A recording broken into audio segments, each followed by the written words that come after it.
while once marginal approaches are now gaining prominence.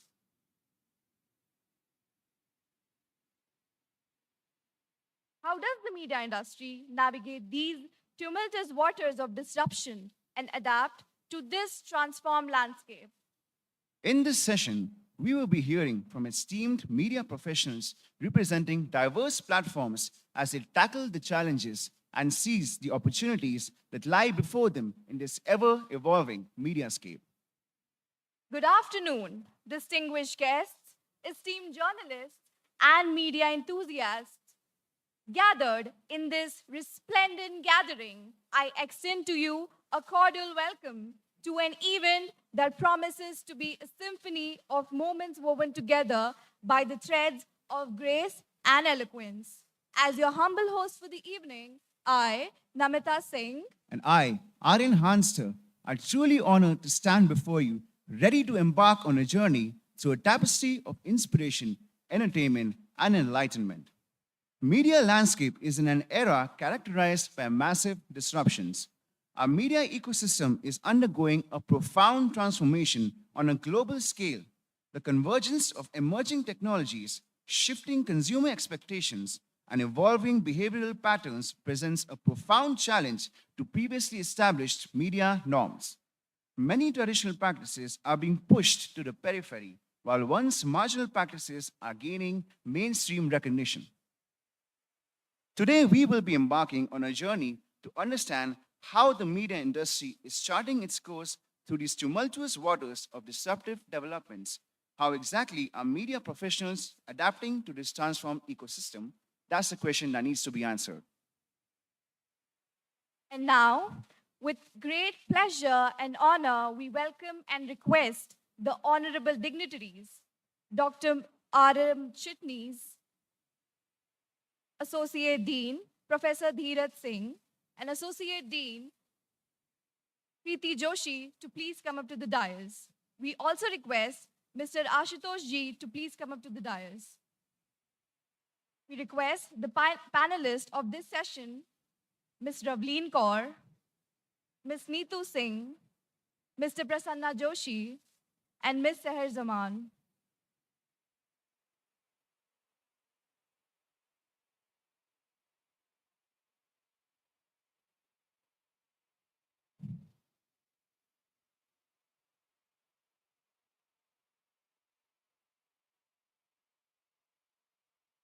I would now like to request the dignitaries, Mr. Dheeraj Singh and Preeti Joshi, to please felicitate our panelists.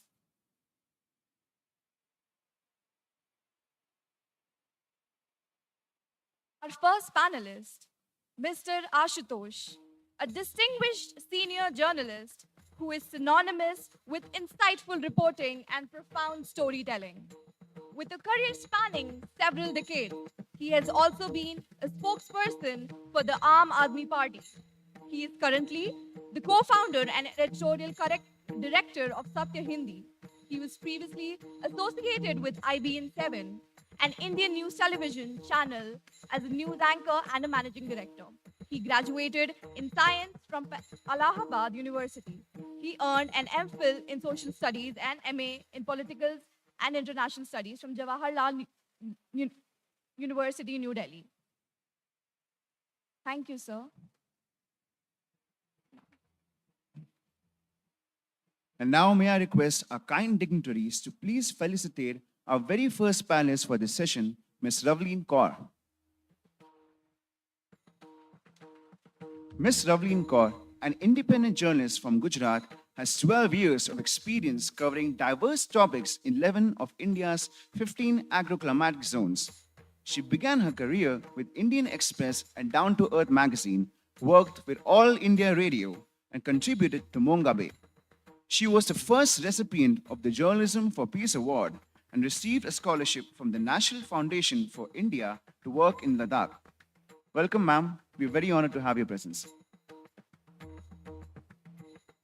I request our dignitaries to felicitate our next panelist, Neetu Singh, the founder of Shades of Rural India and an independent journalist, boasts over 11 years of experience in rural journalism.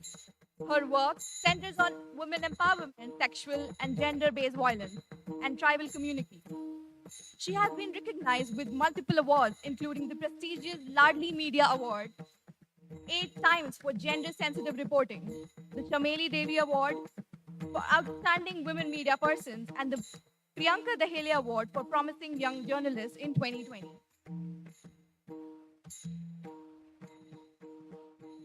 Her consistent reporting on gender-based violence in rural India has played a vital role in facilitating police action and delivering justice to survivors.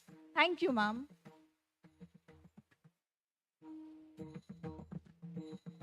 And now may I request our kind dignitaries to please felicitate our next panelist of this session, Ms. Seher Zaman, an accomplished and award-winning political newscaster and journalist, boasting 2 decades of experience in current affairs and news. Known for championing citizen rights and security, she has hosted impactful primetime shows and penned insightful columns for the Times of India, focusing on arts and politics. Notably, she has spoken at TEDx, sharing her distinctive journey in arts and news, and founded Asia's first web channel on arts, Hunar TV. Throughout her career, she has contributed to various reputable news networks such as CNN IBN, Bloomberg TV, and Reuters Asia. Welcome, ma'am.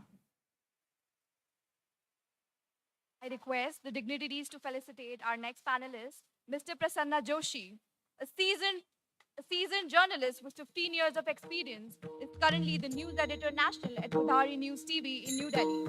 He previously served as executive editor at Sam TV News in Maharashtra and contributed to the launch of Gomantak TV in Goa. He received the ENBA Award for Best Anchor in 2020.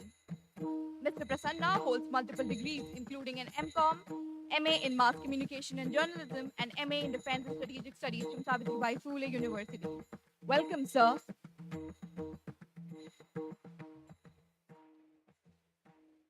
I request all the guests to please take their seats.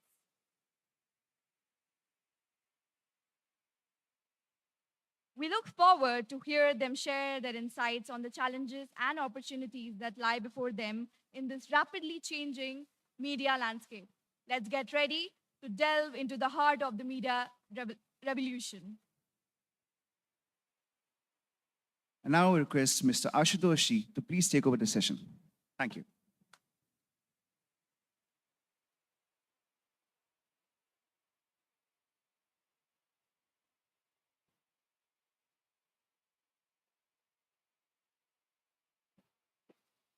बहुत बहुत शुक्रिया MIT university का और ये मेरा दूसरा मौका है जब मुझे यहाँ बुलाया गया और आप लोगों को संबोधित करने का मौका मिला।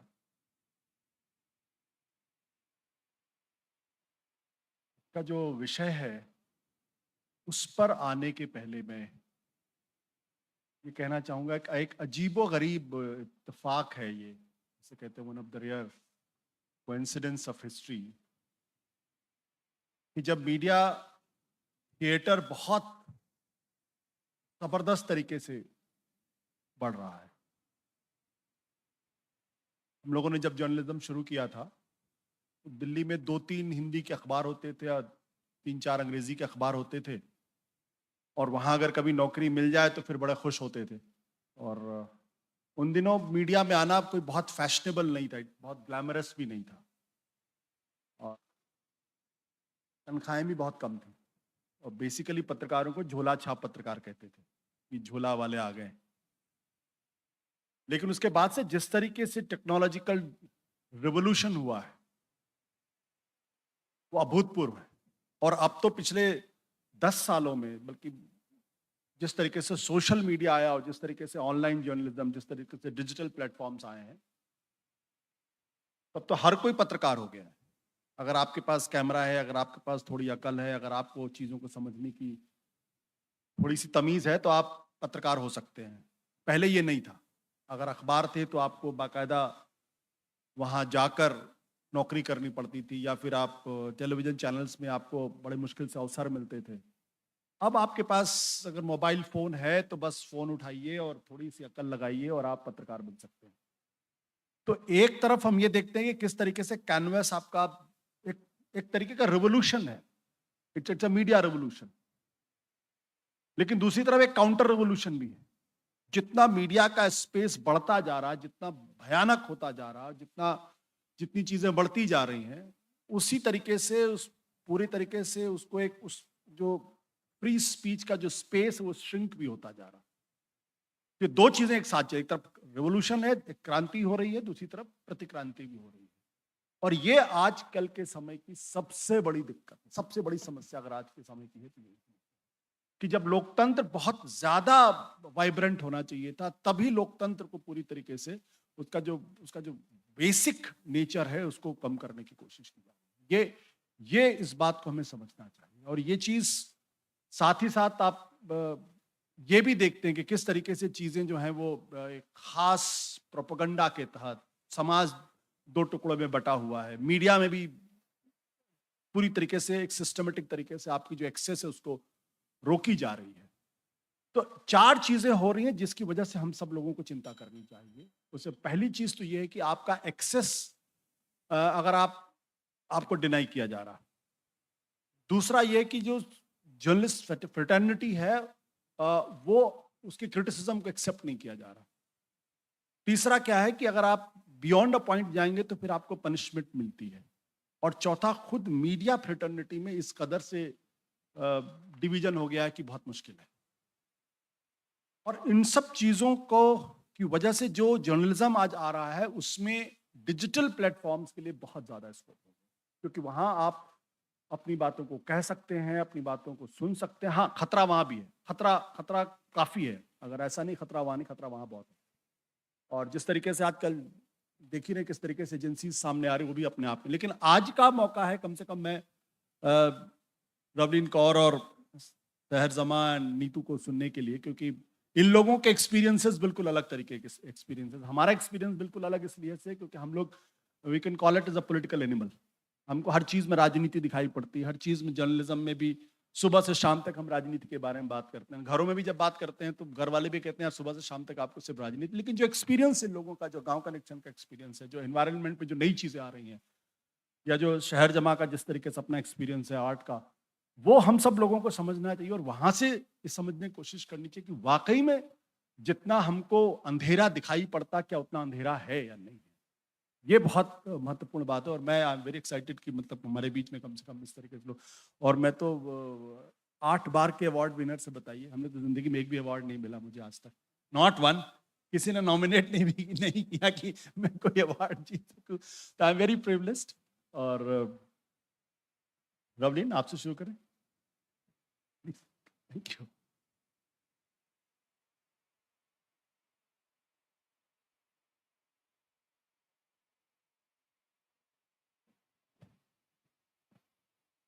Thank you Ashutosh ji. और ऑनेस्टली इतने बड़े लोग मेरे सामने बैठे हैं तो हमारी हैसियत कुछ नहीं है, बट थैंक यू, आप लोगों के बीच में बोलने का मौका मिला।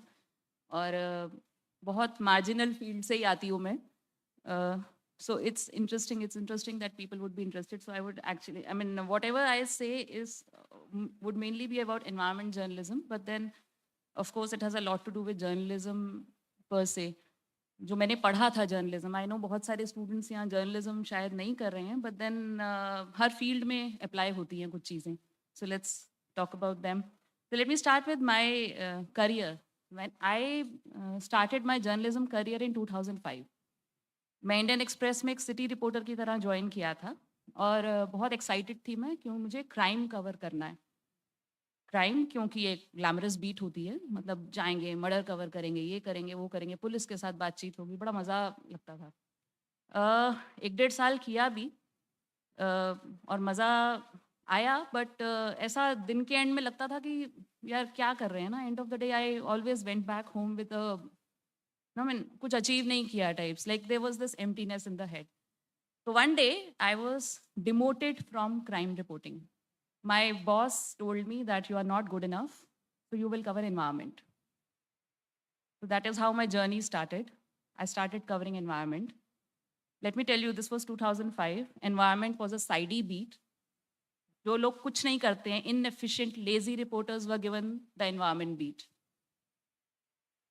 Girls were given the environment beat because girls को soft beats दे दो, tree plantations cover करने हैं, कर लेंगी. तो there was a gender bias of course. Honestly, मैंने भी वैसे ही लिया था कि मुझे demote कर दिया गया है. But thankfully that kick-started from what I mean, if I have stayed in journalism so long, it's because I'm covering environment. तो अब क्या स्थिति है? Let's just jump to that for a while and then I'll get back to other things. Last 10 years, environment is a proper beat. People have teams to cover environment all over the world, also in India now. There's a climate change team in most big newspapers. I've not said newspapers, but at least media houses that have the wherewithal and the funds and whatever to do it. There are teams that go to cover dam bursts. There are teams that go to cover Joshimath. So आप देख और environment या climate change जो भी कह लो मतलब बहुत सारे terms हैं इसमें. They have I mean it's impacting every field of our life, no? आप engineering ले लो, medical ले लो, food ले लो. I mean food definitely, pollution ले लो. मुझे याद है when I joined Down to Earth, I was like fond of Down to Earth, but nobody really knew about Down to Earth. So my parents were like, कौन सी magazine है ये? और वो पढ़ते भी नहीं थे. Because it was all based on research and we were like doing semi PhD on all articles we were writing about. And last year when I got an award here, it was for an article that was published in Down to Earth, by the way. So the thing, and Down to Earth has a parent NGO. It's called Center for Science and Environment. The Center for Science and Environment ने क्या किया था दिल्ली में कि diesel buses को CNG buses से replace करने के लिए एक कैंपेन चलाई थी. लोगों को पहली बार लगा कि air pollution is something. No, it's affecting us. It's killing our children. It's creating asthma. It's creating problems, no? So that was the first time people got to know, okay, air pollution is something. ये अब लोगों को कैसे वापस पता लगा? Because recently जब पराली जलने के problems आने लगे, people were burning rice straw all over Punjab and Haryana, and then Delhi वाला started feeling, no, कि उनकी वजह से हमारे यहाँ pollution हो रहा है. Of course, they don't see their own vehicular pollution, but that's when they realized कि जो हमने 2003 में कर दिखाया था कि हम लोगों ने buses replace कर दी थी, and now that that sort of problem is coming back again. So at least people know about it. Wheat, हम लोग गेहूं सबसे ज़्यादा खाते हैं इंडिया में ना. गेहूं चावल के बिना अपना चलता नहीं है. Last to last year and then last year also, suddenly the war happened, no? I mean हम लोग war को तो report करना ही है. फिर the Russia-Ukraine war happened. There was a wheat crisis. Then there was a heat wave in India. The wheat produce got affected. The yields got affected. And then suddenly India stopped wheat export. शोर much गया था दुनिया में because India is the feeding bowl of the world. So is this not a climate issue? Is this not an environment problem? Can we just escape it?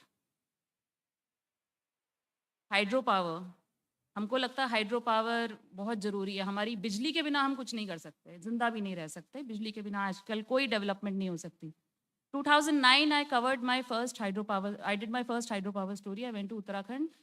Some fellow was sitting on fast until death for like more than 220 days when I went there. एक dam था जो बनना शुरू हो चुका था, उसको बीच में बंद कर दिया गया क्योंकि बहुत प्रोटेस्ट हो रहा था. पर अकल फिर भी नहीं आई. Recently we had problems in Joshimath. The whole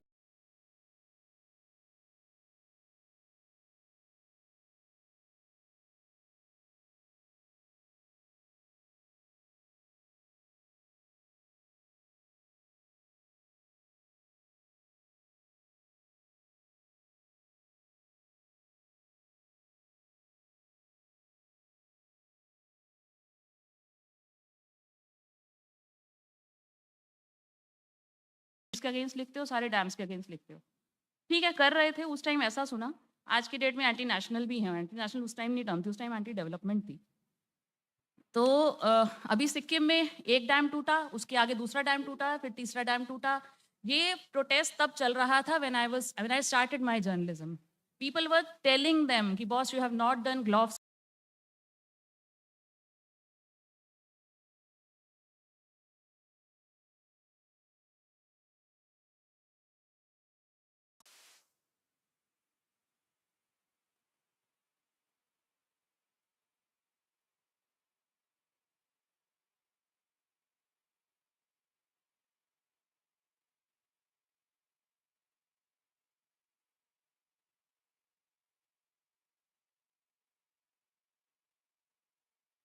change its nature's act.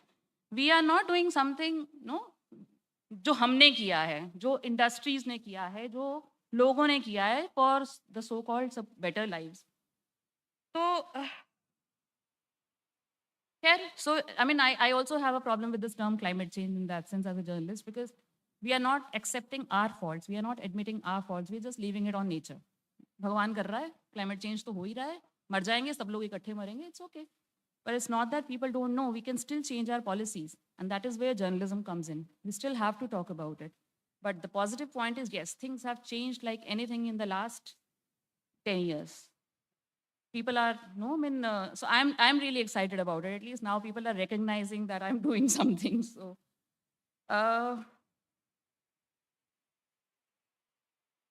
तो एक चीज़ मैं बताना चाहती हूँ कि मतलब एक बार जब मैं इंडियन एक्सप्रेस में थी तो हमारी एक एडिटोरियल मीटिंग चल रही थी and the person who is the editor of Indian express now mister Rajkamal Shah, he asked a question to all of us, what do you think would be the issue of future, no, something that will need to be written about a lot. तो I said land, और ऐसे ही बोल दिया था और किसी ने seriously लिया भी नहीं था. कोई कह रहा था इंफ्रास्ट्रक्चर, कोई कह रहा था पॉलिटिक्स, कोई कह रहा था कुछ भी, मतलब चल ही रहा था. And I don't have anything against politics, all I am saying. तो द थिंग इज, बट मैंने ऐसे लैंड बोला, तो मैं ये भी नहीं कह रही हूँ कि I was the correct, but now I see that there is this crisis of land everywhere. अगर आप उड़ीसा के एक पार्ट के बारे में जानते हैं, नियामगिरी का एक पहाड़ है जिसके ऊपर बॉक्साइट के रिजर्व्स हैं. वहाँ के जो आदिवासी लोग हैं वहाँ वो लोग पिछले कम से कम 2008 से लेकर अब तक लड़ ही रहे हैं कि हमारा पहाड़ छोड़ दो, हमें अपने घर पे आराम से रहने दो. उनका पहाड़ छोड़ दिया गया. But recent Forest Conservation Act amendments, that also changed. Things have started happening again there. The way there are companies who want to mine the land, who want to kind of take up all the aluminum reserves there. किसी को नहीं पड़ी, उसके बाद flooding होगी, क्या होगा, floods से मुझे याद आया, पहले क्या होता था कि मेन स्ट्रीम मीडिया में जर्नलिस्ट बिहार जाते थे या असम जाते थे फ्लड्स कवर करने. उसके अलावा फ्लड्स का किसी ने नाम भी नहीं सुना था कि इंडिया में कहीं और फ्लड्स भी आते होंगे. In recent years, if you see, actually in this July, if you see, the whole of North India was troubled by floods. Himachal में फ्लड था, उत्तराखंड में फ्लड था, पूरा पंजाब हरियाणा का क्रॉप खत्म हो गया because they were flooding in north India.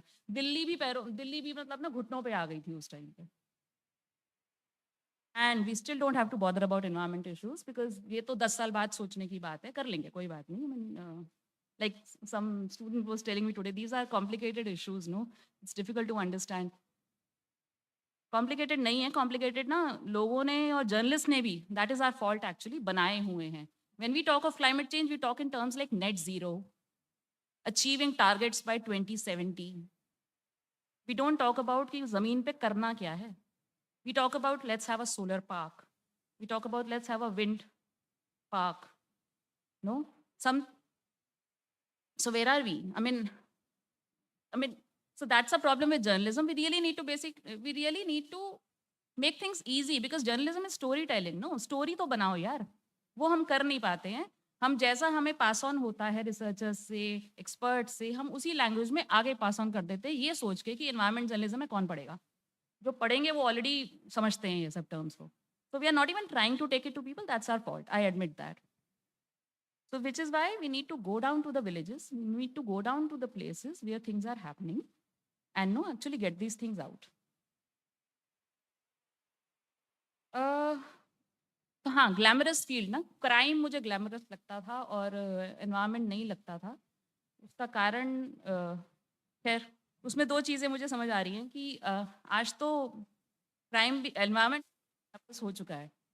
Last 10 years after war crime, after war journalists, the biggest tally of deaths of journalists is of environment journalists. 4 of them in India, all killed for sand mining, covering stories on sand mining. आप जाइए किसी भी नदी से, अगर कोई वहाँ से ट्रक भर के रेत लेके जा रहा है और अगर आप उसके बारे में लिख देते हैं तो आप तैयार रहिए कि आपके अगेंस्ट कुछ भी कभी भी हो सकता है. Sand mining is the biggest cause of death of journalist in India, specially environment journalist. And people working at very local level. आवाज़ भी पता भी नहीं चलता है कब हो गया, कहाँ हो गया. तो I don't know, all I want to say is like, no, I mean, let's not sideline these issues. Most of these things get sidelined because nobody funds these things, one. Nobody reads these things, two, because सब लोग सोचते हैं कि ये तो जो experts हैं उनका काम है. ये हम सबका काम है. आपको पता है कि आपके घर में पानी नहीं आता तो आप कितने परेशान हो जाते हो. आपको पता है आपके घर में बिजली नहीं आती आप कितने परेशान हो जाते हो. So let's just figure out, no? I mean, how to at least think about these stories as journalism students. Think about, what we want to talk about. Journalism is not a dead field any more. ये लग रहा है काफ़ी लोगों को, मुझे ऐसा लगता है आजकल, कि बस क्या है, पैसा तो है नहीं जर्नलिज्म में, क्यों जाएं. बहुत लिखने को है और जहाँ लिखने के लिए है वहाँ पैसा भी बहुत है. पैसा ऐसे है कि मतलब आपका काम चल जाएगा. ये नहीं कि आप लाखों करोड़ों कमा लोगे, but there is a lot to, there's a suitable income to sustain yourself. I'm doing it. I know I'm doing. I can. We all can do it. Jao, I mean, go out in the field, go out into the villages, go out to the people, meet them, talk to them. You will find a story in each and every interview that you do with people. सड़क चलते बंदे से यहाँ stories मिलती हैं, पर हम दिल्ली से बाहर तो निकलें. हम तो वही नहीं करके राजी आज की डेट में. So it is a very positive development. Last 10 years, journalism crime has gone up. I mean, there are more. No, I mean, there is more extreme thing that is happening in journalism, but at the same time, there is hope because a lot more is happening than earlier right now. Thank you. Thank you so much.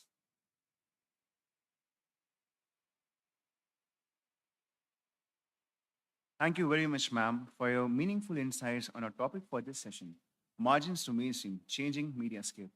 And I would like to request Ms. Seher Zaman, ma'am, to please come to this, please express her thoughts on this topic. Thank you.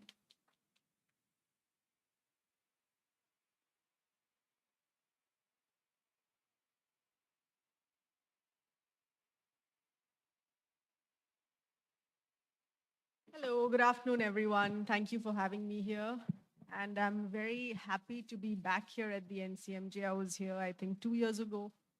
And it's lovely to be speaking to young blood again.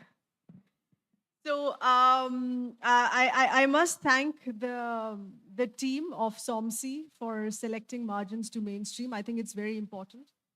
Because margins to mainstream is what effectively, I think I'll come here more so I can face you guys better. Margins to mainstream is what effectively reflects what's happening in the industry, how the margins have really expanded and the boxes have been broken in the field of storytelling and journalism. But I'm not so sure a lot of you young students, because we're so much surrounded by content creation today, understand what margins is or what margins used to be and what really mainstream is, because we've managed to come out of the silos today. So margins used to be literally in established media houses and news publications. It really meant the side margin, the beats that went to the side margin. And mainstream was hardcore mainstream journalism that Ashutosh, of course, has been doing, politics, as we say. And it includes politics, elections, parliament sessions, crime stories as well, citizen rights, civic issues. A lot of this was used to be part of mainstream and still is. You still see it in the front pages. You still see it in 8 p.m., 9 p.m.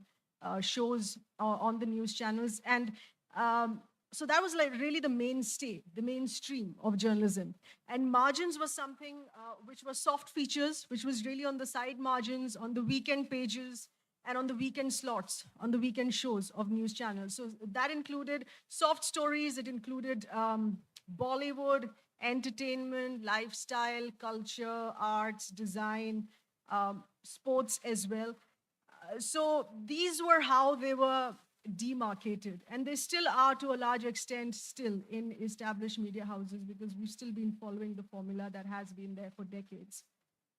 So I'd like to lead by my example, just to help you understand what we're really trying to have an overview here on this. When I started out as a field reporter, this was in 2001, 2002. So when you enter the best thing, of course, to learn everything is to be doing all the beats. So I did politics, business, soft stories, hardcore political news stories, all of it. And then once I did the culture beat as well, in which I spoke to artists, I spoke to writers, I spoke to leaders in the field of design, in the field of literature.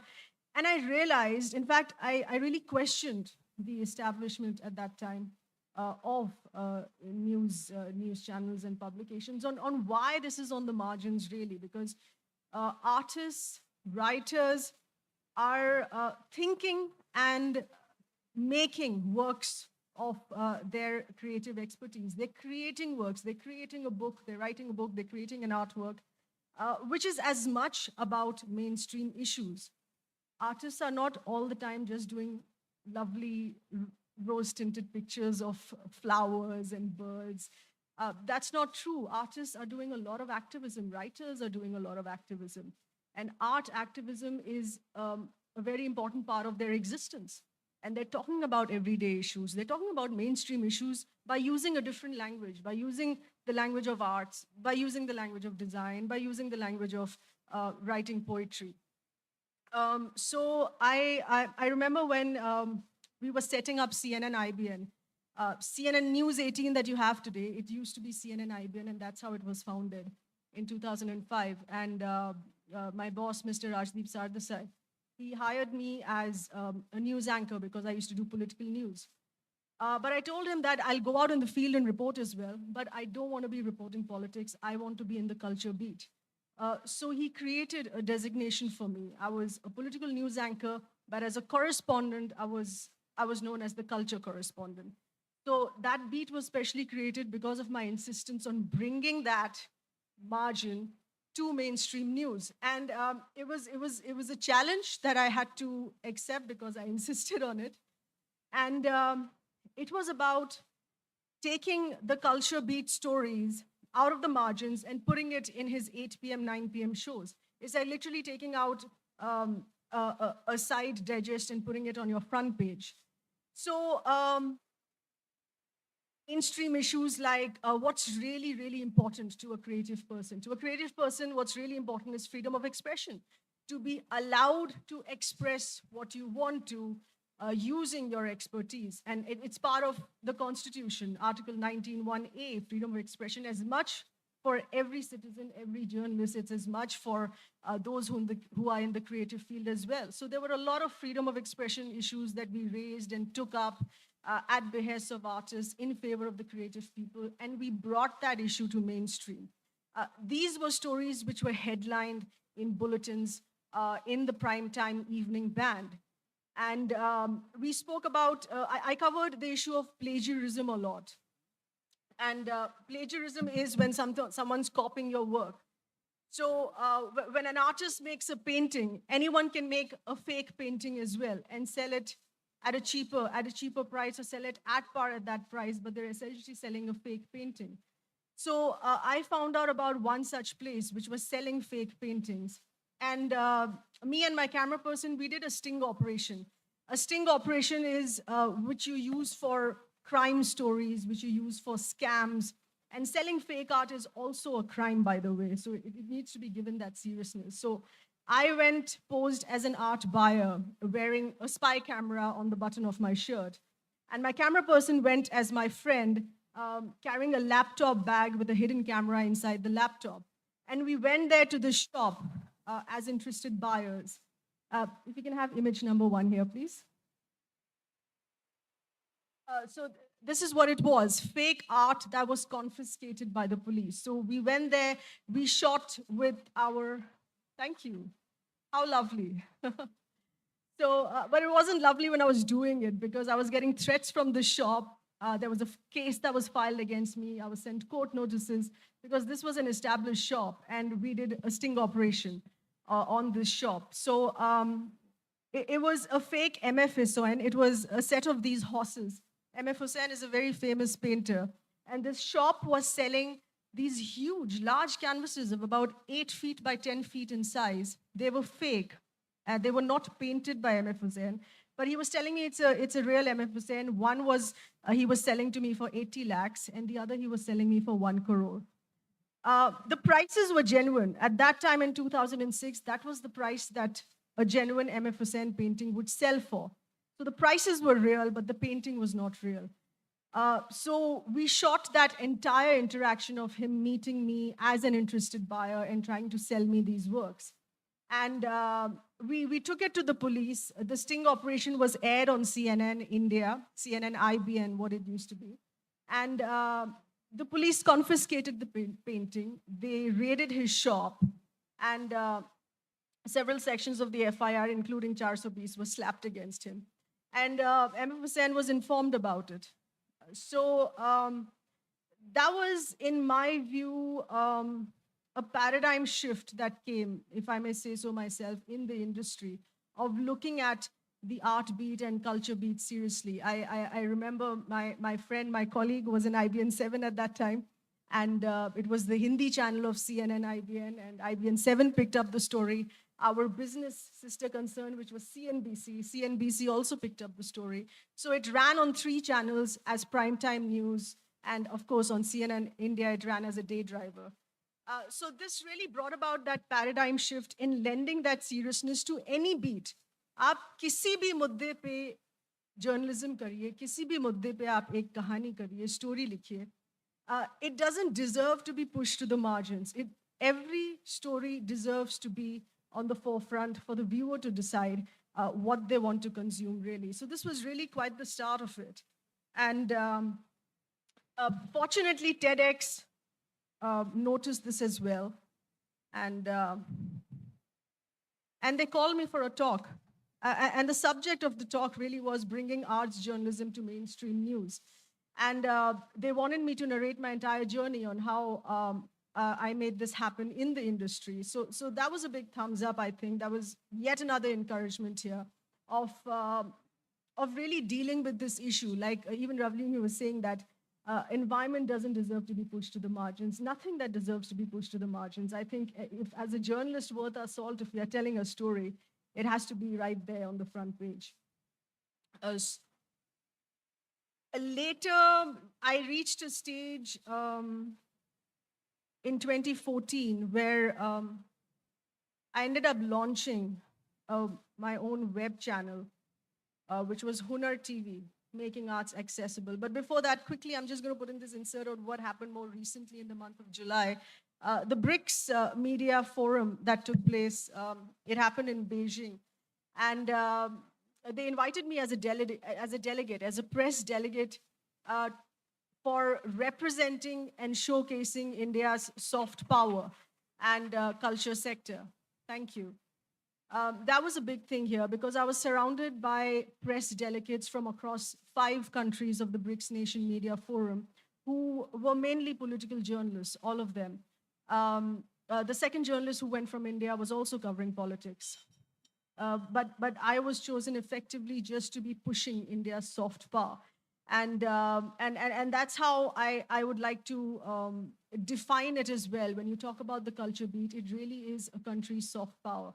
And a soft power is, even though a lot of times it doesn't belong to a very established industry or an established sector, it's one of the strongest powers that any country can have in showcasing their soft power, in showcasing their skills, and showcasing part of the market there as well.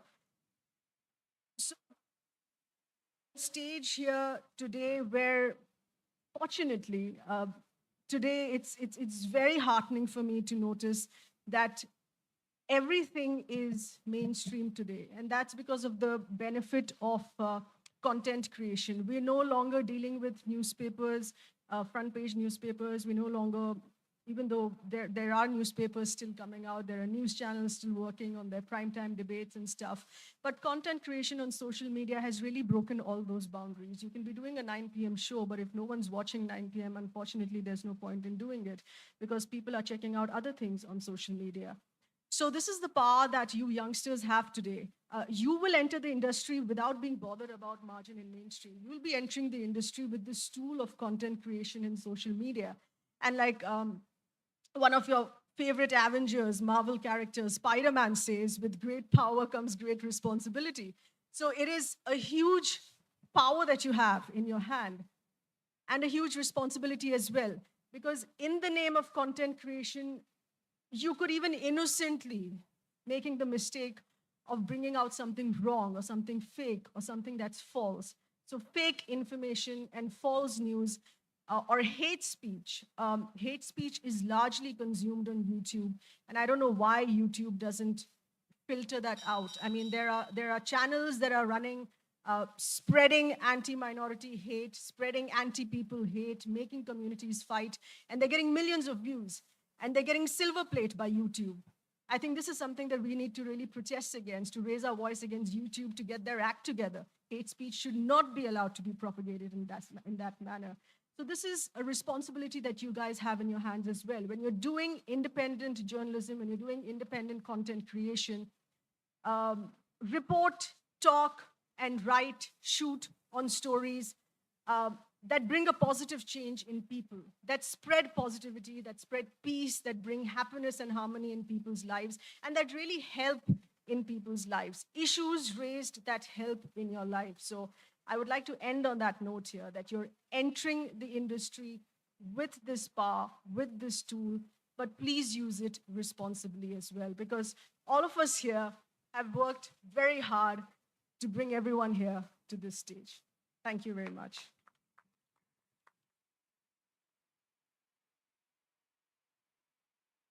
Thank you very much, ma'am, for your insightful words.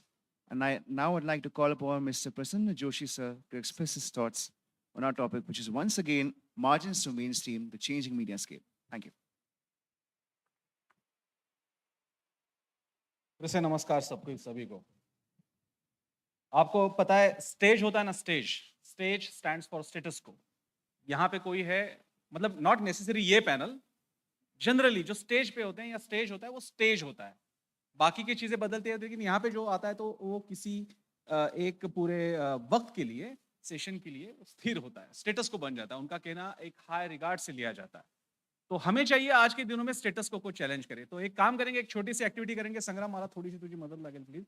मैं कहूंगा एक धक्का और दो, आप कहोगे status को तोड़ दो, ठीक है? संग्राम, will you please help me, क्योंकि जरा आप सबको जरा थोड़ा सा एक बूस्ट देने के लिए आप सिर्फ कहोगे। मैं कहूंगा एक धक्का और दो, संग्राम विल लीड मी, स्टेटस को तोड़ दो, ठीक है? एक धक्का और दो, एक धक्का और दो, तो स्टेटस को तोड़ना है। स्टेटस को कौन सा था मीडिया में? स्टेटस को मीडिया में था कि भैया एक मेनस्ट्रीम मीडिया होता है, वहां पे जैसे अभी आशुतोष सर ने भी कहा था, कुछ न्यूज़पेपर्स होते हैं, चैनल्स होते हैं, वहां पे जो पत्रकार होते हैं वो जिसे कहते हैं मतलब बहुत ही सुपर सीनियर होते हैं, और उनका क्या ब्रह्मवाक्य होता है, वो जो कहते हैं वही दुनिया होती है, वो कहते हैं वही दुनिया का व्यू पॉइंट होता है। उसके सिवाय फिर आप आपका एक पेपर ले लेते हो, भैया ये मेरे सोच से थोड़ा पास जाने वाला है, तो ये मेरा पेपर है, ये मेरा न्यूज़ चैनल है, ये मेरा पत्रकार है। तो गिने चुने 10-15 पत्रकार नेशनल लेवल पे थे, ऐसे ही गिने चुने पत्रकार महाराष्ट्र के लेवल पे थे। हमने अपना अपना पत्रकार ले लिया, अपना अपना चैनल न्यूज़पेपर लिया, भैया जिंदगी सुखी चल रही थी। लेकिन जो अभी हमने घोषणा दी, एक धक्का और दो, स्टेटस को तोड़ दो, ये घोषणा किसी ने दी नहीं, लेकिन ये ऐसा हुआ पिछले एक या 2 डिकेड्स में, खास करके लिबरलाइजेशन के बाद, इंटरनेट आने के बाद। क्या हुआ उसके बाद? उसके बाद पहले आया इंटरनेट, तो सबसे पहले सब एक दूसरे से जुड़ने लगे, बाद में वो व्यक्त होने लगे। ऑर्कुट आया, आप शायद आपकी पीढ़ी तो ऑर्कुट जानेगी भी नहीं, लेकिन हमको पता है स्नैपचैट था, ऑर्कुट था, बाकी की सारी चीजें थी। फिर फेसबुक आया, फेसबुक और ट्विटर आने के बाद आपको पता है सोशल मीडिया बाकी कुछ नहीं है। सोशल मीडिया जो न्यूज़पेपर में रीडर्स कॉलम जो हुआ करता था, उसका बहुत ही बड़ा एक्सटेंडेड सिनारियो है, या उसका सबसे एक्सटेंडेड दालन है, जहां पे आप सारे बात कर सकते हो। हमारे मीडिया को मास मीडिया कहा जाता है, लेकिन अभी जो पिछले 2 डिकेड से हम देख रहे हैं, या जिस मीडिया को अभी हम कंज्यूम करते हैं, वो सही हालात में मासेस मीडिया बन चुका है। मास मीडिया था लेकिन मासेस मीडिया नहीं था। आज पहली बार हम एक ऐसे सुवर्ण युग में है माध्यम के कि जो वो मासेस मीडिया हो गया है। पहले कैसे होता था? दूरदर्शन था, यहां से गई, यहाँ पे रेज गई, आप सब तक पहुंच गई, लेकिन आपसे वहां पे कुछ नहीं आ रहा था। रेडियो का यहाँ से वेव्स गई, आपसे कुछ नहीं आ रहा था। पेपर आपके घर पे आया, लेकिन आपसे वहां पे कुछ नहीं जा रहा था। शायद कोई आपका कोई रीडर्स का लेटर कभी छाप दिया जाए तो जिंदगी भर वहां पे फ्रेम करके रखोगे कि मेरा लेटर छप के आया था। आज ये हुआ, ये सारे स्टेटस को चैलेंज किया गया है। हमें अभी किसी पत्रकार की जरूरत नहीं है। मतलब ठीक है, हम आपसे जरूर सुनेंगे, आपकी न्यूज भी कंज्यूम करेंगे, आपका पेपर लेंगे, आपका चैनल देखेंगे, सब करेंगे, लेकिन आपका ही वर्ल्ड व्यू हमारा वर्ल्ड व्यू होने की कोई जरूरत नहीं है। आप जो बता रहे हैं वही हमारा वर्ल्ड व्यू होने की जरूरत नहीं है। हम खुद सोच सकते हैं, हम खुद एक्सप्रेस होंगे, हमें जैसे मैं जर्नलिज्म की मैंने डिग्री ली है, बाकायदा सब कोर्स वगैरह किया, एक्सपीरियंस किया, तो भैया 5W1H होता है, ये होता है, वैसा ऐसा फलाना, आपको सब लिखना होता है, ऐसा वैसा होता है। वो सही बातें हैं, लेकिन आप माने ना माने आशुतोष जी, हम कितना भी कहे कि भैया ये टेम्पलेट होता है, उस टेम्पलेट से आपको पत्रकारिता करनी है, लेकिन जैसे कि आपने कहा जिसके पास मोबाइल है, टाइप करना तो सबको आता है, फोनेटिक कीबोर्ड भी है, हिंदी मराठी सब लिख सकते हैं, तो सभी जो भी चाहे वो लिख सकते हैं। फेक न्यूज आगे की बात है, लेकिन सब कंट्रीब्यूट कर रहे हैं, ये बहुत बड़ी डेमोक्रेटिक प्रोसेस है। सबसे पहले तो इस डेमोक्रेटाइजेशन ऑफ मीडिया के लिए एक राउंड ऑफ अप्लॉज हो जाए। ये आप और हमने सबने मिलके किया। क्या आपको पता है आज मूवी रिव्यू के लिए मसन जी के ऊपर भरोसा रखने की कोई जरूरत नहीं है, मसन जी के ऊपर अवलंबित्व रखने की कोई जरूरत नहीं है। ऐसे बहुत सारे इन्फ्लुएंसर्स हैं कि जो अपने रिव्यू के द्वारा रावण की मतलब रावण को भी मतलब बड़ा कर सकते हैं और फिर वो फिल्म का पूरा बेड़ा बिस्तरा पूरा गुल भी कर सकते हैं। मतलब ऐसा सुनाई दे रहा था जब वो एक विशिष्ट फिल्म का, मैं नाम नहीं लूंगा, लेकिन जब फिल्म के बारे में प्रॉब्लम आ रहा था तो बहुत सारे इन्फ्लुएंसर को बताया गया है भैया we are ready to pay you some fees, लेकिन प्लीज कुछ अच्छा लिखो। That is the power of masses media, that is social media, and then it comes to you. ये आज हो रहा है, और ये मैं जब हमें ये सब्जेक्ट दिया गया है मार्जिन्स टू मेनस्ट्रीम, मुझे लग रहा है कि मार्जिन में जो था वही अभी मेनस्ट्रीम हो रहा है, मेनस्ट्रीम मार्जिन की तरफ जा रहा है। ये होने में 20 साल लगे, लेकिन आज उसकी ताकत बहुत बड़ी है। आज स्थिति ऐसी है। ध्रुव राठी नाम किसको पता है? हाथ ऊपर करें प्लीज। ध्रुव राठी, मुझे पता है। ध्रुव राठी का सब्सक्रिप्शन कितना है? 1 मिलियन से ज्यादा होगा या 2 million? Sorry, 10 million? 10 million, 1 crore? Okay, मैं 1-2 मिलियन के बारे में बात कर रहा था। आपको पता है अगर वो 10 मिलियन में है तो 10 मिलियन यानी 1 करोड़ का सब्सक्रिप्शन किसी पेपर का भी भारत में नहीं है। चैनल का व्यूअरशिप शायद मोटा मोटा तौर पे बता दे 1 करोड़, लेकिन फिर भी उसके लिए इतना नेटवर्क लगता है। लेकिन जब कोई सब्सक्राइब बटन दबाता है, घंटी का बटन दबाइए, सब्सक्राइब का बटन दबाइए, बहुत बड़ी बात होती है। इसके लिए फिर मानना पड़ेगा उस बंदे को। और आपको पता है ध्रुव राठी का मैंने इंटरव्यू पढ़ा था, उसने कहा मुझे खुद को पता नहीं था, मैं सारी छोटी सी बातें थी मैं एक्सप्लेन करके बताता, उसमें बड़ी क्या बात है। लेकिन आज उसके पास 10 मिलियन, 1 करोड़ से भी ज्यादा उनके सब्सक्राइबर्स हैं, और ऐसे बहुत सारे लोग हैं। एक मैं पहला नाम भूल गया, शेट्टी करके एक बंदा है, वो बहुत अच्छा स्पिरिचुअल और लाइफ के बारे में बताता है, बहुत अच्छे वीडियोस होते हैं उसके बारे में। जय शेट्टी, जय शेट्टी। मैं मीडिया के इस दुनिया में हम जी रहे हैं, खास करके मैं हूं, आशुतोष जी तो और भी सीनियर हैं। मैं खुद को ये सवाल पूछता हूं कि मुझे आगे करना क्या है। हम किस मीडिया के बारे में बात कर रहे हैं? करोड़ों रुपए की लागत लगती है न्यूज चैनल खड़ा करने के लिए, प्रिंट पेपर शुरू करने के लिए। और आज आप आ जाओ यहाँ पे, यूट्यूब लगा दो, आपके पास अगर कंटेंट हो ना डंके की चोट पे बजाने वाला, तो आपको आप पीछे ना कोई सिंपल सी कचरा कुंडी भी रहेगी, कोई प्रॉब्लम नहीं है, आपका कंटेंट देखा जाएगा, भारत भर में देखा जाएगा। ध्रुव राठी ने करके दिखाया, और बहुत सारे ऐसे इन्फ्लुएंसर्स हैं। तो मैं जब कम से कम मैं मेरे डोमेन के बारे में बात करता हूं जो कि जर्नलिज्म है, मुझे ऐसे लगता है शायद ये एक बड़ी बात हो, लेकिन आज शायद जैसे आपको पता है इन्फ्लुएंसर्स, फिनांस इन्फ्लुएंसर, फूडफ्लुएंसर्स, फूड के बारे में लिखने वाले, वैसे शायद आज आशुतोष जी हमें जर्नोफ्लुएंसर्स की जरूरत है। What do you think? Journofluencers, आपकी और हमारी पूरी एक्सपीरियंस और हमारा जो अनुभव था वो बाजू में रखिए। आप आगे जाके आशुतोष जी, आप आगे जाके आपका तो सवाल नहीं है, लेकिन अगर नौकरी जाना पड़े तो क्या पूछा जाएगा पता है? भैया आप कितने स्टोरीज डालते हो, रील्स कितने बनाए, पोस्ट कितने डाले, ट्वीट कितना करते हो, फॉलोअर्स कितने हैं?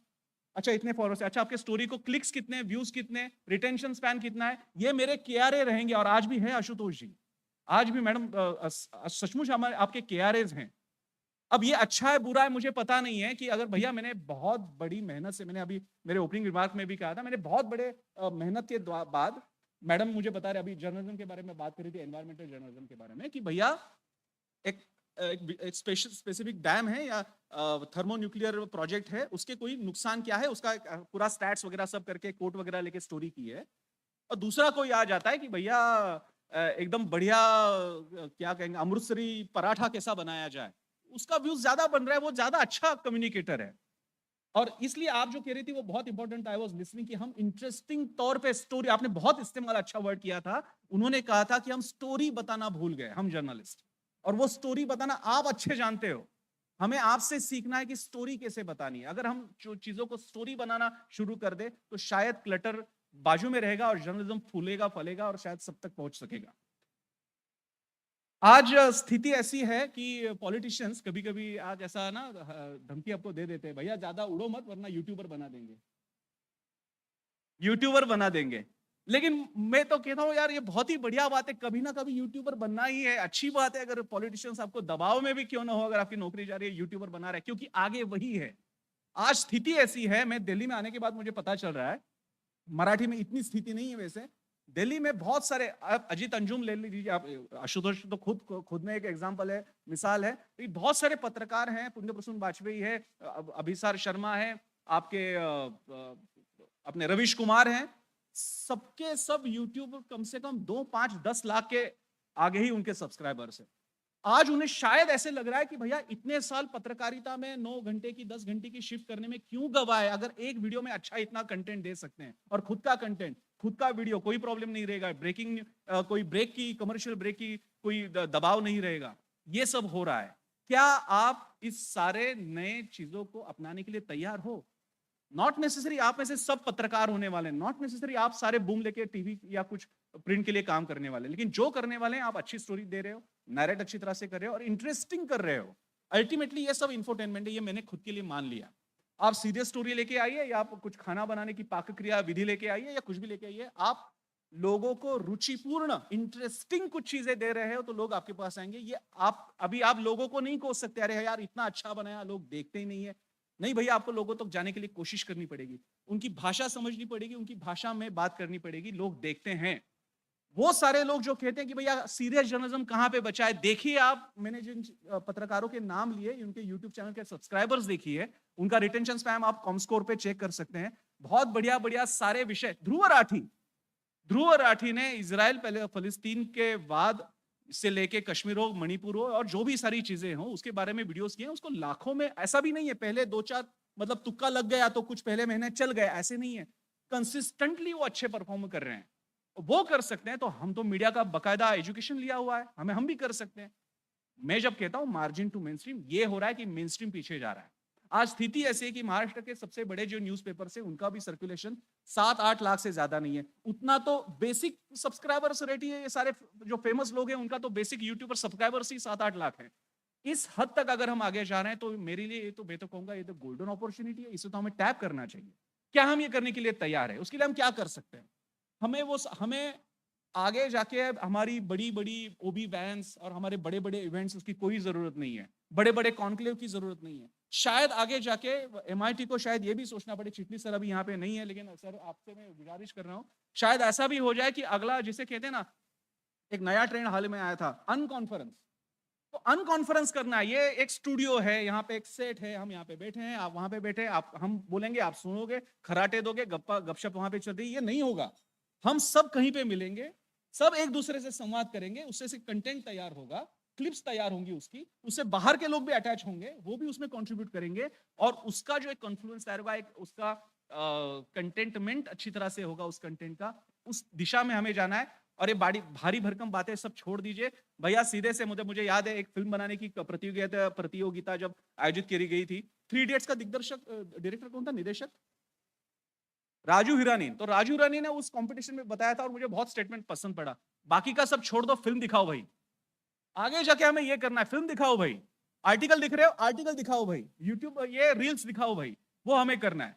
मैं 2 मिनट के रील्स में अगर कोई बंदा कुछ लाख व्यूज गैदर कर सकता है, मैं उसको सलाम करना हूं, इसका मतलब 2 या 3 मिनट में उसको क्या कैसे डिलीवर करना है उसे पता चल गया। ये सेंस हमें चाहिए, ये सेंस हमें खुद में इनकलकेट करना है, वो करने के लिए प्रयोग करें।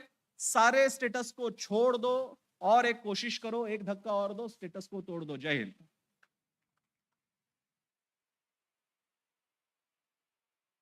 Thank you very much, sir, for your insightful and powerful words on our topic.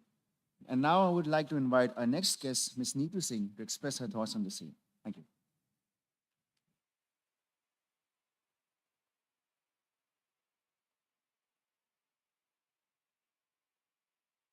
कैसे हैं आप सब? सो तो नहीं रहे हैं? मैं देख रही हूँ काफ़ी सारे स्टूडेंट सो रहे हैं, कुछ बात कर रहे हैं आपस में, अच्छा नहीं लग रहा है ना? तो लंच के बाद के जितने भी सेशन होते हैं मोस्टली बहुत बोझिल होते हैं और आखिरी वक्ता को सुनना और मुश्किल काम होता है। पर हम कोशिश करेंगे कि जो भी विद्यार्थी यहाँ पे बैठे हैं, जो भविष्य के पत्रकार के तौर पे खुद को देखते हैं, निश्चित तौर पर मैं अपनी जर्नी यहाँ पे साझा करूँगी। जो मुख्य धारा से हाशिए की पत्रकारिता है, उस पे एक बार आप सबकी नज़र डालने की कोशिश करूँगी। तो मैं यूपी के कानपुर देहात जिला की रहने वाली हूँ। आप सब ने फूलन देवी का नाम सुना होगा, जहाँ पे उन्होंने बेमई हत्याकांड को अंजाम दिया था। वहाँ से हमारा घर 10 किलोमीटर की दूरी पे है। वो चंबल और बीहड़ का इलाका है और अभी आप मुझे यहाँ पे देख रहे हैं। तो पत्रकारिता कैसे हम एक हाशिएबद्ध समुदाय में थे और कैसे हमने मुख्य धारा में अपनी जगह बना पाई, शायद हमारी यही एक लड़ाई है, जिसकी अपेक्षा हम आप सबसे भी रख रहे हैं कि जब हम पढ़ाई कर रहे थे तो हमें कभी ऐसा मौका नहीं मिला, अनुभवी साथी आए और बता पाएँ कि आपके लिए क्या बेहतर है, क्या बदतर है। हमें लगा कि मेरे साथी पूछते थे कि तुम्हें क्या करना है, तो मैं मैथ्स ग्रेजुएट हूँ और मेरे घर वाले चाहते थे कि मैं एमएससी करूँ, एमफिल करूँ, पीएचडी करूँ और प्रोफेसर बनूँ। पर मैं कभी टीचर नहीं बनना चाहती थी, पता नहीं क्यों। मुझे एक अच्छा नहीं लगता था, एक सीमित दायरे में रह के काम करना अच्छा नहीं लगता था। मुझे थोड़ा-सा घूमना पसंद था, ये मेरा शौक था और घूमते हुए पत्रकारिता करना चाहते थे। तो मेरे एक दोस्त ने पूछा, तुम करना क्या चाहती हो बीएससी के बाद? तो मैंने उससे पूछा कि मैं एंकर बनना चाहती हूँ, जैसे आप सब बनना चाहते हैं। क्योंकि हम जब भी पत्रकारिता की पढ़ाई की शुरुआत करते हैं, तो जेहन में पहली तस्वीर आती है कि एंकर बनना है, क्योंकि एंकर टीवी में बोलता है और उसे सब जानते हैं। ग्राउंड पे जो पत्रकार होता है, उसे बहुत कम लोग जानते हैं। तो एंकर बनने की सोच से हमने भी पत्रकारिता की पढ़ाई की, पर मास्टर करते-करते हमें ये रियलाइज़ हो गया था कि शायद हमने जिस फ़ील्ड को चुना है या जो एंकर हम बनना चाहते हैं, वो हमारे लिए एक फिट करियर नहीं है, क्योंकि मेरी रुचि लिखने में ज़्यादा थी। मैं अच्छा लिख सकती थी और उसी वक़्त मुझे रियलाइज़ हुआ कि नहीं चाहिए और फिर मैंने अपने आप को एक ग्राउंड रिपोर्टर के तौर पे तराशना शुरू किया।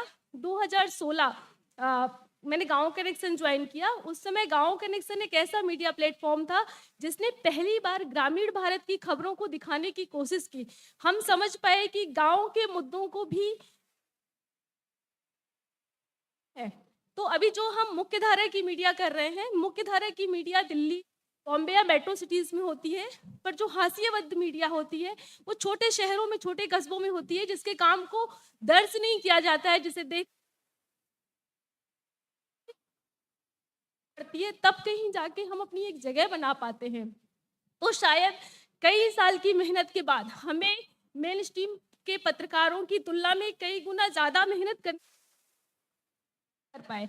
तो मैं सभी स्टूडेंट से कहना चाहती हूँ, स्पेशली गर्ल्स से, मैंने बीते 5-10 साल की पत्रकारिता में अनुभव किया है कि महिला पत्रकारों की संख्या बहुत कम है और खासकर जब हम ग्रामीण इलाकों की बात करते हैं तो उनकी संख्या गिनती पे रहती है। यूपी जब दिल्ली से कोई पत्रकार लखनऊ आते हैं तो तलाशते हैं कि कोई महिला पत्रकार है जिसको हम खोजें, तो काफ़ी सारे लोग हमारा नाम देते हैं। तो कई बार मीटिंग करते-करते ही हमारा बहुत वक़्त चला जाता है। तो मुझे रियलाइज़ हुआ कि क्यों महिला पत्रकारों की इतनी कमी है।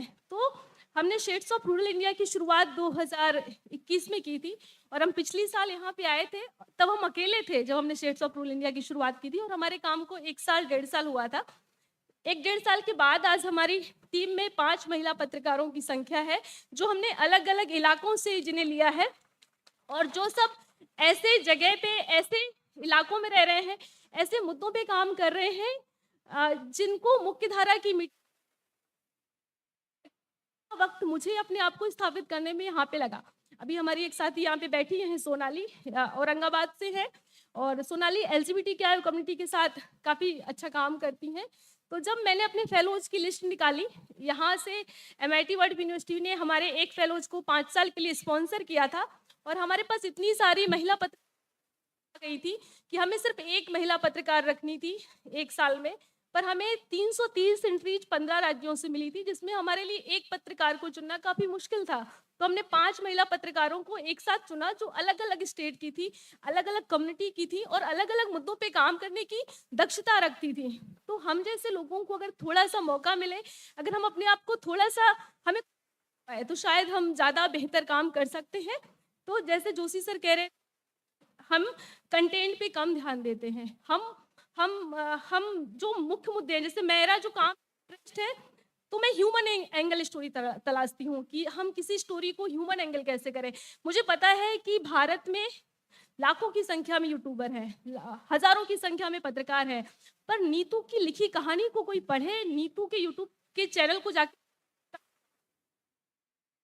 बेहतर कंटेंट तैयार करना पड़ता है। हमें अपनी स्टोरी में कई कई महीने वक्त लगाना पड़ता है, काफी रिसर्च करना पड़ता है। हो सकता है हमारी लिखी कहानियों की, पर हम ये कोशिश करते हैं कि हम जो कहानी लिखें वो कहानी कहीं दर्ज हो, उस कहानी का कहीं असर हो। अभी आप हाथरस कांड को ले लीजिए।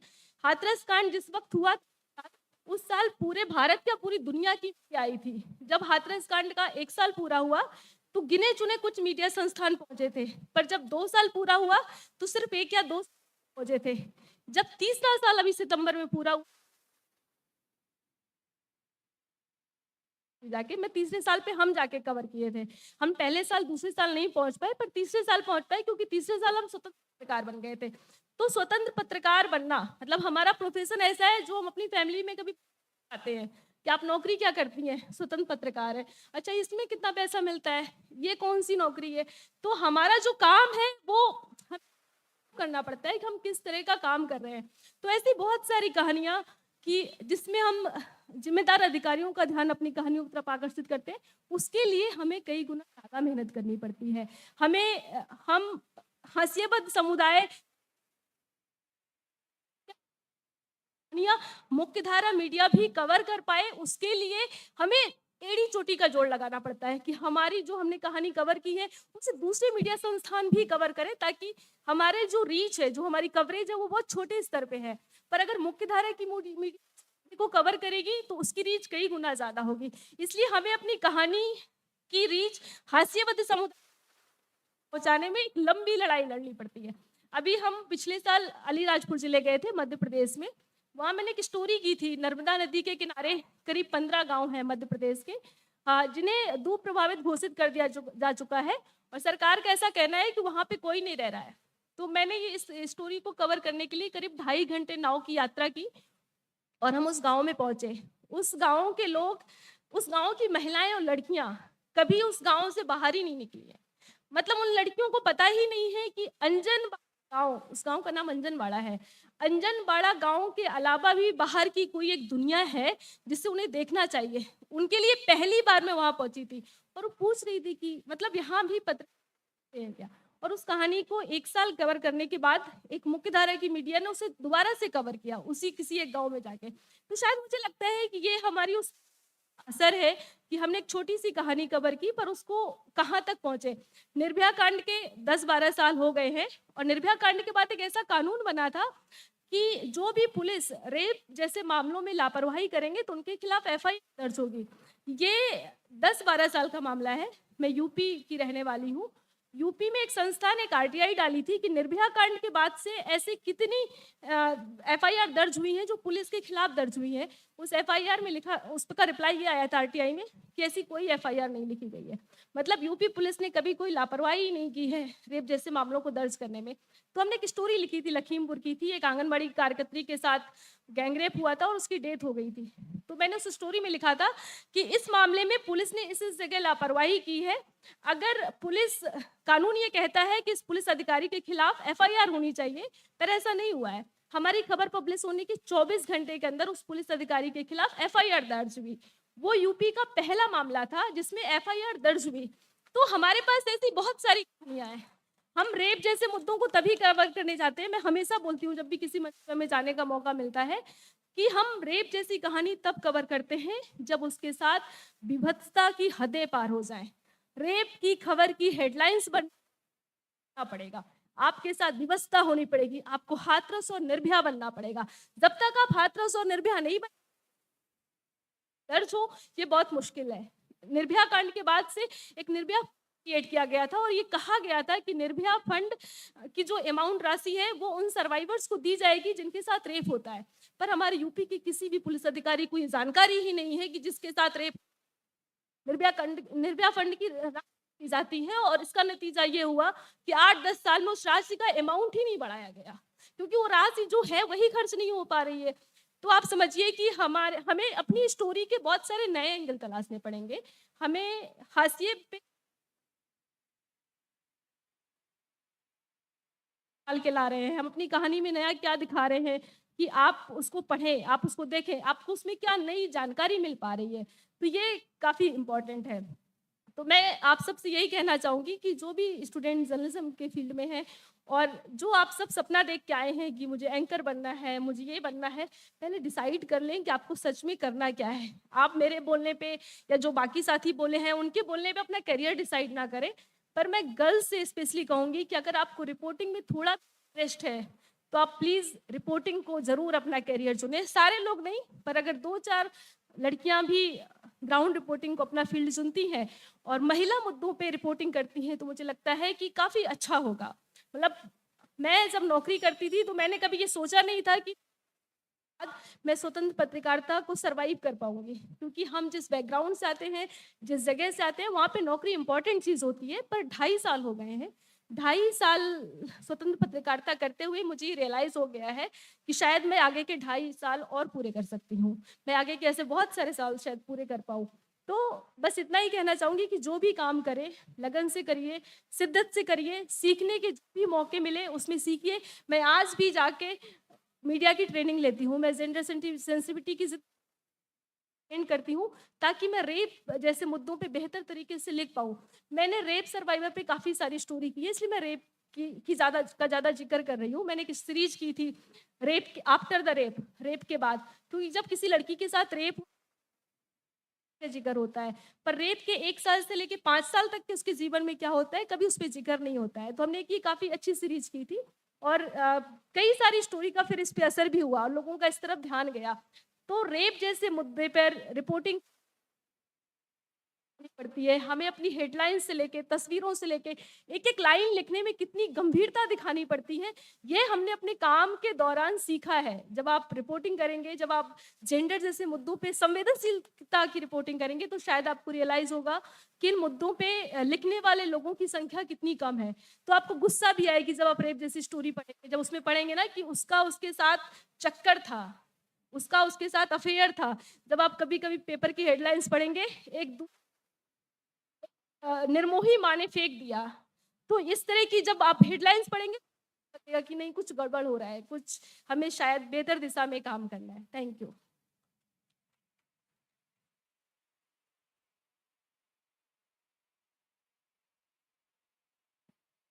Thank you, Neetu. Neetu Singh really spoke very well. She really, talked about the stories from the margins. When we were thinking about this session, margins to mainstream, we were definitely sure that, this panel will bring to you different perspectives. And I think that is what has happened, that they have got very different perspectives on the changing media scape. I'm very sure that you must be having some questions in your mind. And we thought that, it's a very good opportunity for you to interact with our panelists. So we are opening the session for question and answer session. So please come forward and ask any questions or anything which you want to ask to our panelists. Any of you? Yes?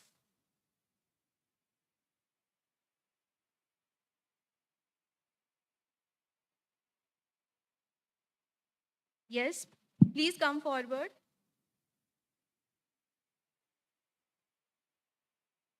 There is a mic here, so please come here. Yeah.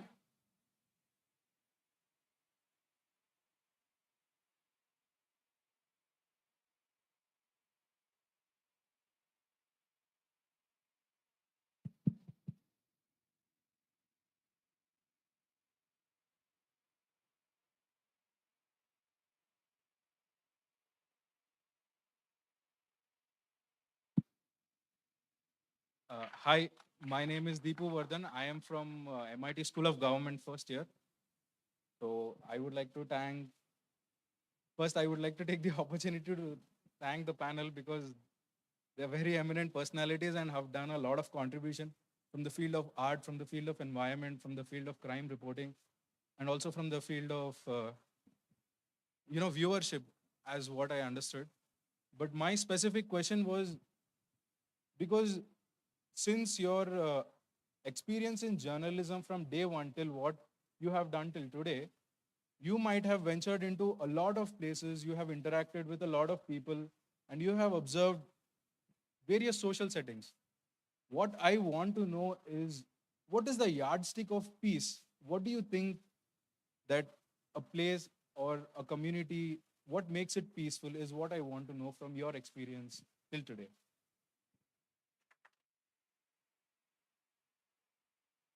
Just to leave a disclaimer, this is because when we go to the field, when we try to design projects or when we go for any assignments, we want to see that what we are doing, is it making that place peaceful? Can you give us any yardsticks to measure based on your experience? Only thing is harmony. Okay. That's all. If there is a harmony in life, there is harmony in family, if there is harmony in society, there is a peace. The whole problem is when there is no harmony. और harmony का मतलब ये कि are we ready to understand others? Are we ready to accommodate others? Are we ready to listen to others? Are we ready to ask questions to others? Are we ready to tolerate others? If there is harmony in the society, all these things are exist. But if there is no harmony, why there is a problem in Palestine and Israel? Because there is no harmony. They are not willing to listen to each other. They are not willing to coexist. They are not willing to cohabit. They are not willing to even tolerate each other. That's why there is chaos.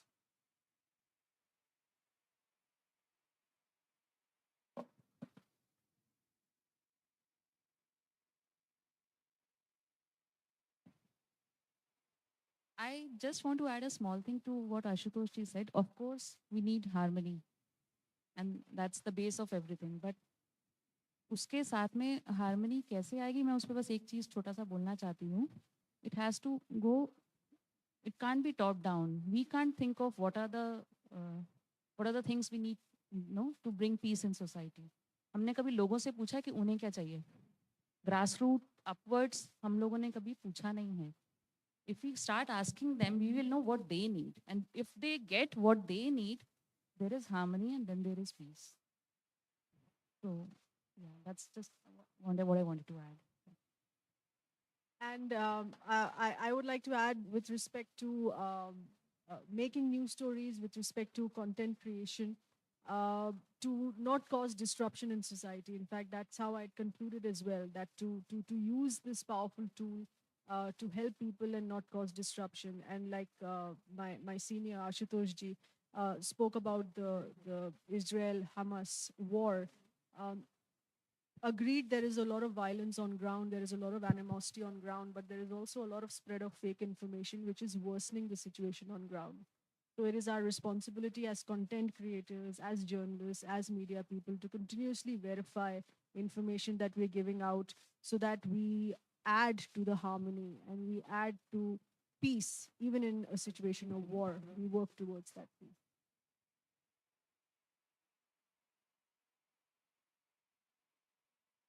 Thank you. Anyone else has anything to add? Yeah, please come forward.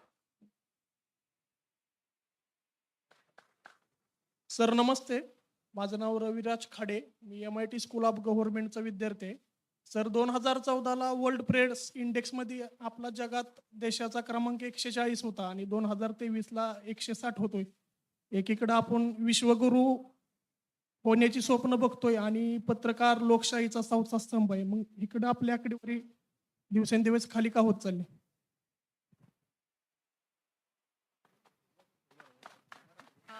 Yes, I think Prasanna can, yeah. मैं थोड़ा सा translate, उनको शायद हाँ, समझ में आया हाँ. होगा सारे पैनलिस्ट को, लेकिन उनके कहने का मतलब ये था कि हम एक जगह पे विश्वगुरु होने की बात करते हैं देश के तौर पे, लेकिन जब प्रेस फ्रीडम इंडेक्स की बात आती है तो कुछ साल पहले मान के चलिए 140 था तो अभी 160 है. तो ऐसे कैसे हो रहा है? तो मुझे दो चीज़ें इसमें से लगती है. सबसे पहली बात, मैं पूरा रिस्पेक्ट करता हूँ ये जो प्रेस फ्रीडम इंडेक्स हैं, ट्रांसपेरेंसी के बारे में जो इंडेक्सेस हैं, वो सारी चीज़ें इंपॉर्टेंट हैं. हालांकि ये हमें नहीं भूलना चाहिए, भारत की खुद की एक पूरी एनवायरनमेंट है. जैसे कि अभी जो प्रेस फ्रीडम इंडेक्स में जो बाकी के देश हैं उसमें से बहुत सारे वेस्टर्न और ऊपर के नॉर्दर्न हेमिस्फियर के देश हैं, उत्तरेकडची ते देश आहेत सगळे.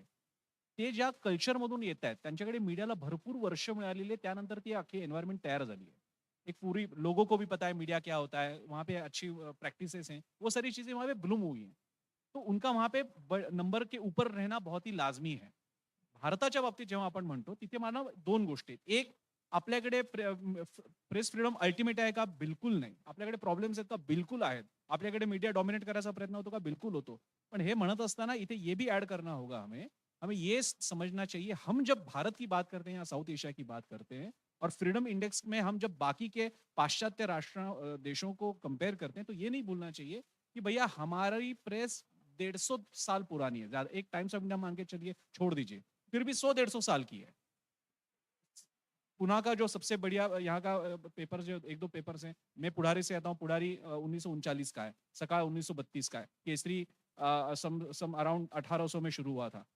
तो इससे शुरू हुए प्रेस फ्रीडम और यहाँ के जो बाकी के जो प्रॉब्लम्स हैं, पैसे की बात है, यहाँ पे लोगों की बात है, मार्केट की बात है, इससे सारे से गुजरने के बाद हमारी मीडिया की एक एनवायरनमेंट शुरू हुई है, बनी हुई है, जिसको एक 100 साल मिले हैं.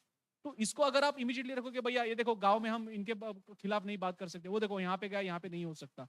इसके बावजूद जिस तरीके से हम मीडिया आगे आया है, उभर के बाहर आया है इंडिया का मीडिया, मैं कहता हूँ उसको हमें सलाम भी करना चाहिए. लेकिन हालांकि ये मैं मानता हूँ आपने जो जैसे कहा कि अल्टीमेट फ्रीडम नहीं है, जिस दिशा में कम से कम चलो छोड़ दो, इंडेक्स की बात छोड़ दो, एटलीस्ट भैया वो वहां पे है, तो हमें जो आगे जाना चाहिए था, शायद हम पीछे तो नहीं आ रहे, शायद हमें रोकने की तो कोशिश नहीं की जा रही.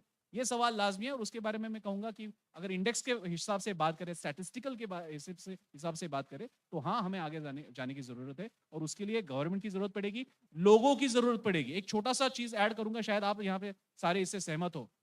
आप प्रेस फ्रीडम की बात तब नहीं कर सकते अगर पेपर की कीमत 4 रुपए से 5 रुपए होने के बाद अगर आप पेपर बंद कर देते हो. आप प्रेस फ्रीडम की बात तब तक नहीं कर सकते अगर 6 महीने के पेपर के साथ आपको एक बर्तन मिल जाएगा और इसलिए आप जिसकी लागत एक न्यूज़पेपर की लागत 40 रुपए होती है, जो आपको 5 रुपए में मिलता है. साल का सब्सक्रिप्शन ले लो, 500 रुपए में साल का पेपर और एक साथ में बर्तन मिल जाएगा. अगर इस हिसाब से आप देखने वाले हो पेपर के तरफ, अगर न्यूज चैनल का पेड सब्सक्रिप्शन महीने का मान के चलिए 10 रुपया है और एक फलाना न्यूज चैनल फोकट में मिलता है, तो आप वो फोकट वाला ले लोगे लेकिन पैसे वाला नहीं लोगे. आपको हक नहीं है प्रेस फ्रीडम इंडेक्स के बारे में बात करने की. अगर आपको प्रेस फ्रीडम इंडेक्स में अच्छा नंबर चाहिए तो ये सिर्फ हमारी जिम्मेदारी नहीं है. आपको पैसा, ये जो यहाँ पे बैठी हुई है मैडम, क्या ये इनको अच्छा लिविंग स्टैंडर्ड नहीं चाहिए? आशुतोष जी को नहीं चाहिए? इनको नहीं चाहिए? हमें नहीं चाहिए? आप 20%, 10-20% के नीचे बोनस इंक्रीमेंट नहीं लोगे हर साल और आपको चाहिए प्रेस फ्रीडम इंडेक्स, ये होना चाहिए, वो होना चाहिए. यहाँ की सैलरी कहाँ से आएगी? प्रोडक्शन कॉस्ट कहाँ से निकलेगी? आपको पैसा डालना होगा. आपको पता है न्यूज वेबसाइट के बारे में आज स्थिति ऐसी है कि सब्सक्रिप्शन मॉडल चल नहीं रहा है, तो अभी ये लेवल पे आ रहे हैं कि एक स्टोरी का पैसा दे दो, स्टोरी पढ़ दो, पर स्टोरी पर पे या पर पे स्टोरी के हिसाब से चल रहा है. क्या 10 और 20 रुपए में धंधा चलेगा मीडिया का? और फिर अगर मीडिया किसी गवर्नमेंट के पास अगर झुक जाता है, किसी पॉलिटिशियन के पास झुक जाता है, फिर आप आके पूछने वाले हो प्रेस फ्रीडम इंडेक्स में इंडिया कहाँ पे है? पहले आप जो एक उंगली बढ़ा रहे हो, 3 उंगली आपके पास है, दोनों मिलके प्रेस फ्रीडम इंडेक्स में जा गए.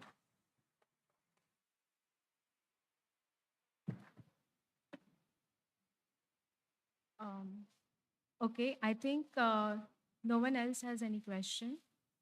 Okay. Oh, I'm so sorry. Yes.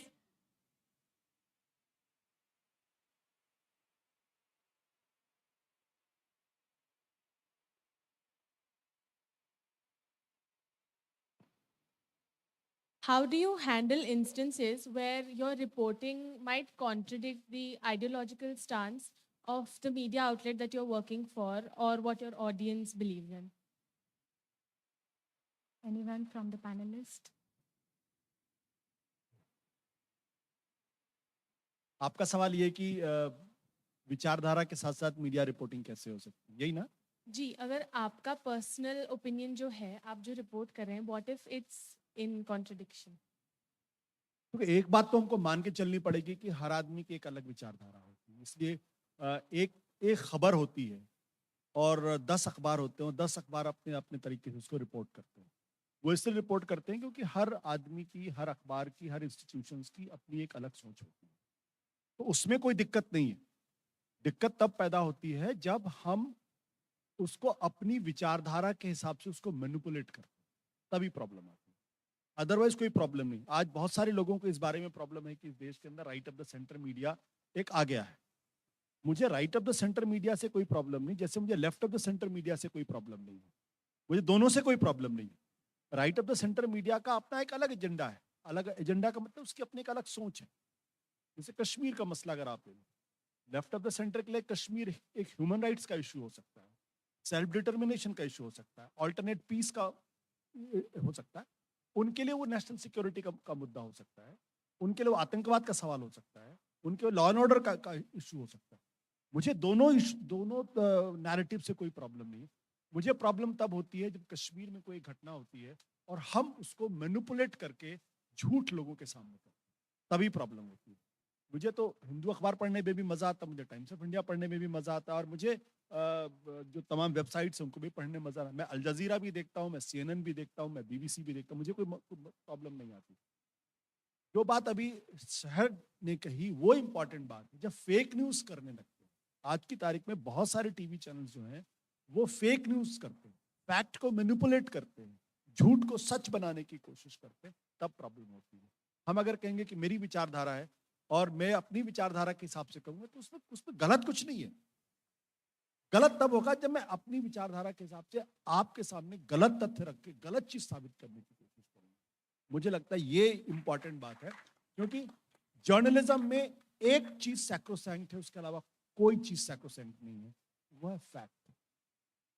या if you are truthful to the fact, अगर आप you are truthful to the fact, आपकी सारी समस्या का समाधान हो जाएगा।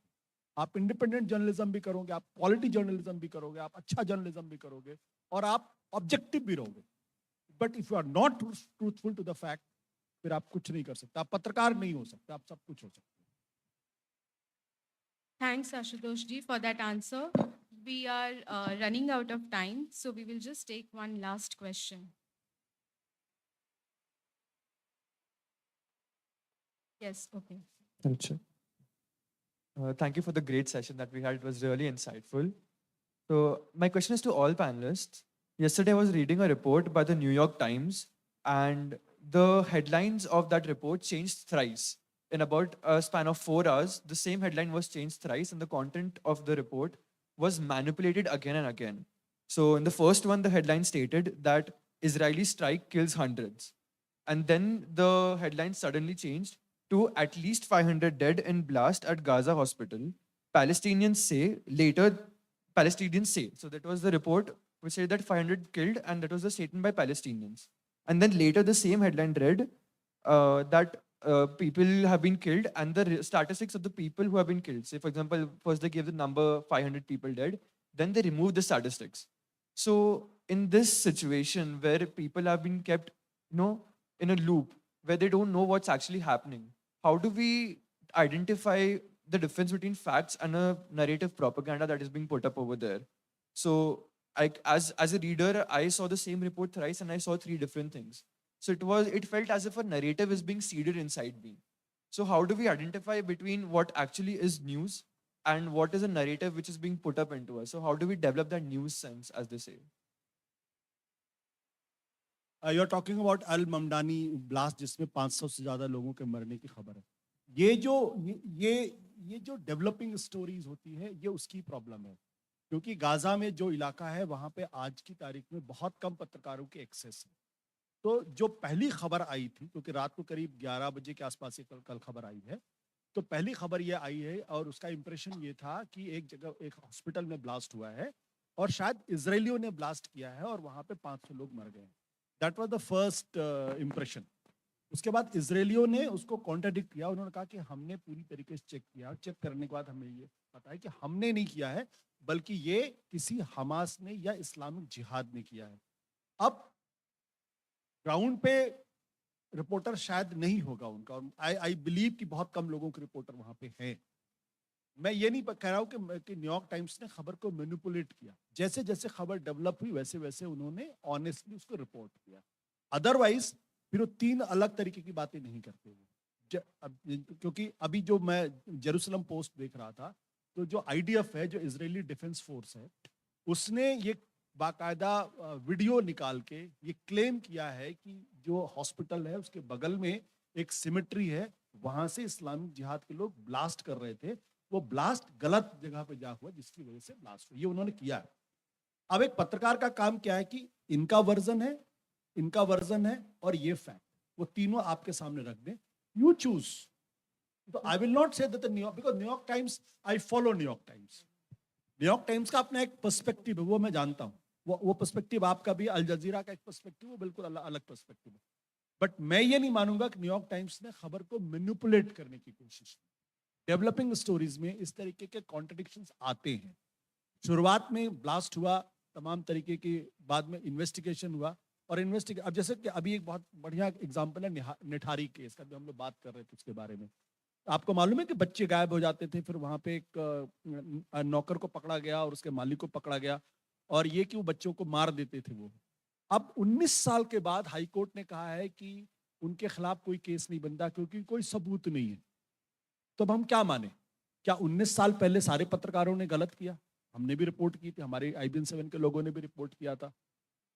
अब 19 साल के बाद कोर्ट ने कहा कि कोई सबूत नहीं है। सबूत नहीं का मतलब क्या हुआ कि नाउ दे आर इनोसेंट।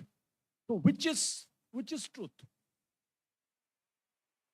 तो ये जर्नलिज्म में ये प्रॉब्लम कभी कभी आती है, और डेवलपिंग स्टोरीज में हमेशा प्रॉब्लम होती है। बट जो अच्छा ईमानदार पत्रकार होगा वो तीनों पर्सपेक्टिव आपके सामने रख देगा। You choose, the reader should choose. If you also see the timestamp, as Ashutosh said, कि developing story है. So maybe the first headline you read was earlier. The next headline that you read came 20 minutes or 1 hour later. So if you notice this timestamp of the headlines, because it's developing, so it means that there is more and more information coming in. And as he also said, that there are more versions to it. Another version is that it's a misfired Hamas strike. Another version is that Israel said that the hospital was being used as ammunition storage by the Hamas. So did they really strike the hospital or not? So when you follow news, yes, even for seasoned journalists, one has to take an all 360-degree view and notice timestamps. What was the time of that report? And if there is an update from that time, is there a further development and an update? So you have to keep checking updates. In this point, noticing a timestamp is also very. Thank you, ma'am. I just request panelists to stand for the group photo, and if possible, please hold the folder NCMJ logo.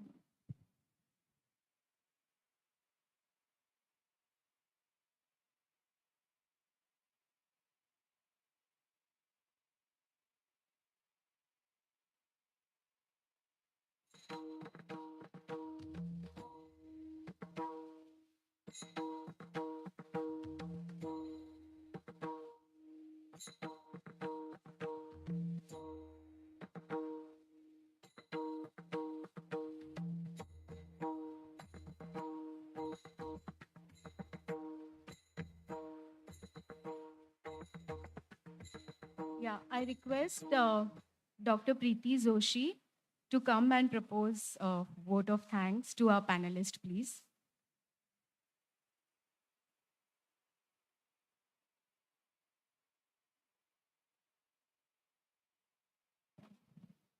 Thank you so much.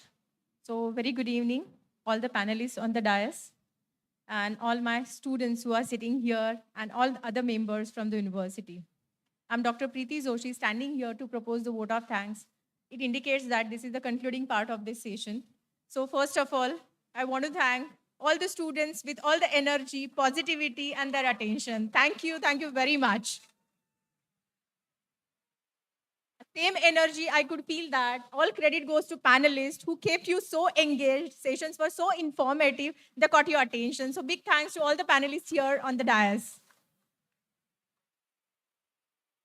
Very informative. I'm not going to talk about concluding remarks. I'll not try to put it in nutshell, because whatever they explain, each and every word, every information was very, very high, and you all have noticed that. So I'm not going to repeat it again. But in short, as a layman, what I understood from this margin to mainstream, I always feel that when we talk about margin to mainstream, as Prasanna Joshi sir also said, that now it has been reversed. Mainstream is going to marginalize and margins are coming into mainstream. So why this is happening? Coin has always two sides. So one side journalists are sitting here and other side is us, we, the viewers, who readers. So we should be very diligent. We should be very mindful selecting the stories. If we keep searching for any sensational news, then such kind of news will be flourished and that will hamper information channels. So we need to be very careful and mindful. So I think margin to mainstream, we are also equally responsible and we should take the onus of this. And I think through such kind of sessions, all will be very diligent and mindful while taking the information. Second point, I just want to talk about why do we call any news channel or any article, it talks about story. Why it is called as story? Because each story has the narrative and we all should be very mindful to understand the narrative of each and every story. So with this, I first of all thank our university, MIT World Peace University, for organizing such a wonderful conference for all of us who are not only from media and journalism, but for all the common people who will be attending this. So, Vishwanath Karad sir, our executive president Shri Rahul Karad sir, our executive director Aditi Karad ma'am, big thanks to all of them for supporting us for this conference. I do thank our Vice Chancellor R.M. Chutney sir, Registrar Pokhare sir, Dheeraj Singh sir, who is Associate Dean for Media and Journalism, for organizing such a wonderful conference. And this is 5th edition we are presenting to all of you. And at the end, why I have kept it at the end? Because these are the people, these are the panelists who made it really, really very enriching and informative to all of us. So first of all, Ashutosh Sarji, then Ravlin Kaur, Sheher Zaman, and all the dignitaries sitting on the dais. Big, big thanks to all of them. And I think big round of applause to them. So with this, I declare that this session is over. Thank you very much.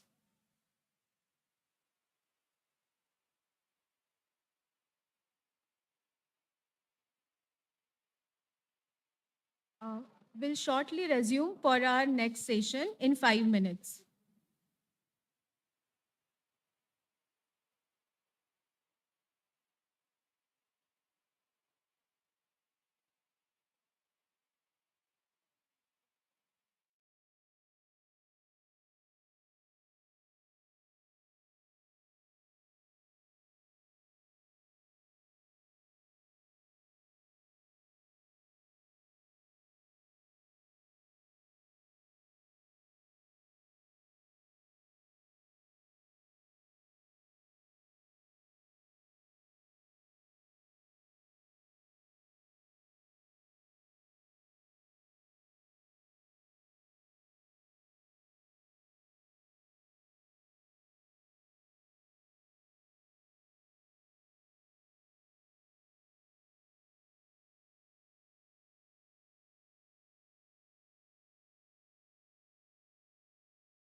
conversation on the topic that's both relevant and vital in today's world, youth to youth. I am Sarthak Kaugad from second year Bachelor's Media and Communication. And I am Sanika Narkarni from third year BA Media and Communication. And we will be your anchors for this session. Thank you, Sarthak. It's a privilege to be here with you. As the theme suggests, today's discussion revolves around the voices of our young generation who will address the challenges and opportunities they encounter. That's right, Sanika.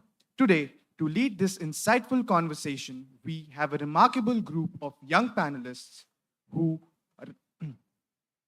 are making waves in the fields like cinema, journalism, literature, radio, and many more, proving that the future is in capable hands. I would like to request our Vice Chancellor, Aram Chitnis, Professor Dheeraj Singh, to felicitate Dhruv Sehgal. Dhruv is a critically acclaimed award-winning writer, actor, and director, most popularly known for his original series Little Things. He recently wrote and directed an episode of Modern Love Mumbai for Amazon Prime Video.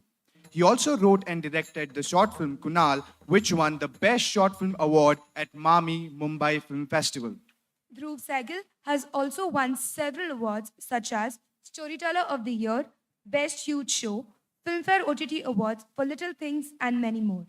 With a unique blend of charisma, wit, and a keen insight into the human experience, he has carved a distinct niche for himself into the world of storytelling, leaving an incredible mark on both screen and stage. Our second panelist is no less impressive. I would now like to request our chair, Professor Dheeraj Singh, to felicitate Mansi Dave. Mansi Dave is a journalist whose talents aren't just confined to journalism. She is also an accomplished Bharatnatyam dancer, a skilled classical singer, and holds a black belt in Taekwondo. She is passionate for public speaking.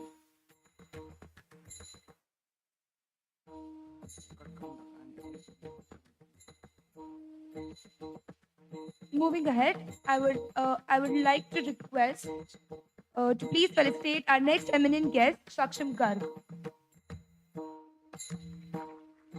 He is the author of the record-breaking mythological fantasy novel Samsara, Enter the Valley of Gods. A national bestseller, Samsara was highly praised by Dr. Shashi Tharoor.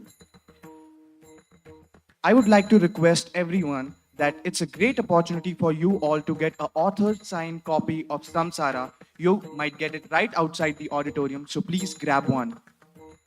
We welcome you, sir.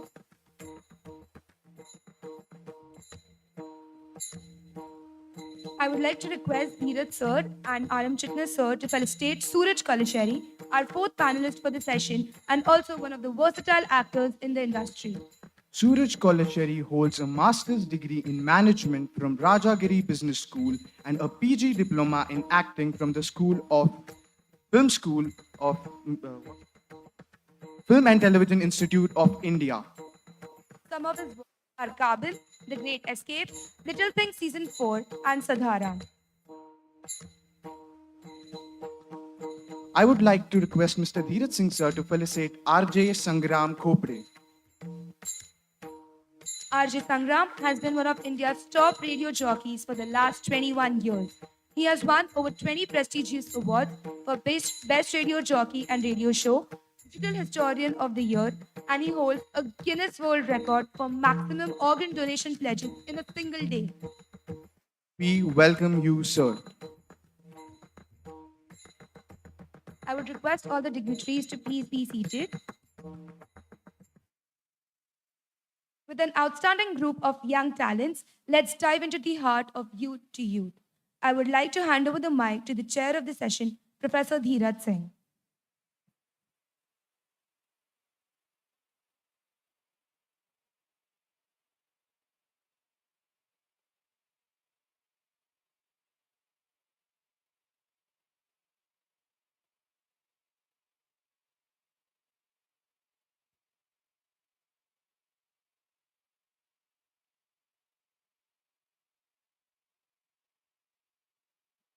Yeah, am I audible now? Thank you. So you must be wondering why we have such an eclectic group of young people, very inspirational young people in our midst. But the whole idea of today's panel is how to take this journey ahead. A lot of you are in second year or first year or even started your journey in the university and have many questions as to how a media and communication career will take off, which is exactly why we have a sterling panel of people here who have made storytelling their mainstay. Even though they come from different backgrounds, some of them have done engineering, some of them have had books publishing experience, and some of them have TV experience, yet storytelling is the one thing that unites them and brings them together at the forefront of being newsmakers, especially as inspirational figures for you. So before I begin, I'd like each one of them to give us a sort of window and insight into how they came into what they're doing today. And no particular order, I'd like to follow the alphabetical order. So with that, I would ask Dhruv Sehgal to come up and tell us a little bit about his story, how he came into doing what he's doing today. Dhruv.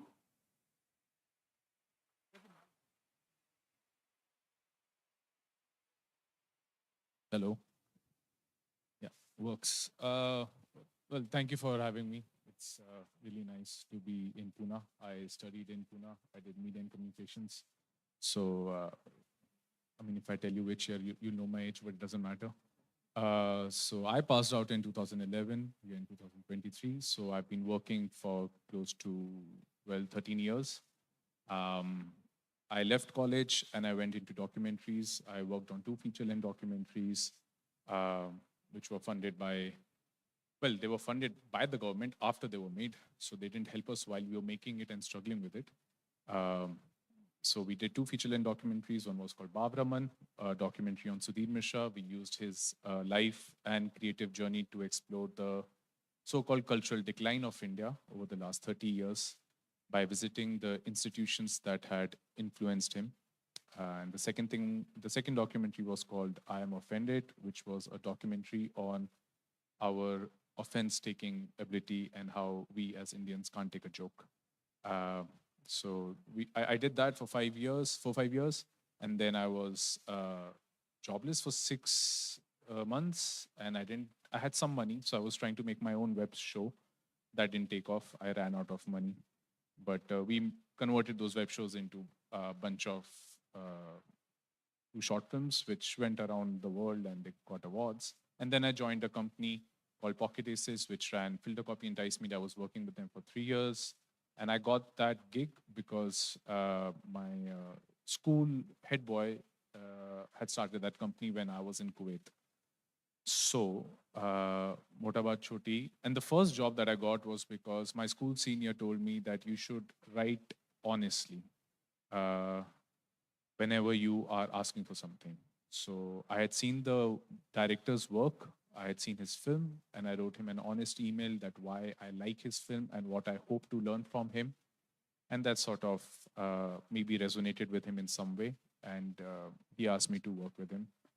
And then, yeah, since then I've just been trying to be a screenwriter, an actor, or director, but primarily a screenwriter.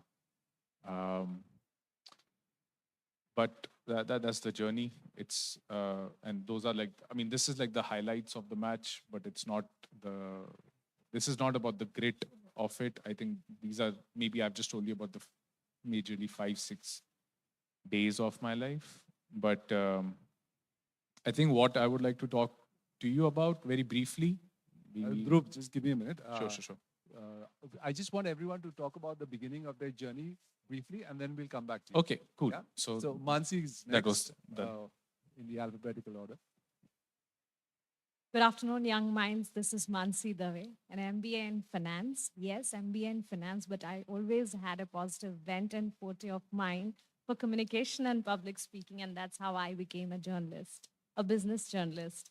Started my journey, my career with a small-time real estate channel, went to CNBC Network 18, worked for 2 years in CNBC Network 18 and CNBC Awaaz, Post which I went to Z Business, worked for 4 years over there and learned everything about business journalism, right from what market is, what economy is, how do you tackle the global markets, what is the energy pack, what is the currency, how are the global markets impacting domestic markets, how is there a connection between the global and the domestic economy.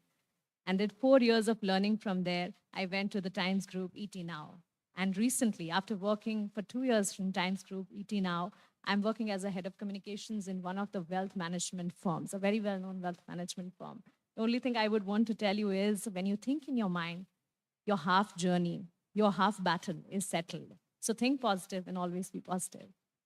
Thank you so much, Mansi. Saksham, you're next. Because your journey about writing a book came from an instance that I was seeing one of the interviews that you used to see this boards all over the place in close to your boarding school. So that's where you started. So please tell us more about it. Hi guys, Saksham here, and I'm an author. I'm an editor at Penguin. I have started marketing, and I'm obsessed with viral reels and how to make everything go viral. I have a side page that's doing amazingly. But this book right here started exactly 10 years ago. Try not to laugh, but it really did take me 10 years to write this book. And started in school, in the foothills of the Himalayas where I had studied in Woodstock. And after the 10-year journey, the idea was to get the bold, almost controversial message in this book to the masses. And for that, I needed the best publisher, and therefore Penguin. And now I'm very, very happy, grateful with the response the book has received. It's a record-breaking national bestseller. We've got a movie deal, multiple languages coming out, and 50,000 copies in the last 1 year. So yeah, that's me, and I'll talk more about the particular aspects of this journey going forward. Thank you. RJ Sangram is next. Please share with us your wonderful, amazing journeys so far. Thanks. Namaskar. I said namaskar. Much better. Guys, imagine the audacity of a bunch of people like us to sit here and talk about our origin stories as if we were superheroes, right? There's a mental affliction that about 95% of the population of the world has. You know what that is? It's worse than this 5% obsession of having or needing an origin story or having something dramatic in your life all the time. The other 95%, their mental problem is that they don't want to think about their origin story. They don't think that their lives should be or can be dramatic. So I'm here to tell you that each one of us needs to look at our lives and say, boss, kuch to acha hua hai, aur agar hua nahi hai to what can be my origin story? So with that out of the way, that okay or nod from my side for narcissism, I will tell you quickly how I started my work. I dropped out of engineering. I ran away from engineering school because I had a list of things I did not want to do in life. I had no idea at that age, at 18, 19, 20, 21, what I wanted to do with life. But I said, yaar, ye 4 cheezein nahi ho sakti. Usme se top mein hai engineering drawing. Any engineers here? There's something called engineering drawing. And I just could not, I cannot still fathom. I sometimes wake up thinking about isometric angles, in cold sweat. So I decided, ye nahi ho sakta hai. Then what are the other things that I can do?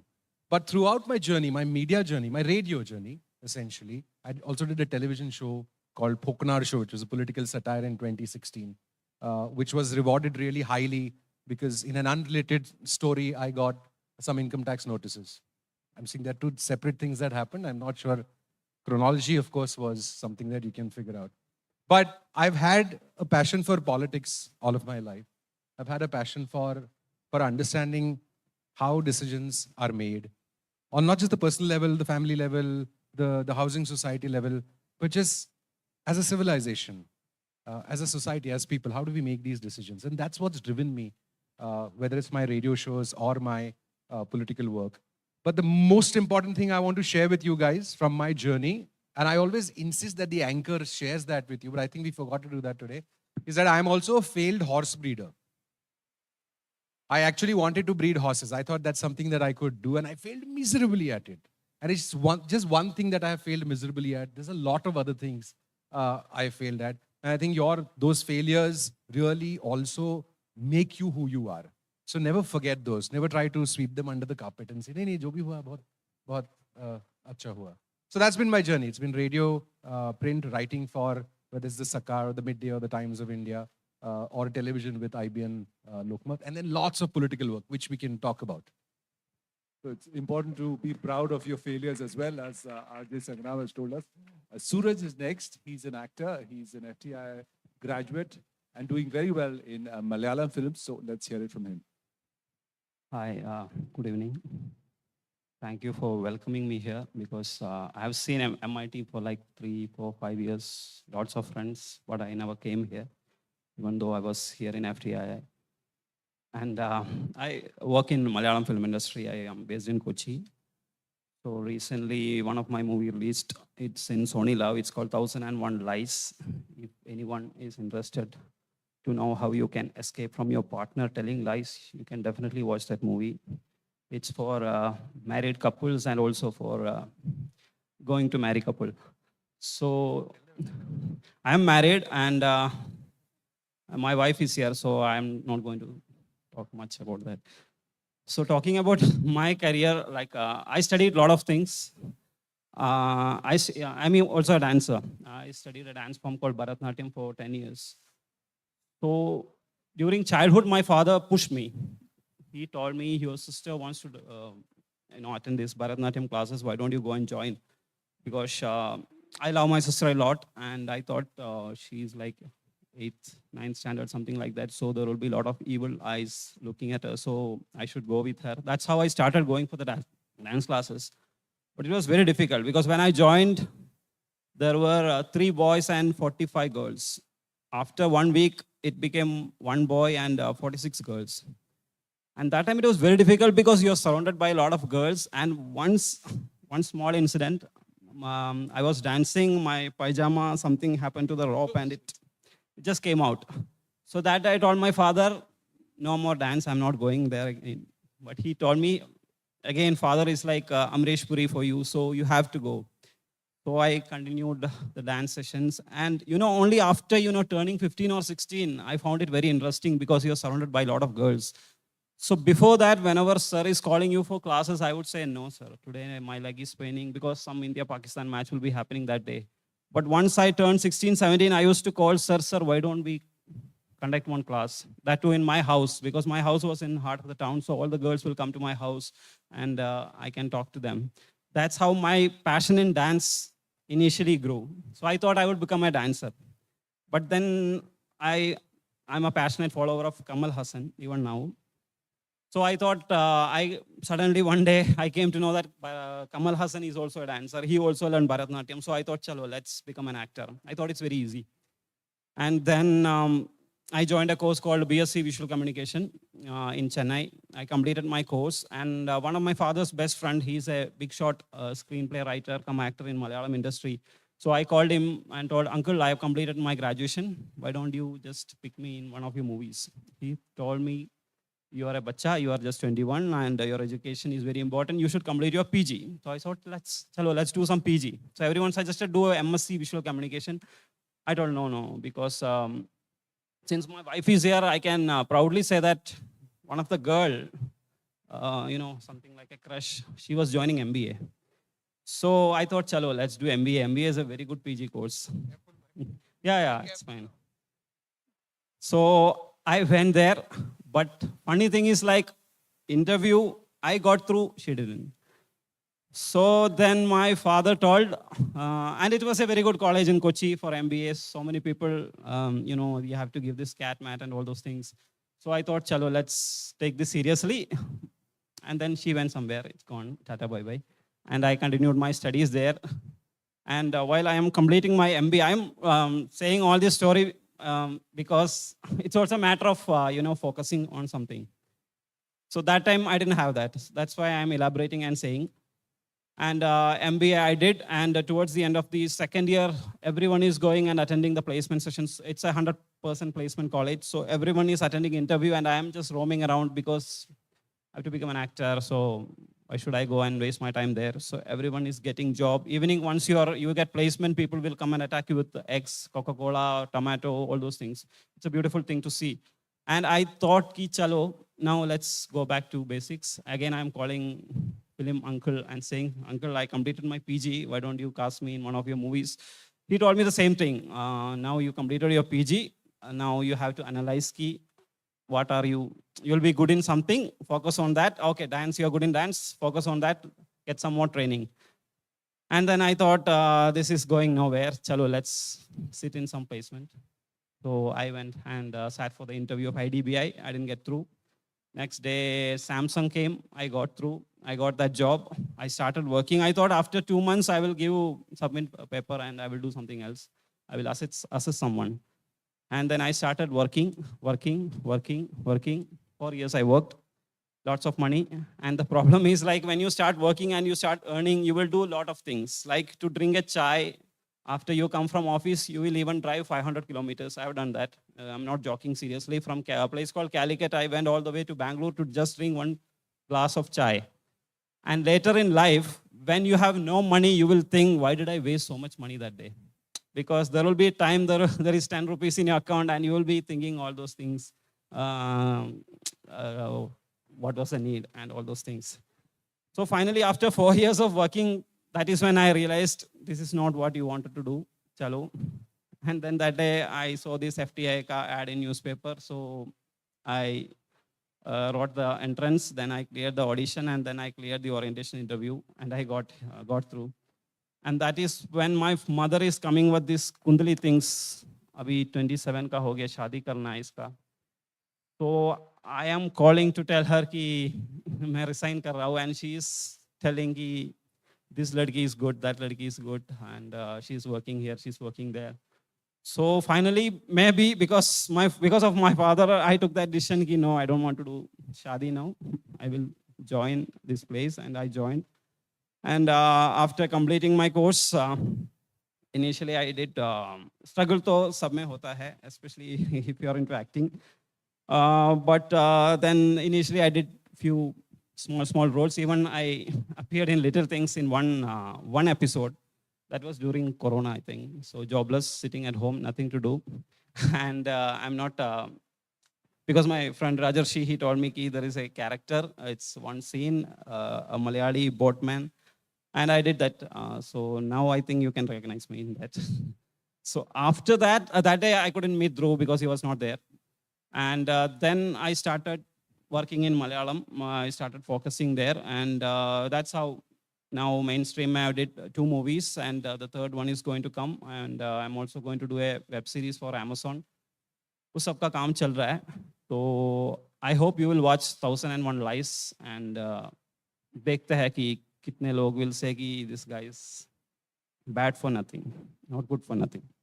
Thank you, Suraj. Thank you. So we realize that in the 21st century, a lot of things are different from the previous generations. And while there is this flexibility that you can do many things at a time, you can attempt things that your parents' generations perhaps did not have the luxury to. How would you summarize that perception? That there is a perception that things are easier now than it was. But of course, there is a lot of struggle, especially in creative professions like Suraj talked about, where you have to wait for work, or work doesn't come naturally. There's no campus selection and such things happening. How do you see that challenge? Any one of you can take it, and then we'll talk more about that. What is the perception? Is that perception true, firstly, that things are easier now? And if not, what has changed from the previous generations? Any one of you can take it, please. Suraj, yes. Let's talk about movies only here, because I don't know anything else. Even though I did MBA, finance, she did MBA finance.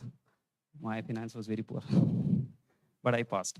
So talking about the ease of getting works these days, 100%, I would say 100%, because, you know, older generation, when I used to talk to actors who worked in Malayalam in the 70s and 80s, they used to tell me, They have to literally go and stand outside the gate of big directors, big producers, and lot of rejections. Like they will tell you, why don't you go and look into the mirror? All those things. अभी तो वो सब नहीं है, because I know, because if you know something very well, if you can write it very well, there are a lot of opportunities, especially after the emergence of these OTT platforms. A lot of opportunities are there. And पहले session में किसी ने बोला about YouTube. YouTube is the best place, like my brother-in-law, he is an influencer in Kochi. He's a food blogger, he's a travel blogger with good subscriptions, like, subscribers in Instagram, some close to 4 lakh. So initially, after my sister's wedding, I used to tell him, few years ke baad, when you walk with me, people will take selfies with me. That time, don't feel jealous. But after 2 years, what happened is like, no one knows me, and people are taking selfies with him, because such is the reach of these YouTube channels, Instagram. Lots and lots of things are happening there. You can talk about anything, and sensibly, if you talk, really, it will take you to far, far, far places. Same is happening with movies also. Like if you come up with a very good script, 100% you will find a good financier, 100% you will get a good platform. Like the movie which I did, I'm talking about 1001 Lies, usme 90% of the people are newcomers. जिसने पहले कुछ नहीं किया है, किसी ने bank में काम किया है, someone was a lawyer, someone is a doctor. So we came and we made a movie, and Sony Live dekha, and they told, we want to buy this movie. Please don't give it to theaters. We are ready to buy this movie. That's how wo ho gaya. And based on that, you are getting your next work. So ye, not only in films, in any field, now it's very easy. तो उसमें आपको किसी, जैसे sustaining is a very difficult thing. Like you say, हम सब बोलते हैं about nepotism. Like you talk about a good actor, and you say, iska beta hai, that's why he's there. I can say that, but I'm wrong, because he's there because of his talent only. Just because my father is a politician, I cannot go and become Prime Minister of the country. Same way, you have to do some work sensibly. Wo kar rahe, lo kar rahe. You take any big star here, ऐसे करके ही आया है. So what I'm trying to say is like, जो काम आपको वो initial opening definitely you will get. वो तो है, it's there nowadays. It's very easy. पुराने टाइम का तो अलग स्टोरी था.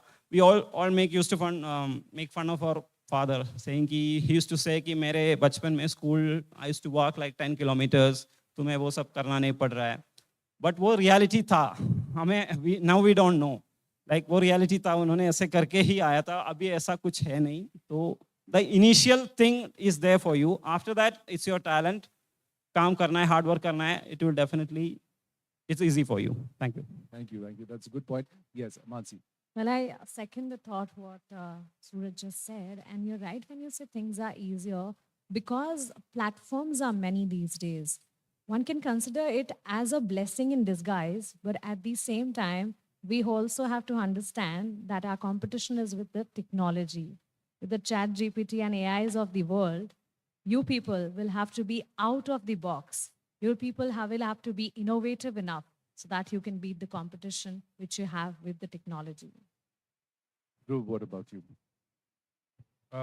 Yeah, I agree with both of them. I also think what is beginning to happen now is for any artist, for any thinking mind, there is a relationship that you have to have with your own self. And I'm not saying earlier it was easier, maybe it was always difficult, but I can only speak for these times.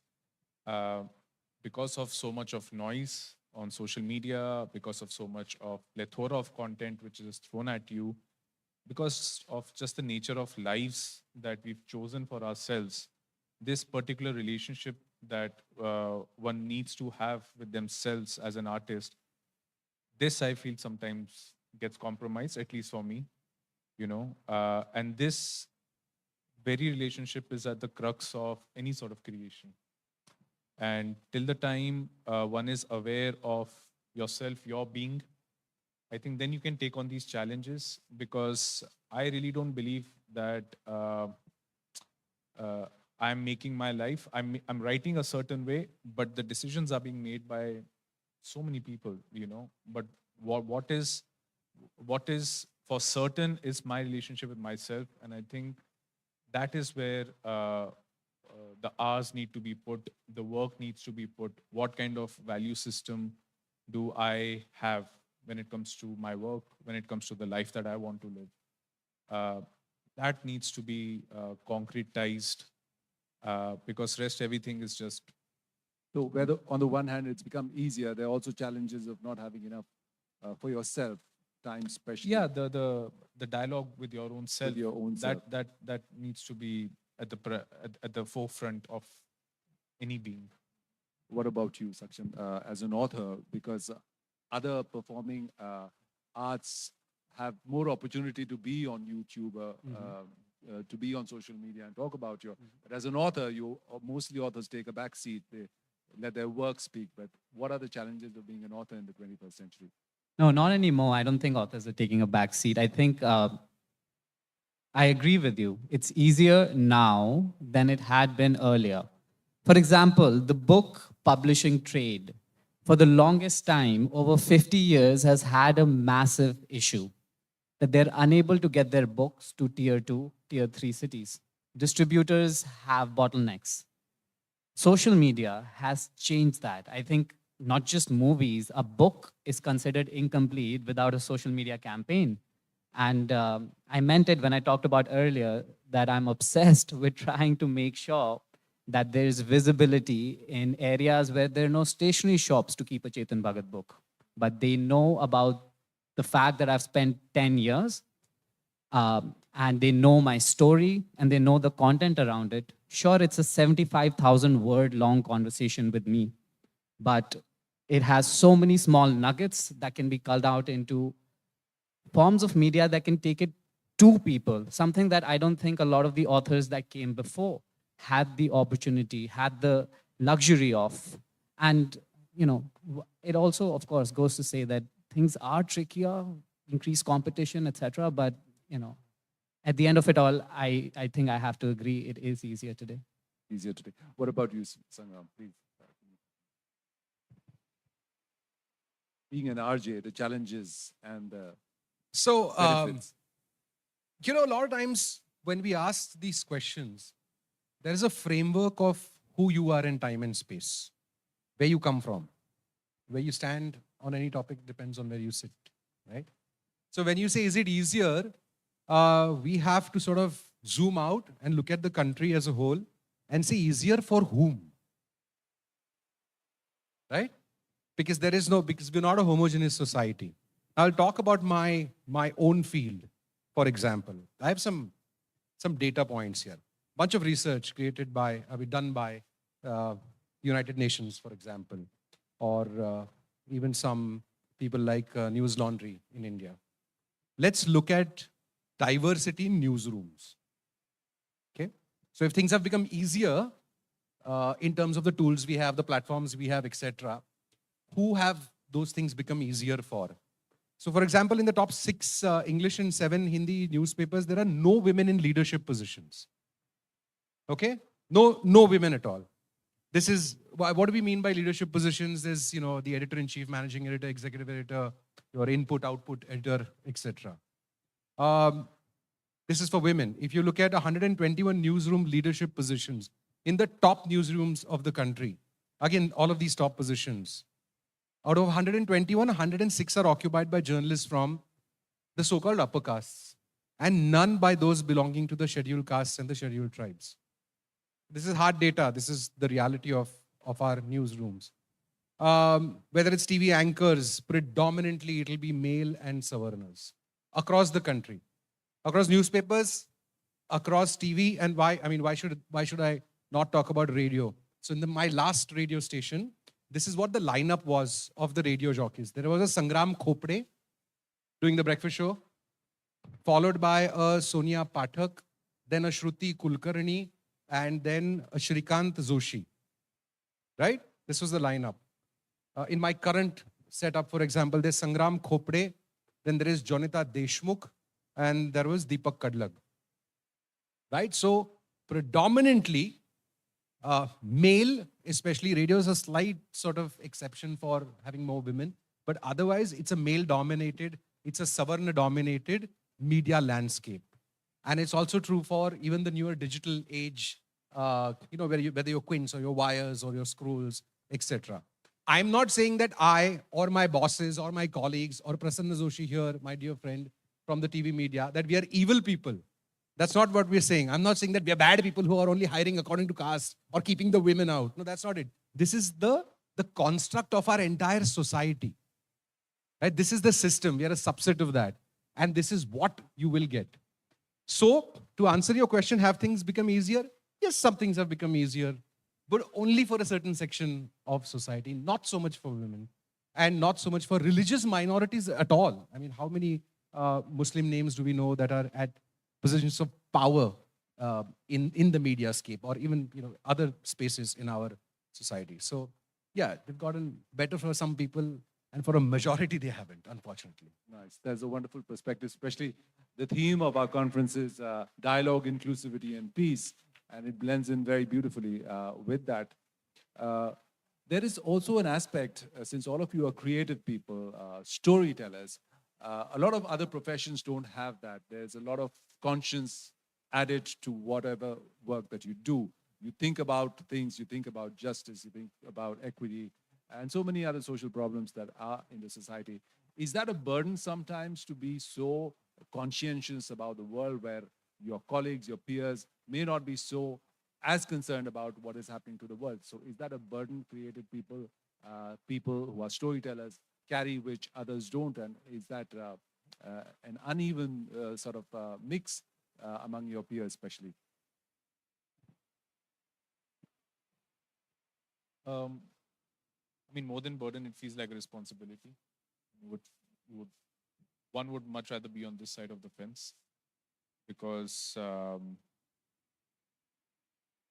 mean, there are very few professions who sort of incentivize you for thinking originally, for thinking in ways which are inclusive. And if your stories are doing the so-called right thing, and if you're getting incentivized for it, then just nothing like it. Having said that, this very road anyway is difficult, because it goes against the so-called what the masses would like to hear, would want to consume, and would want to keep themselves busy with. But I mean, this again, takes you back to the whole value system, that what do you really stand for? You have one life, you have such limited time. You will tell at best 10 to 12 stories. What kind of world do you want to represent in those stories? How do you sleep at night? These are questions, and there is no correct answer for this, but these are questions which one should sort of indulge in. But yeah, it's always better for some people to ask questions, if not give answers, because the giving answer sometimes leads to nowhere, because more and more you see a lot of our shows and a lot of our films, they like to sort of sanitize their content to sort of just tick boxes, thoda representation dikha do, thoda women empowerment dikha do, thoda balance kar do caste ka. But they're not, you see a film which is, yeah, it is complete tokenism, but you see a film which is being written and directed by a woman as compared to a man, and you will see the complete change of not just the issue, but the change of tonality and the change of experience. So it is all about how much are you ready to sacrifice for this, if it is even a need for you. If the need is something else, fair enough. But again, it's a question. It is a responsibility, and I think that's a wonderful way of putting it. I'd just like to go to Mansi next, because business journalism is a world where it's all about making money, profits, and so on. Your conscience, I don't know whether I'd like to hear from you. How much of a role does that play in your workspace? So when you say ignorance of people about the burning topics, the burning things around, whether it's a burden or no, I think more than a burden, it's a concern. But gone are the days, because people now have become quite intellectual and rational about what's happening around, and they really want to know, and they really want to understand. And if we talk about viewership, if we talk about public in general, they don't take anything and everything now. They want real content. It's not a burden, a little bit of concern, but I think that is also settling in now because people have become more intellectual.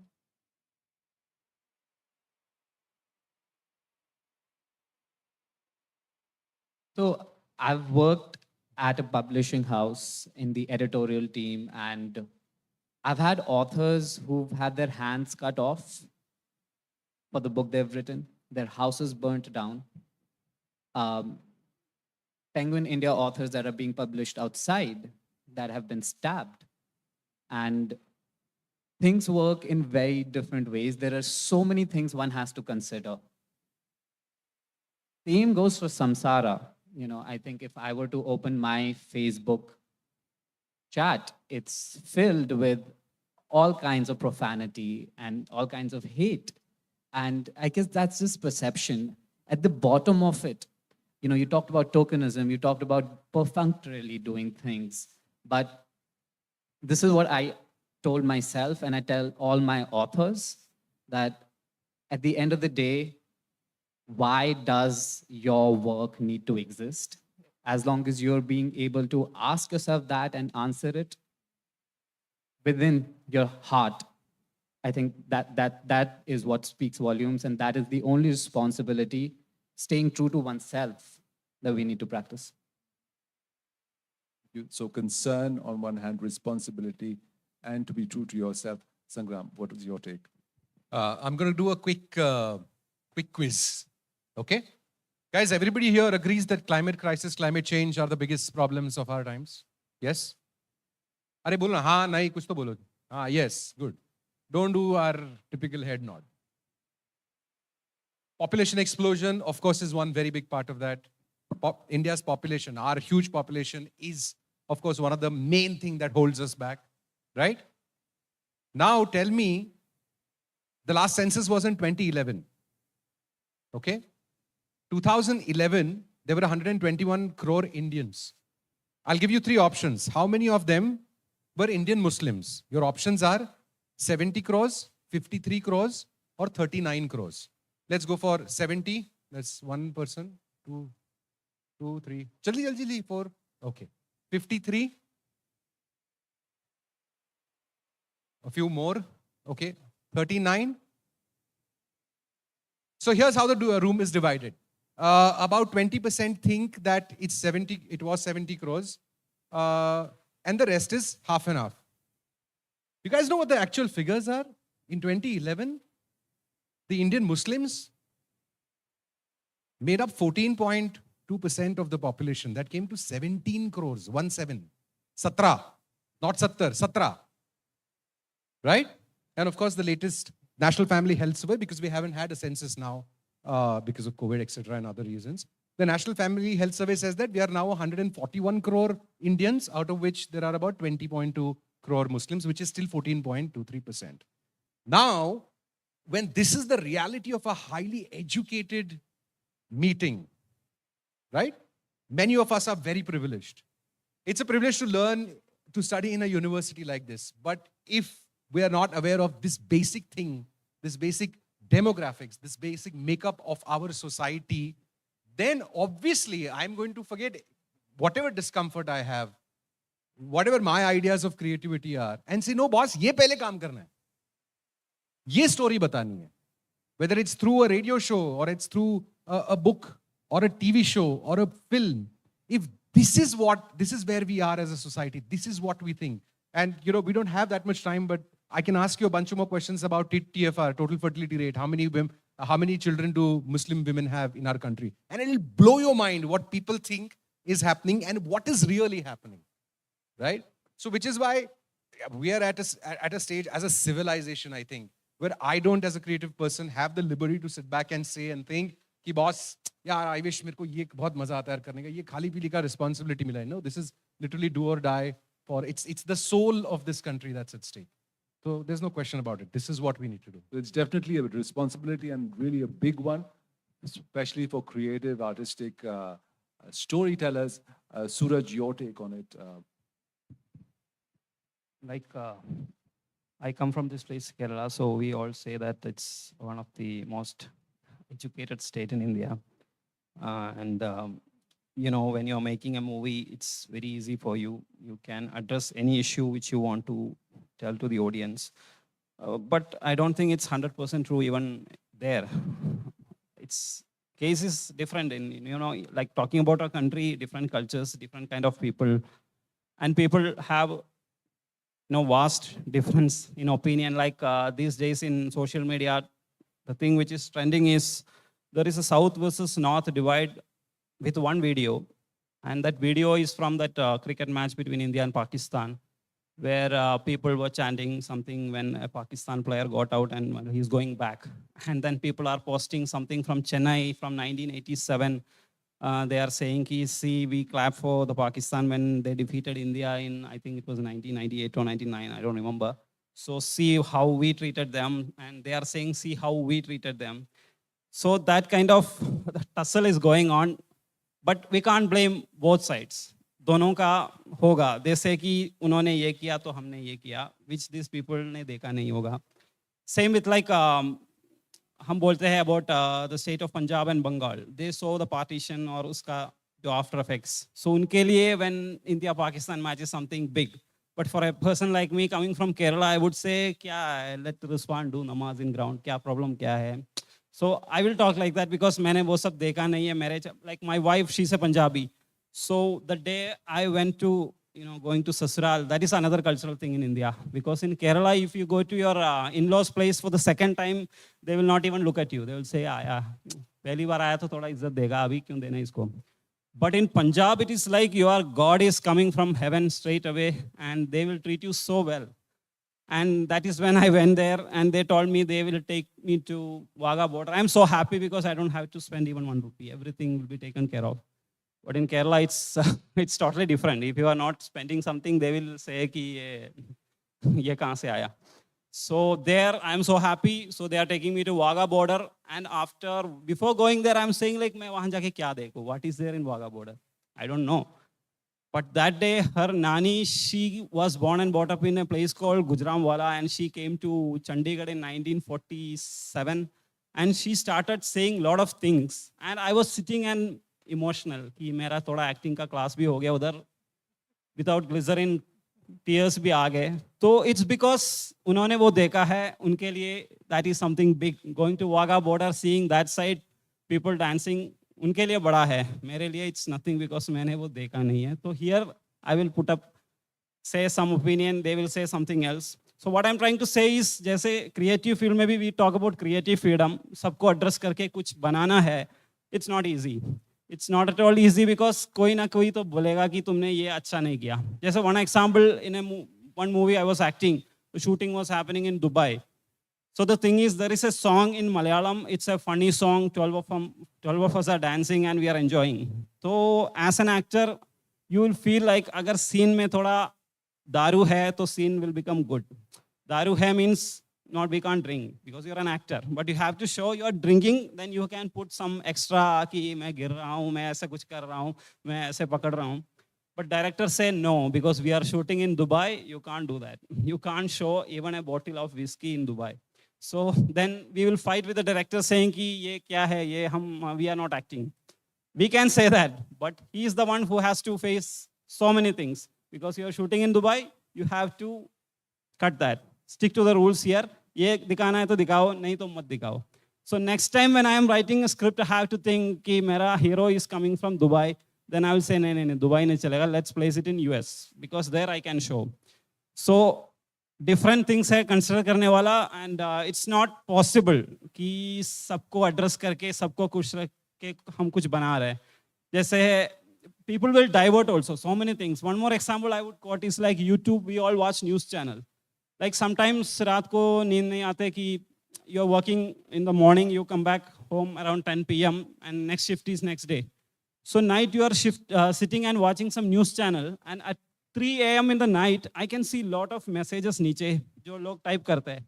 I don't know, मुझे अभी भी पता नहीं कि वो literally लोग type कर रहे हैं या कुछ सिस्टम जनरेटेड है जहाँ लोग कुछ बोलते रहेंगे. Someone is abusing government, someone is वो रात को 3 बजे चल रहा है. And I'm like, ये कौन है, ये क्या है, ये what is this? Is this बेरोजगारी or is this people are being paid for that कि हमें पैसे दे रहे हैं, तो they are working at 3 a.m. non-stop. और उसमें after reading few lines you will say चलो इसके ऊपर एक फिल्म बनाते हैं. But I know अगर मैंने उसके ऊपर कुछ भी लिखा, then in my YouTube channel the same thing will come. So like people will divert. उसमें पता नहीं कि mentality क्या है. जैसे in Kerala we have 2 big stars. One person is called Mammootty and another person is called Mohanlal. So we consider them as gods. Like people consider Rajinikanth as God in Tamil Nadu. So when someone from Bombay is saying Mohanlal is not a good actor, we'll become very angry. So like, how dare you talk about him? He is the best actor in India. सबका अपना अपना अच्छा actor होता है. मेरे लिए I am the best actor. There is no one else. But I know the person sitting in front of you say, ये इसको तो कुछ आता नहीं. So, but you have to believe you are the best and you are doing something. And talking about Mammootty and Mohanlal, the thing is like people will start typing something about them and finally it will come and finally it is reaching a point like Hindu-Muslim. Because one is Hindu and one is Muslim. फिर गाली गलौज शुरू हो जाएगा. One people is supporting this actor, one is supporting this actor. They don't know that. We know, and finally these people are also kind of provoking us कि तुम भी ऐसे सोचना शुरू करो.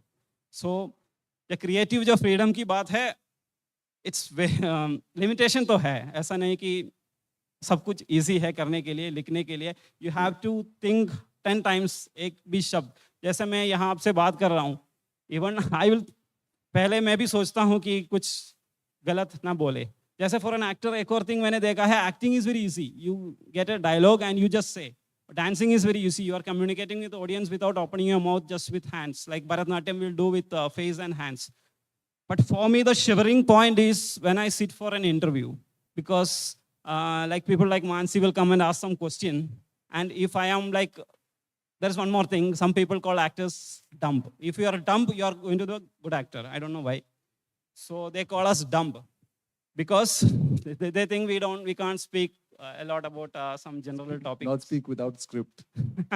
So it's very difficult for actors, sir. Like without script, it's very difficult. We don't know what is coming out of your mouth tomorrow.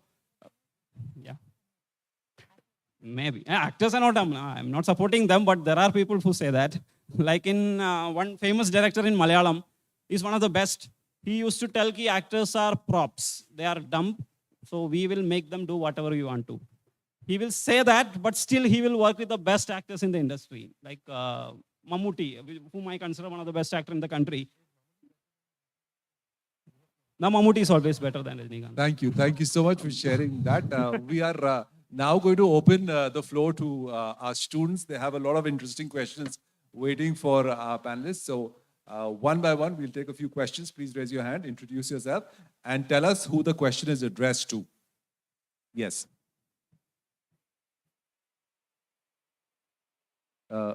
Yeah. Or come forward and ask your question.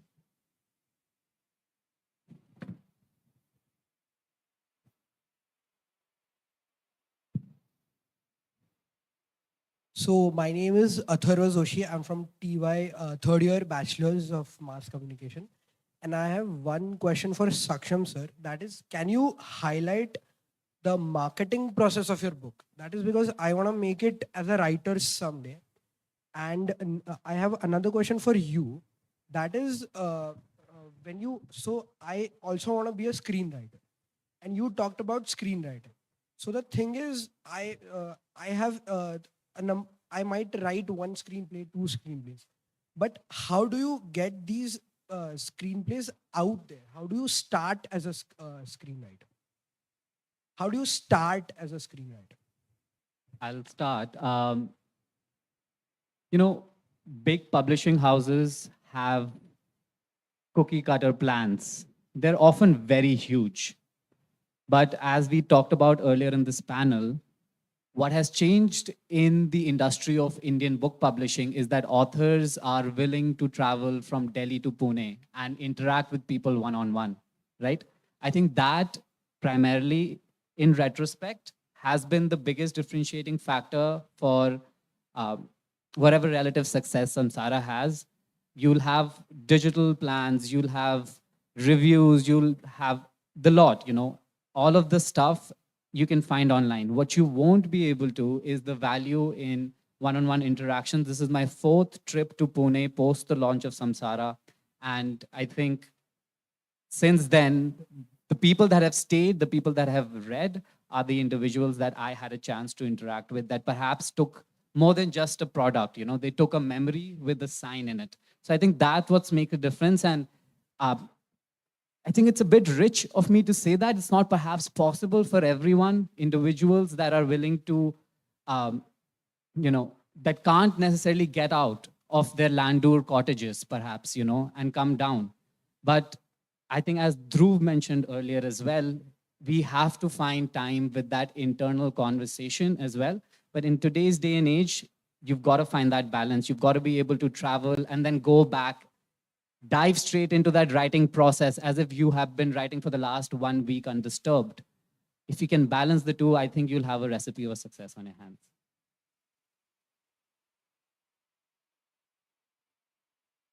Of course, there are many ways to start off as a screenwriter, but one of the most common, probably one of the best practices is to read screenplays. A lot of screenplays are available online, from Munna Bhai MBBS, Lagan to all the screenplays of Christopher Nolan, and to understand that there is an actual craft, and this is not easy. There is a language, there's a method to this, and each writer has his own method. So studying screenplay is very important. The second thing that one needs to do is get a membership of SWA, Screenwriters Association. It's a great association based out of Bombay. They protect the rights of screenplays. So anyone who wants to be a screenwriter needs to get registered by them and then register their script, because you will float your script to different production houses, and like it often happens, fishy things happen. So you register your screenplay. The third thing which I would recommend to any screenwriter is to not approach the director, not approach the screenplay writer whose work you admire, but to go to the end credits of each film, web show, or even an ad, and see who the co-producers are, see who the development heads are, and find them online through Instagram or LinkedIn or Twitter, and message them. But don't message anyone, any script. You know, message someone who you think will probably resonate with your particular script, and the chances of that conversion are higher. And the last thing that I would say is find a job in a writer's room as a writing assistant, because that really helps you. The reason why America and Britain, majorly America, make the best TV is because they have a proper system in place that you start off as a writing assistant and it'll take you 10 years to finally write your own show. So there is an entire process. We being Indians, everything is just, you know, shorthand kar diya, jugaad kar diya. But this idea of being a writer assistant in a writer's room really elevates not just your understanding of the craft of screenplay, but also the mentality that one requires to be a screenplay writer. These 4 things. Thank you, sir. No worries.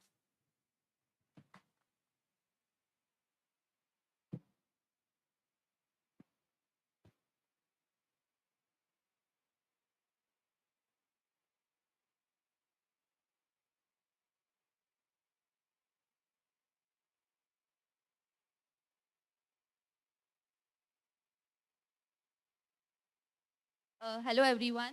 My question is to all the panelists. So what is the role of diversity and inclusivity in the media? And how can emerging professionals contribute more inclusive representations in the industry?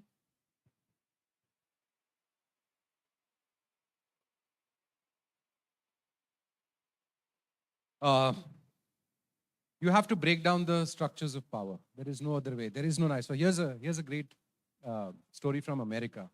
76% of diversity, equity, inclusion officers These are people who are hired to ensure that in that organization there is equality, equity, right?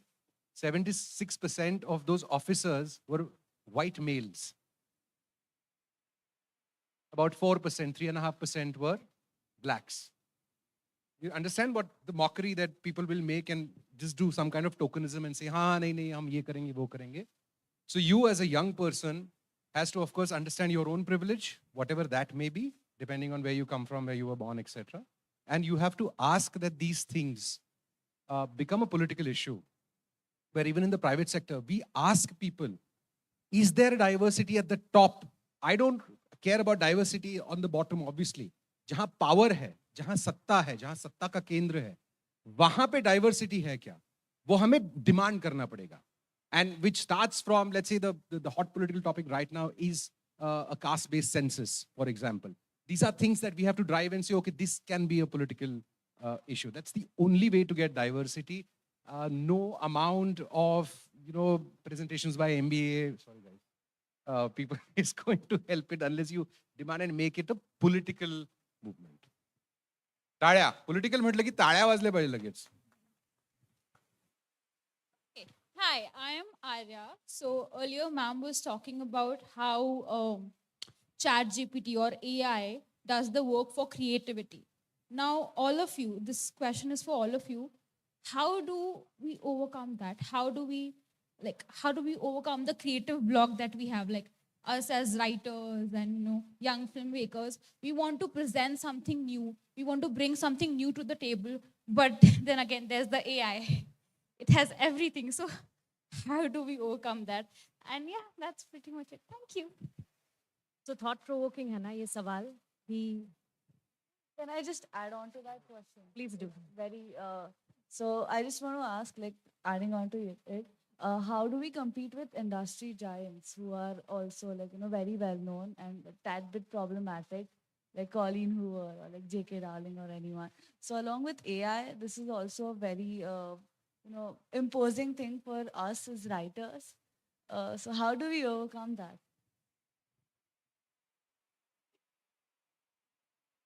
So yeah, that's what I was saying कि बड़ा thought provoking है ये सवाल कि technology high and हो गई है, chat GPT है, एआई है. अब एक इंडिविजुअल इसे बीट कैसे करें? But trust me, you have to keep learning and you have to have trust in yourself. 8 साल पहले जब मैंने भी आप ही की तरह कॉलेज से शुरुआत की थी, कॉलेज से चली थी और करियर के लिए आगे बढ़ी थी, ऐसे ही कुछ सवाल थे कि कैसे शुरुआत करूं, कहाँ जाऊं, क्या करूं. MBA जब किया, of course, like you rightly said, that any degree, whichever you take, वो define नहीं करती आप क्या करेंगे, आपको क्या पसंद आता है. जैसे कि there was never a thought in my mind that I'd become a journalist, I'd become a business news anchor. हाँ, ये बात अलग है कि मेरी मम्मी कहती थी कि बचपन में मैं बेलन लेकर मौसम का हाल सुनाती थी. So it's coming right from there. But पढ़ाई करते करते इतना समझ आया कि there's a positive bent of mind और बोलना अच्छा लगता है, आवाज़ बनना है. ये चीज़ आपको जाननी पड़ेगी अपने बारे में कि आपको क्या पसंद है और क्या अच्छा लगता है. Once you figure out that, कोई भी डिग्री मायने नहीं रखती है, आप आगे बढ़े वहाँ पर. एंड जहाँ बात AI और चैट जीपीटीज ऑफ द वर्ल्ड की आती है, मैंने थोड़ी सी प्रेपरेशन की थी और आप लोगों के लिए 8 पॉइंटर्स बनाए थे कि किस तरह से आप आगे बढ़ें. लैंडस्केप ऑफ जर्नलिज्म ये बदलता जा रहा है and you will have to not walk but run in order to beat the competition which you have with the technology. So constantly इस लैंडस्केप को समझें और लगातार अपडेट होते रहें, लगातार सीखते रहें. Nothing comes easy, my friend. हर चीज़ मुश्किल है, चैलेंजेस आएंगे. आप जब यहाँ से बाहर निकलेंगे, इस कैंपस से बाहर निकलेंगे, सबसे पहली चीज़ होगी लिमिटेड एक्सपीरियंस या no experience. So without an experience, how do you actually become the one? मैं जब निकली थी और मैं जब पहली बार चैनल में गई थी, मुझे पूछा गया था क्या करेंगी आप. मैंने कहा एंकरिंग, और मुझे कहा गया था वो आपको नहीं मिलेगी. और ये सच्चाई है बाहर की दुनिया की कि आपको तुरंत वो नहीं मिलेगा, तुरंत प्रभाव से वो नहीं मिलेगा जो आपको चाहिए. But you'll have to have that focus in yourself. 10 दिन बाद मैं फिर से गई, मैंने कहा एंकरिंग नहीं सर, लेकिन क्या वॉइस ओवर कर लूँ. मैंने कहा अच्छा वॉइस ओवर करोगी तुम, तो देखते हैं तुम्हारी आवाज़ में कितना दम है, तुम टेस्ट दो. कहा टेस्ट दे देते हैं। सिंगिंग आती थी तो लगा था और पता भी था कि पॉजेज अच्छे हैं, आता है, डिक्शन पता है। टेस्ट दिया और क्लियर हो गई। उसके ठीक बाद 10 दिन के बाद फिर से गई। मैंने कहा सर एंकरिंग। उन्होंने कहा वो तो मैंने तुम्हें कहा था नहीं मिलेगी। मैंने कहा कि जी सर आपने कहा था। तुम्हें क्या लगा मैं सीरियस नहीं था? आई सेड नहीं सर, आप सीरियस नहीं थे ये बात नहीं है, बट मैं भी बहुत सीरियस थी। And I am telling you the world outside will take it otherwise, because वो सीनियर्स हैं। वो आपको तुरंत वो नहीं देंगे जो आपको चाहिए, लेकिन टेस्ट लेंगे और एक बार टेस्ट को जब आप क्लियर कर जाएंगे तो definitely you will come out with flying colours and you will get what you want. Coming to the third point, youth. You are the youth and you can bring in the change. When you step out of the campus, you will have a fresh outlook. उस fresh outlook के साथ जाएं और उस fresh outlook को ही सामने प्रस्तुत करें। The fog of the world, उसमें आप कहीं फंस ना जाएं। Whatever is there in your mind, you exactly present that to the outside world. And trust me, people will accept it. Be the voice of the unheard. ये एक reality है because injustice still prevails in our society and we as youth should be the voice of the unheard. Last but not the least, जब आप ये सब कर रहे हैं तो इसमें अपने आप को और अपनी लाइफ को जीना बिल्कुल ना भूलें because life is to be lived freely. So of course success, motivation ये सारी चीज़ों के साथ साथ लाइफ को ज़रूर जिएं. Thank you. Thank you so much, guys. Thank you.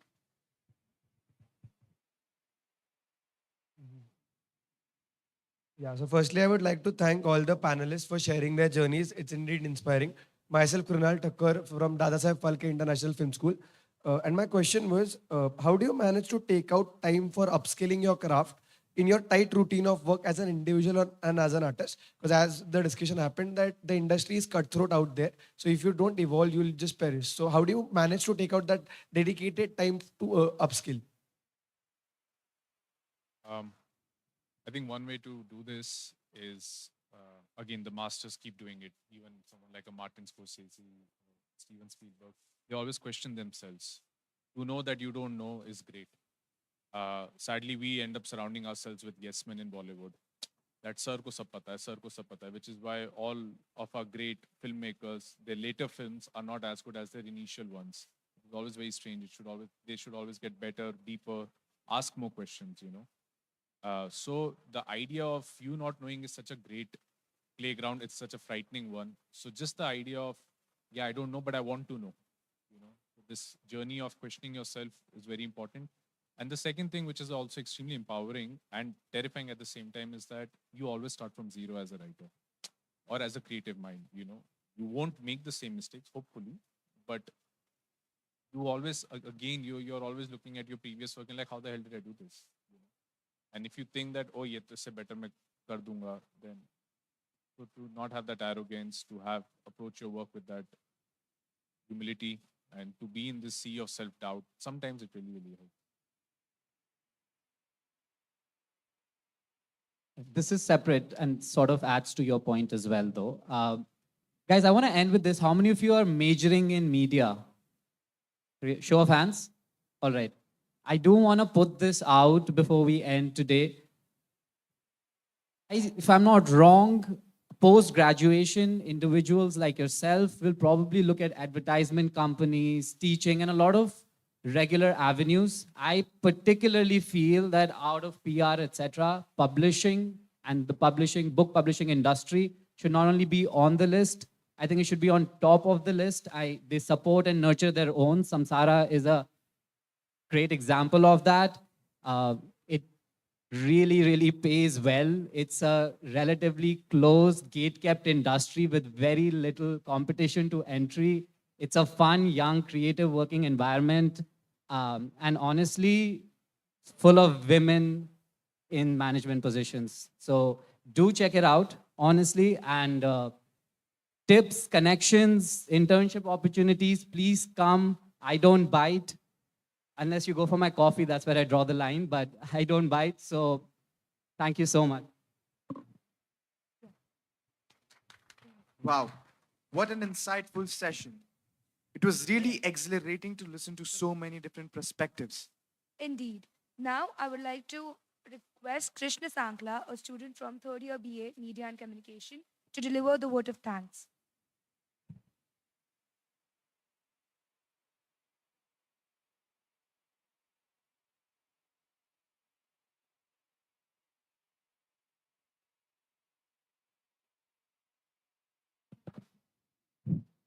Good evening, everyone. I, Krishna Sankla, would like to extend our heartfelt gratitude on behalf of the Media and Communications Department for this Youth to Youth session. It has been an inspirational and empowering session. First and foremost, I would like to thank our Vice Chancellor, R.M. Chitnis Sir, to provide us with the opportunity to host this phenomenal conference. Next, I would express our appreciation to our distinguished speakers, Dhruv Sehgal, Mansi Dave, Saksham Garg, Suraj Kolesheri, and RJ Sangram Khopde, who have generously shared their knowledge and experience and have made this session a memorable one. I would also like to thank the chair, Dheeraj Sir, for his insights that have undoubtedly left lasting impacts on our youth participants. As we wrap up this incredible youth to youth session, let's carry the knowledge and inspiration gained here in our journey. Thank you, guys. Have a great day ahead.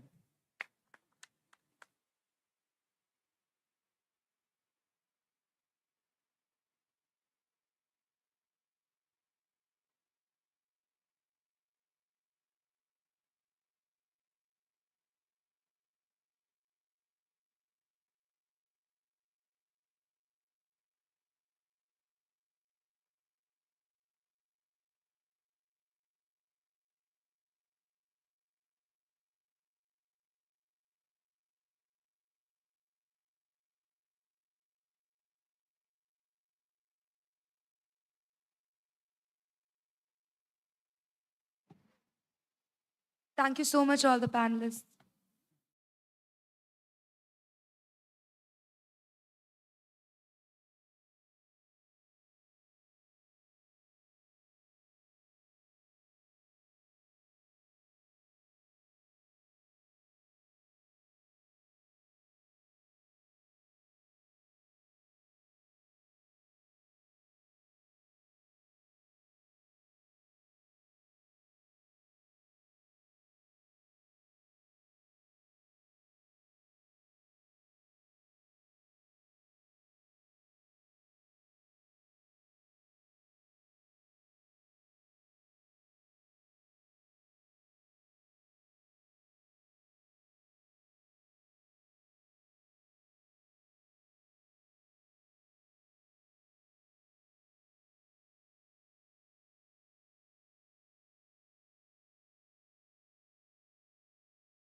कि इस परिसर में हमारी खुशकिस्मती है कि आप सबका दीदार, आप सबके दर्शन, आप सबसे रूबरू होने का मौका से मिला, इस नाद की वजह से मिला या तंबूरे की वजह से मिला। और हम कोई उतने बड़े गायक नहीं हैं, न ही कोई हमें संगीत की उतनी कोई तालीम है। जो जिन संतों ने, जिन महापुरुषों ने अपना अनुभव रखा, उसी अनुभव को हम भी थोड़ा सा गा लेते हैं। और जो उनका अनुभव है वो पूरी कायनात के हित, हिफाजत, अमन और चैन और शांति के लिए उन्होंने काम किया, ये आप सब जानते हैं। पूरे देश में अलग अलग जगहों पर जितने भी संत, जितने भी साधक, जितने भी ऐसे महापुरुष हुए जिन्होंने सबकी खैरियत चाही, उसी प्रकार का संदेश और संकेत इन संतों की वाणी में है। उसमें चाहे सदगुरु कबीर हो, गुरु नानक हो, रविदास हो, दादू हो, पलटू हो, एकनाथ हो, संत तुकाराम हो, आप सब जानते हैं। तो उसी में कबीर साहब की और अन्य संतों की वाणी जो लोक में रची बसी है मौखिक रूप से, वो मुझे कुछ याद है, आपके सामने रखने की कोशिश करूं। मैं संस्थान को साधुवाद ज्ञापित करूं कि उन्होंने ऐसे समय पर कबीर का ये कार्यक्रम रख करके आप सबसे रूबरू होने का अवसर मिला या दिया। मैं यूनिवर्सिटी को और विशेष रूप से करार साहब से कई समय से मिलने का, रूबरू का होने का था, जिसमें हम राठी जी से भी यहाँ पर मिले दर्शन के मार्फत, हमारी बेटी सुंदर जानवी और सुंदर जी और बहुत सारे तमाम यहाँ पर बहुत सारे साधक लोग हैं जिनकी वजह से पुणे आना जाना होता है। परंतु आज यहाँ पर उनकी वजह से हम हैं, मैं उनको भी साधुवाद ज्ञापित करूं। और चूंकि ये वो संस्थान है जहाँ पर पुणे बनाया जाता है, क्योंकि गुरु के स्पर्श से, उनकी वाणी के मार्फत लोहा भी कंचन बन जाता है। परंतु कुछ लोग ऐसे होते हैं जो कंचन तो ठीक है पर वो पारस से पारस ही बना देते हैं। तो इस वजह से जितने भी यहाँ पर छात्र हैं जो पढ़ रहे हैं, जिनके ऊपर पूरे देश ही नहीं पूरी दुनिया की जवाबदारी है और वो यहाँ पर शिक्षा ले रहे हैं, ऐसे परिसर में उनका भी बहुत हृदय से हम साधुवाद ज्ञापित करते हैं। और ये सब दया होती है गुरु की, इसलिए आज के कार्यक्रम की शुरुआत में हम गुरु वंदना से ही करेंगे। और गुरु वो होता है जो हर इंसान को अपने उस छठे तत्व का बोध करवा देता है, और वो छठा तत्व जो सबको चलाता है, जो सबको सृजित करता है, जो सबके अंदर एक है। इसलिए उसे एक साधने की बात करते हैं। और इसीलिए कबीर साहब की एक साखी है कि जो वह एक न जानिया, जो वह एक न जानिया बहु जाने क्या होए, और एके से सब होत है सबसे एक न होए। इसलिए उस एक छठे तत्व की एहसास के लिए गुरु की शरण, गुरु की चरण जरूरी है।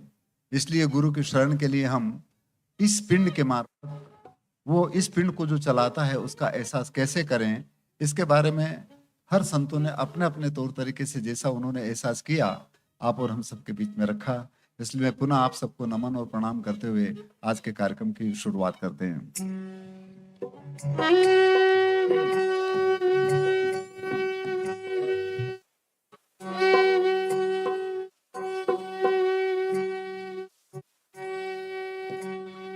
यदि ध्यान मूलम गुरुमूर्ति मूलम गुरुपदम मंत्र मूलम वाक्यम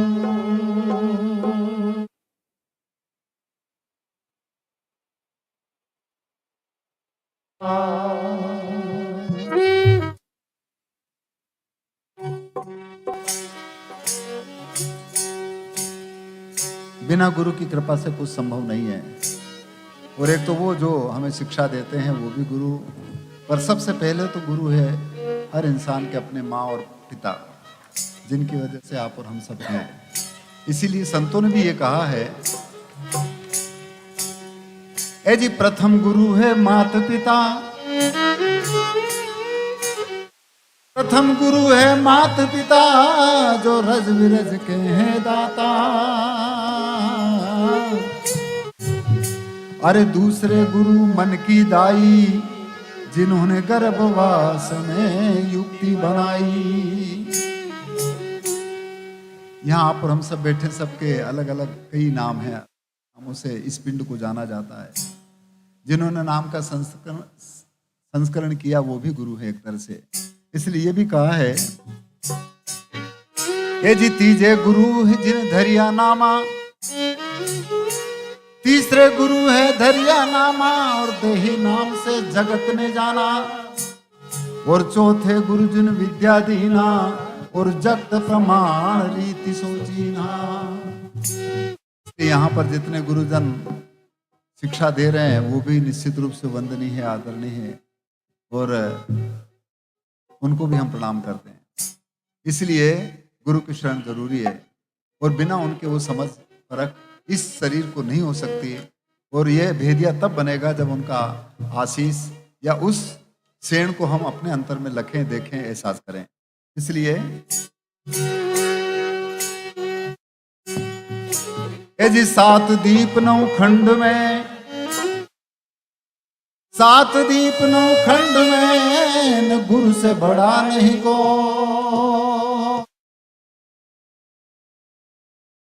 अरे करता तो कछु कर न सके, और गुरु करे सो।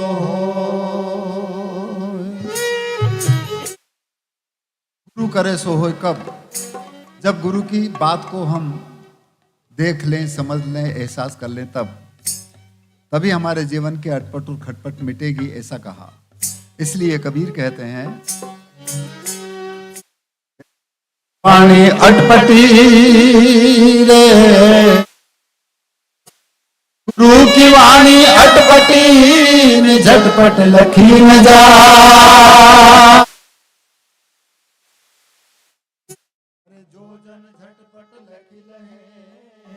बाकी खटपट ही मिट जाए। यहाँ से जो भी निकलेंगे वो पूरी दुनिया के अटपट और खटपट को मिटाने के लिए निकलेंगे। इसलिए हमें गुरु करना जरूरी है। इसलिए पद है,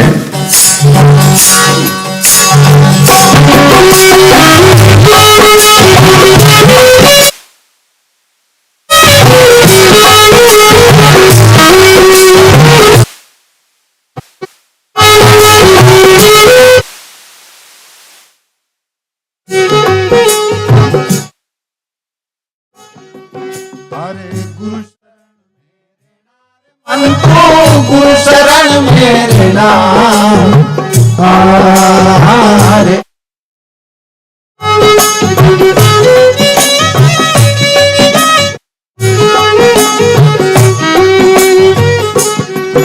अरे गुरु शरण मेरे नार, मन को गुरु शरण में अरे नाम हारे।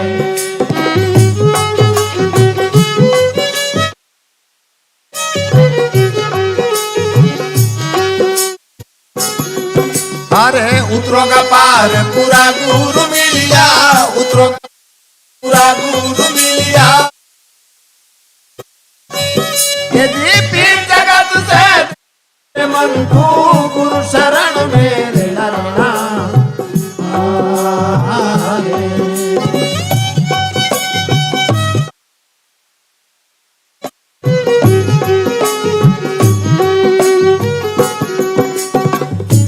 इसलिए कहाँ जाए गुरु की शरण के लिए?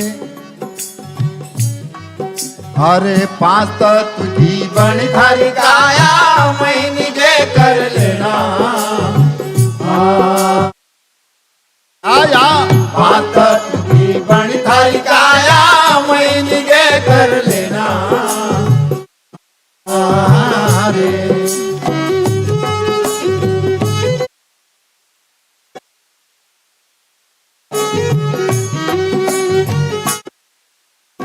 यहां निगे क्यों करें? हमारे इस पंचभौतिक शरीर में ही निगे क्यों करने की बात कही?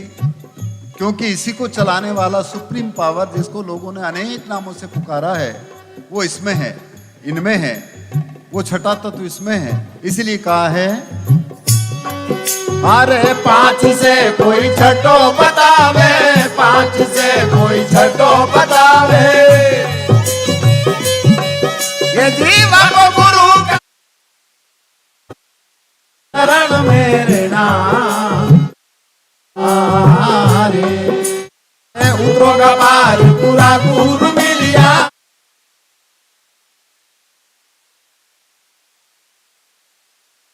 जी पीठ जगत से मन को गुरु शरण मेरे नाम।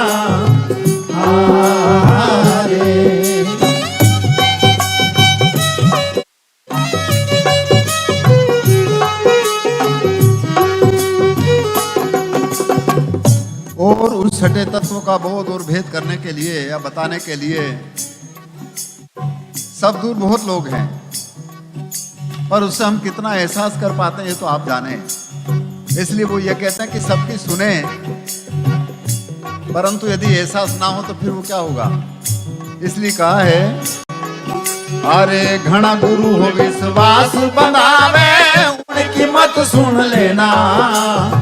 अरे जी घना गुरु हो विश्वास बनावे, उनकी मत सुन लेना।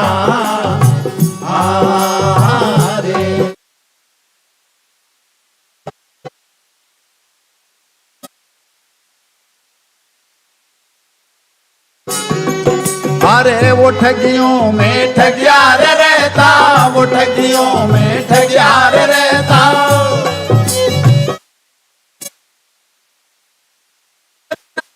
तू गुरु शरण मेरे नाम।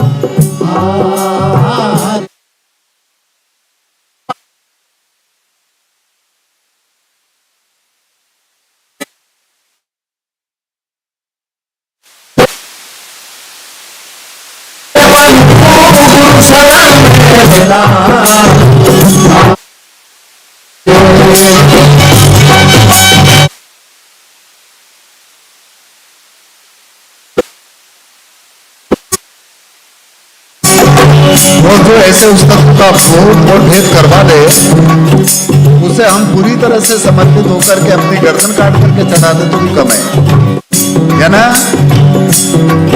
हर तन मन धन यार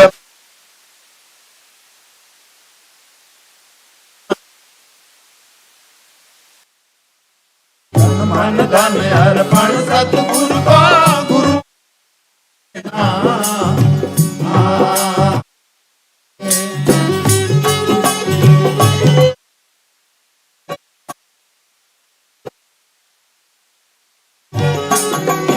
अरे जो गुरु जी थारो मस्तक मांगे, थारो मस्तक मांगे।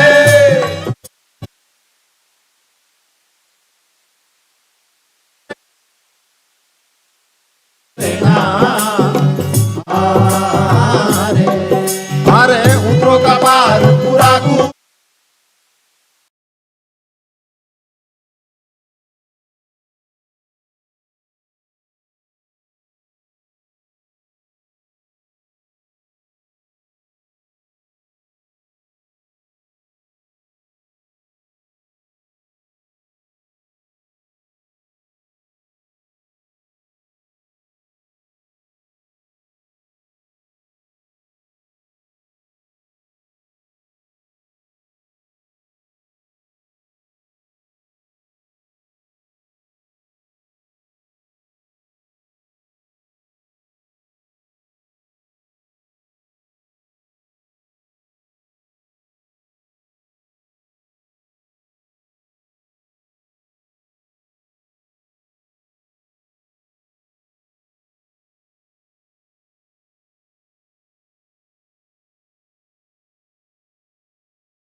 ज्ञान की जड़िया दई मेरे सतगुरु ने ज्ञान की जड़िया दई।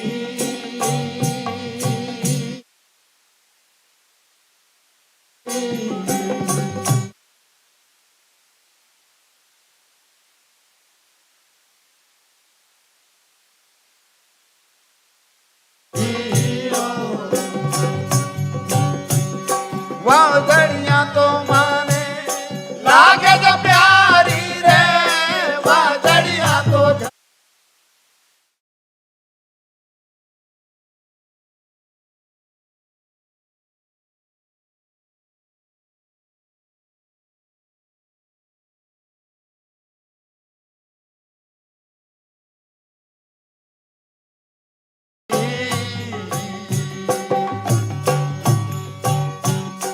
हो जी।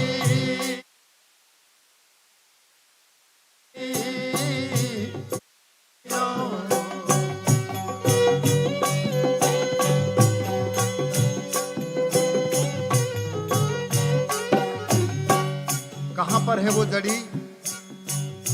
काया नगर माही घर एक बंगलो ता बिच गुपत धरी।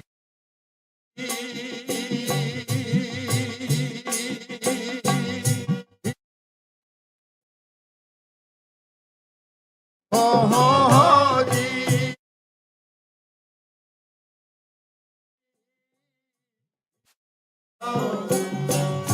काया नगर माही घर एक बंगलो या बिच गुपत धरी।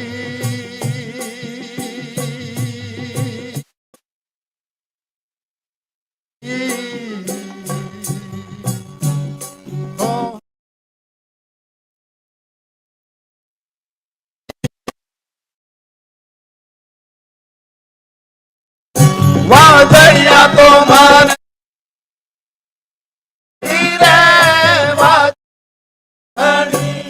लागे लागे प्यारी रे हम हरी हो गुरादी ज्ञान की जड़ी।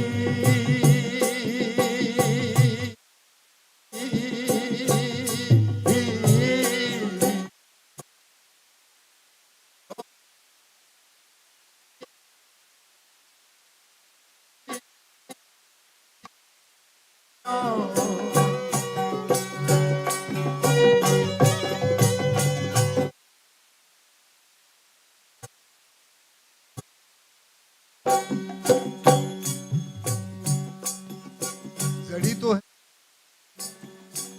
परंतु किस तरह से उस जड़ी का उपयोग हम नहीं कर पाते हैं, उसको खराब करने वाली कौन कौन सी प्रवृत्तियां हैं, ये भी आप सब जानते हैं। 5 नाग और 25 नागणी सूंगत तुरत मरी।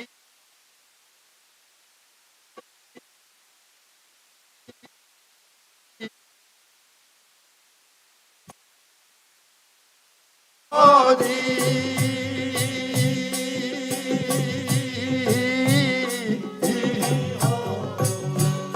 5 नाग और 25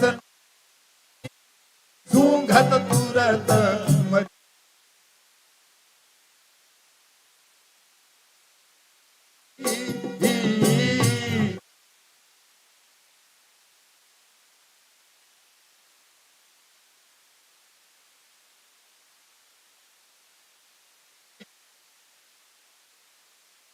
या तो माने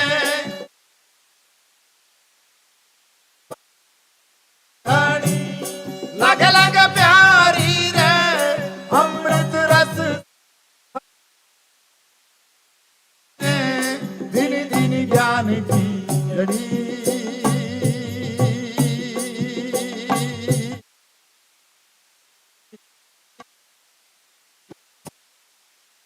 हो जी।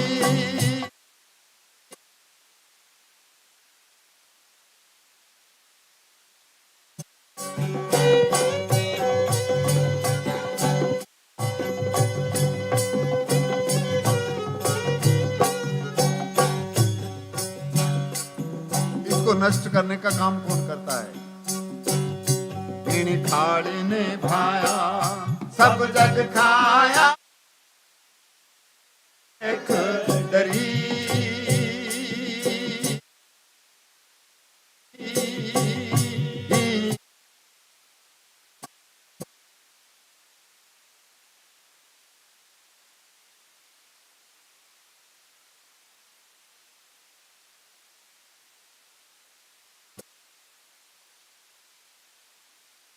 आया रे सदगुरु देख डरी।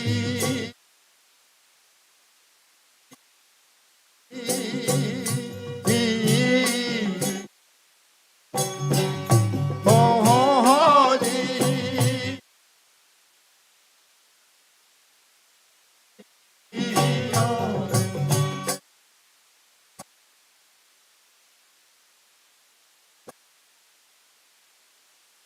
पाजड़िया तो घर लगे लगे प्यारी रे अमृत रस से ओ राधी ने धीरे धीरे जान की जड़ी।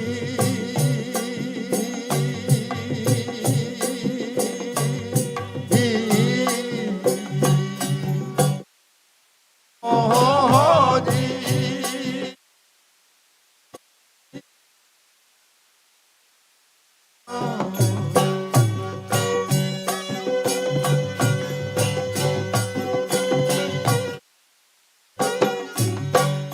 कहे कबीर सा सुनो भाई साधो बार फिरी।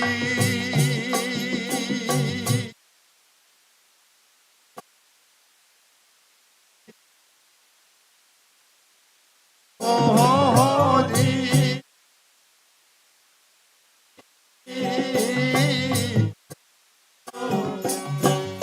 कहे कबीर साहेब सुनो भाई साधो ए परिवार फिरी।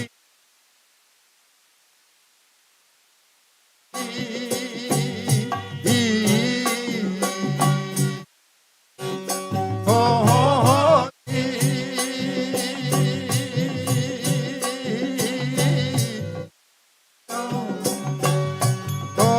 हो जी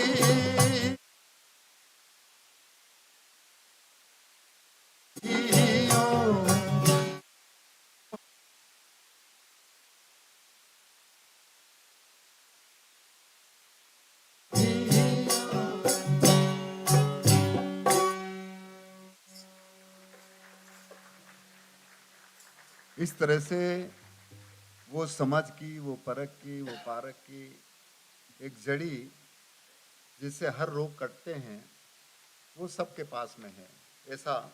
और उसको खोजने के लिए या उसको ढूंढने के लिए इधर उधर जाने की जरूरत नहीं है, ऐसा संतों ने कहा। और इसी बात को गुरु नानक साहब भी एक पद में कहते हैं,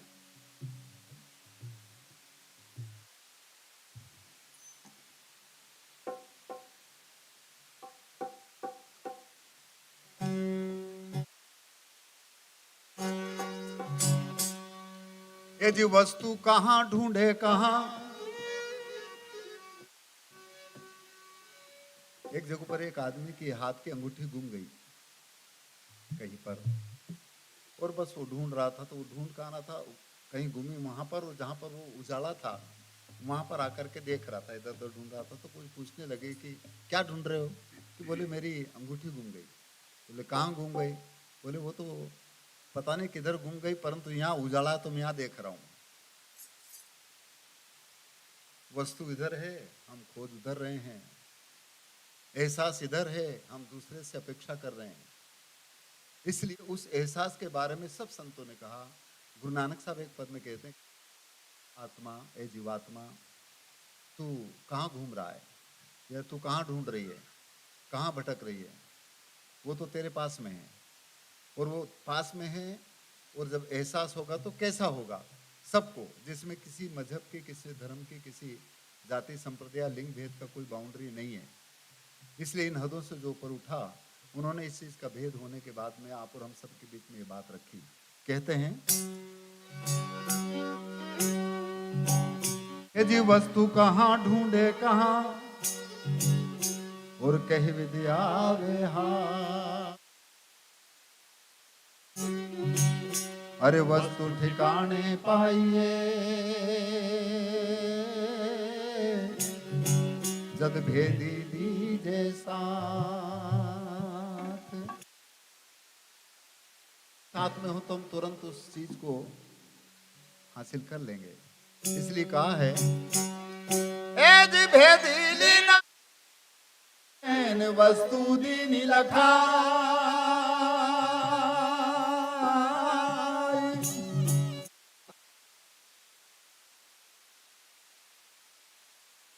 पहुंचा जा। इसलिए उस घाट को खोजना पड़ेगा। आप किस घाट को? इस घाट को, इस घाट को। और इसमें भी कौन सा घाट? इस घाट को या इस घाट को। इसलिए एक जगह पर कहा है ये जी इंगला पिंगला के घाट को खोज ले, इंगला पिंगला के घाट को खोज ले न भमर गुंजारता करत भाई। सुषमना नीर तहा निर्मल बहे और तासु के नीर पिए प्यास जाई। किनकी प्यास? 5 की प्यास तहा देखी पूरी भई रे, 5 की प्यास तहा देखी पूरी भई ने 3 की ताप तहा लागे नहीं।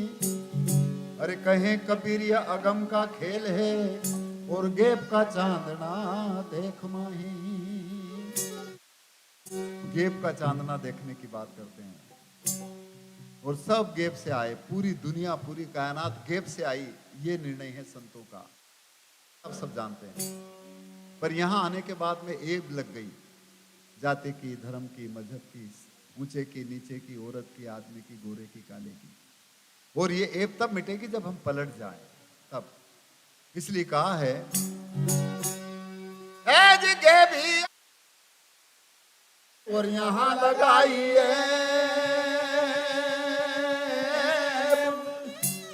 अरे उलट समाना आप तो मिट गई सारी एब।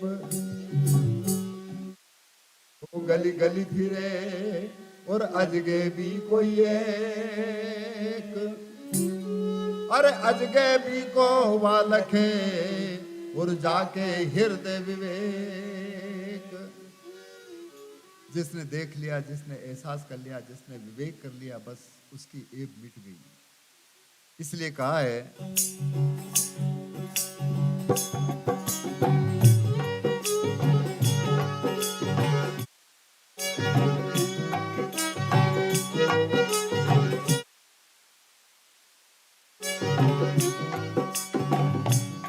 बीमारी बाहर भटको काई, तारो सब सुख है घट माई।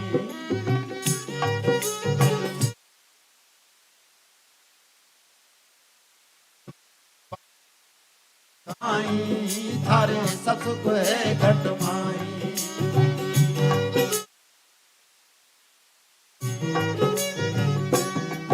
थारे सब सुख है घट माई, थारे सब सुख है घट माई। ओहो सब सुख है घट माई। ये बीमारी बार भटको काई, थारे सब सुख है घट माई।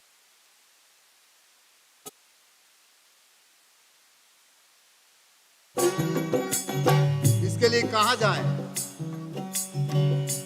ये भारी घट में ज्ञान विचारो, थारो पुण्य है बोलन हारो।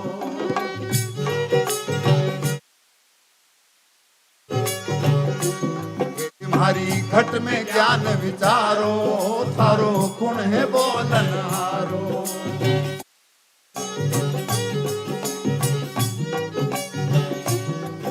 अरे यज्ञ करो ओळ खाई, थारो जन्म मरण मिट जाई।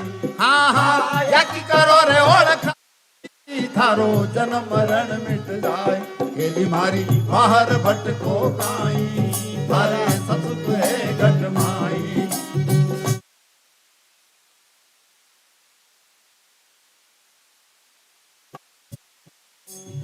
और इसीलिए जिन्होंने इस बोलते की तहकीकात कर लिया, एहसास कर लिया, ओळखान कर ली, उसके अंतर से ये जितनी भी दुविधाएं हैं वो खत्म हो जाएगी। जाति की, धर्म की, मजहब की, ऊंचे की, नीचे की, गोरे की, काले की, और ये जितना भी लड़ाई झगड़ा है वो भी शायद खत्म हो जाएगा, क्योंकि बोलता पुरुष सब में एक है। उसको एहसास करने का जरिया या तरीका अनेक हो सकता है, तरीका अलग अलग हो सकता, परंतु एहसास होगा तो वो एक ही होगा। हम सबको चलाने वाला जो बोलता पुरुष है वो एक है, वो दो नहीं है। अब उसका पहचान कैसे करें, कहाँ जाएं, तो वो ये कहते हैं,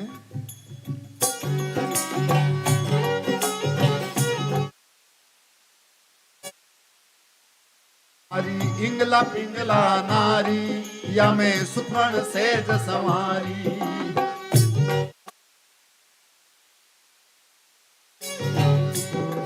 हमारी इंगला पिंगला नारी या में सुखण सेज संवारी।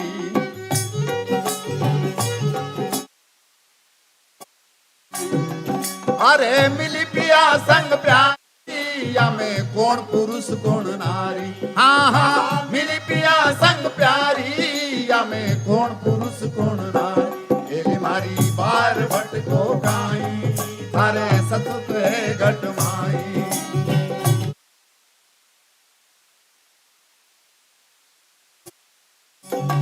आप सब जानते हैं हर इंसान के जो नाक के दोनों स्वर है, इसी को एड़ा और पिंगला कहते हैं।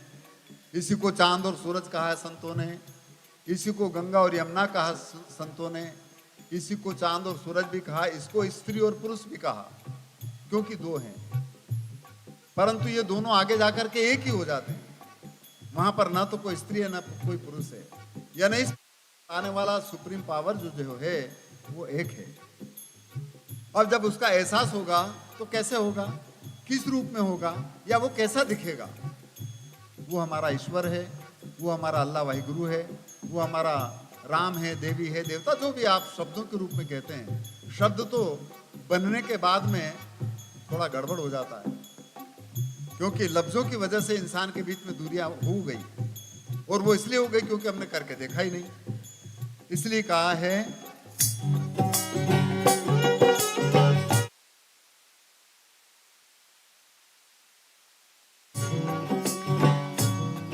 मारी बाज बीन सितारा का झनकारा।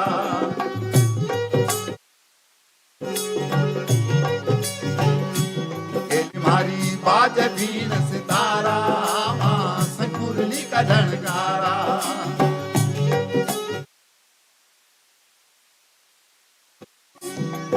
अरे तारा बिना ज्योति उजियारा। हाँ हाँ सो हम चमके तारा बिना ज्योति उजियारा। एली मारी बार भटको काई तारे सतते घट माई। एली मारी बाहर भटको तारे सतते घट माई।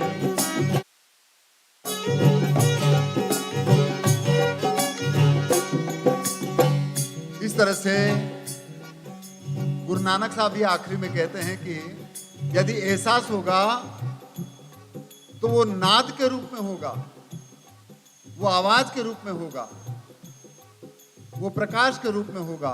और प्रकाश और आवाज दो चीज नहीं है। प्रकाश को देखा जा सकता है, इसको सुना नहीं जा सकता, आप सब जानते हैं। और आवाज को सुना जा सकता है, उसको देखा नहीं जा सकता, ये भी आप सब जानते हैं। और ये तब जब स्फुरण होता है, जब कोई दो चीज टकराती है, जब स्फुरण होने के बाद में जैसे बिजली चमकती है, पॉजिटिव और नेगेटिव आयन आपस में टकराने की वजह से स्पार्किंग होता है, प्रकाश जल्दी दिखाई देता है, आवाज थोड़ी देर से सुनाई देती है, और वो उसकी गति की वजह से होता है, आप सब जानते हैं।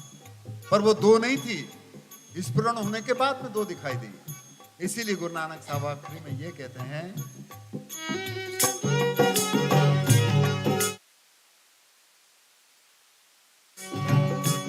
एली मारी साहब कबीर मिले पूरा, जिन्हें वचन दिया भरपूरा।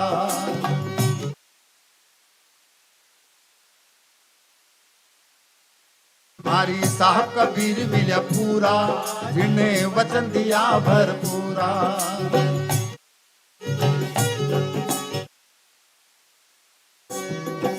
थारे नानक चरणों की धूलावा, हाँ हाँ नानक चरणों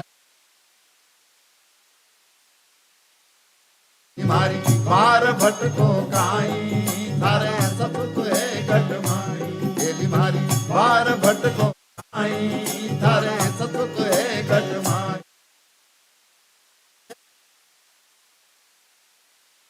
गटमाई। इस तरह से सभी संतों ने सच्चा सुख इंसान के अंतर में है, हमें क्या चुनना है ये हमारे ऊपर निर्भर करता है। और इसीलिए आपको पता होगा, एक जगह पर कबीर एक साखी में कहते हैं कि कबीर लोहा एक है, कबीर लोहा एक है और घड़ने में है फेर, और ताही का वक्तर बना और ताही की शमशेर। लोहा तो एक ही होता है, परंतु उसकी तलवार यदि बनाने तो वो काटने का काम करती है, और उसी का सुरक्षा कवच यदि बनाने है तो वो रक्षा का काम करता है। अब इस मानव जीवन को पाकर के हमें क्या चुनना है, हमें क्या, यदि मान लो तलवार बना भी लिया तो काटो तो मत।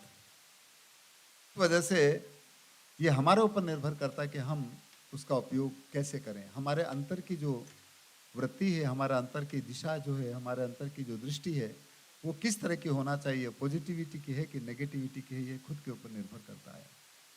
इसलिए तब संभव है जब हमारा संकल्प ऐसा हो कि हम पूरी कायनात के लिए काम करेंगे, पूरी कायनात के लिए हित और हिफाजत का काम करेंगे, तब कहीं बात बने। और इसीलिए किसी ने बनाया था, एक पद है कि संकल्प हो हमारा, केवल जो चीज बनती है ना तो बिगड़ जाती है, आप सब जानते हैं, जो चीज बनी है वो बिगड़ेगी पक्का है, पर ऐसी चीज जो बनती कभी नहीं और वो है, वो कभी ना तो बिगड़ती है ना कभी उसका हास होता है, कभी ना उसका नाश होता है। और वो हमको जो सबको चलाता वो है, आप सब जानते हैं, यानी वो ईश्वरीय तत्व जो है वो ना तो कभी जन्म लेता ना कभी मरता है, ना कभी छोटा रहता ना कभी बड़ा रहता, ना कभी औरत है ना कभी आदमी है, ऐसा कुछ है ही नहीं। वो एक प्रवाह है, वो एक शिवत्व है, और सब बहुत अच्छी तरह से शिव की आराधना होती है। अभी भी नवरात्रि चल रही है, देवी की लोग पूजा करते हैं, बहुत अच्छी बात है। 9 दिन तक कुछ खाएंगे नहीं, कुछ पिएंगे नहीं, नंगे पैर चलेंगे, दिन में 3 बार स्नान करेंगे, देवी का खूब ध्यान करेंगे, बहुत अच्छी बात है, करना चाहिए।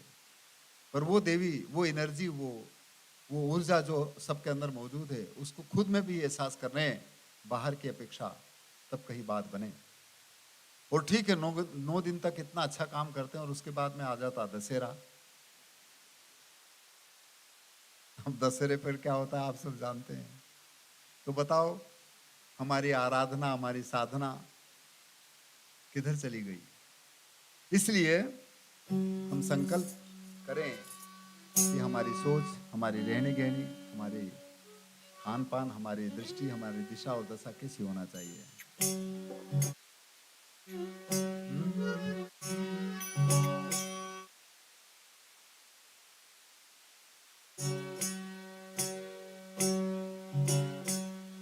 जी कबीर गुदड़ी बिखरी, कबीर गुदड़ी बिखरी न सौदा गया बिका, अरे खोटा बांधा गांठरी और खरा लिया नहीं जाए। कठिन कबान कबीर की रे, कठिन कबान कबीर की रहे मैदान, अरे कितने ही जोधा बच गए, कोई खेचे संत सुजान। इसने खींचा बस वो सुजान बन गया। इसलिए कहा है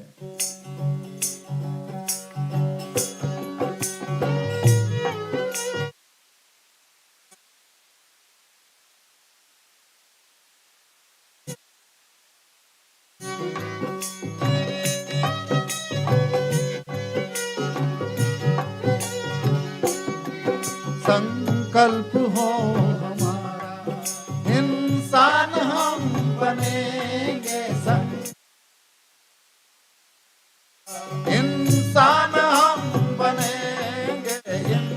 इंसान बन गए तो भगवान बन गए तो भगवान ही बनेंगे, संकल्प हो हमारा।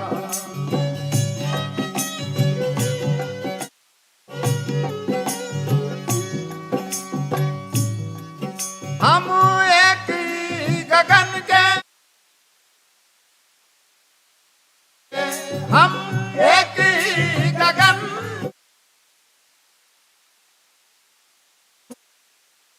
अरे वो लगते हैं कितने प्यारे, लगते हैं कितने प्यारे, वो हंसते रहे हंसेंगे, लगते हैं कितने प्यारे, हंसते रहे हंसे।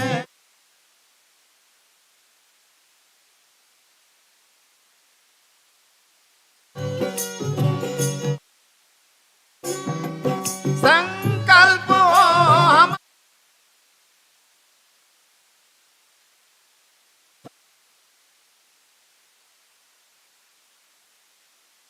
इंसान, हम वो इंसान बन गए तो वो भगवान ही इंसान बन गए तो भगवान बनेंगे, संकल्प हो।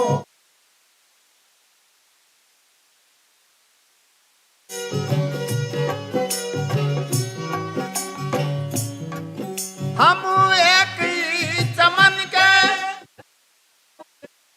प्यारे, हम एक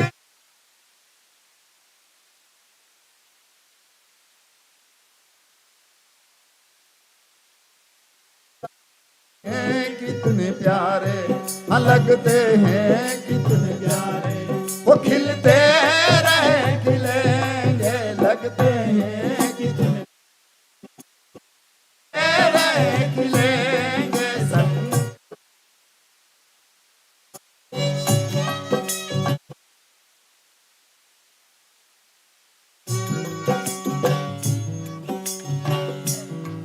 मंदिर तो एक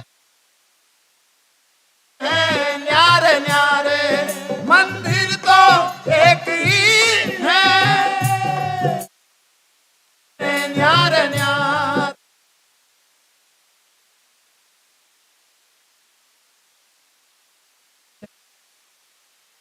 वो जलते रहे जलेंगे, लगते हैं कितने प्यारे, जलते रहे जल, संकल्प हो हमारा।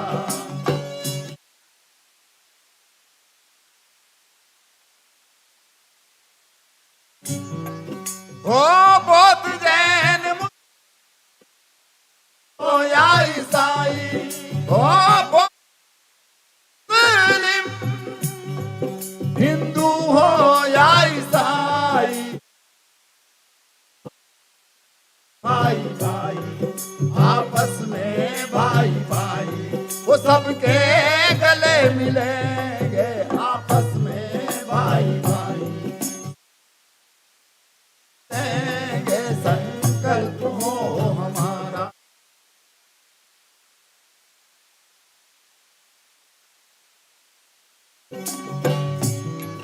बीजक कुरान गुरुगम और कृष्ण जी,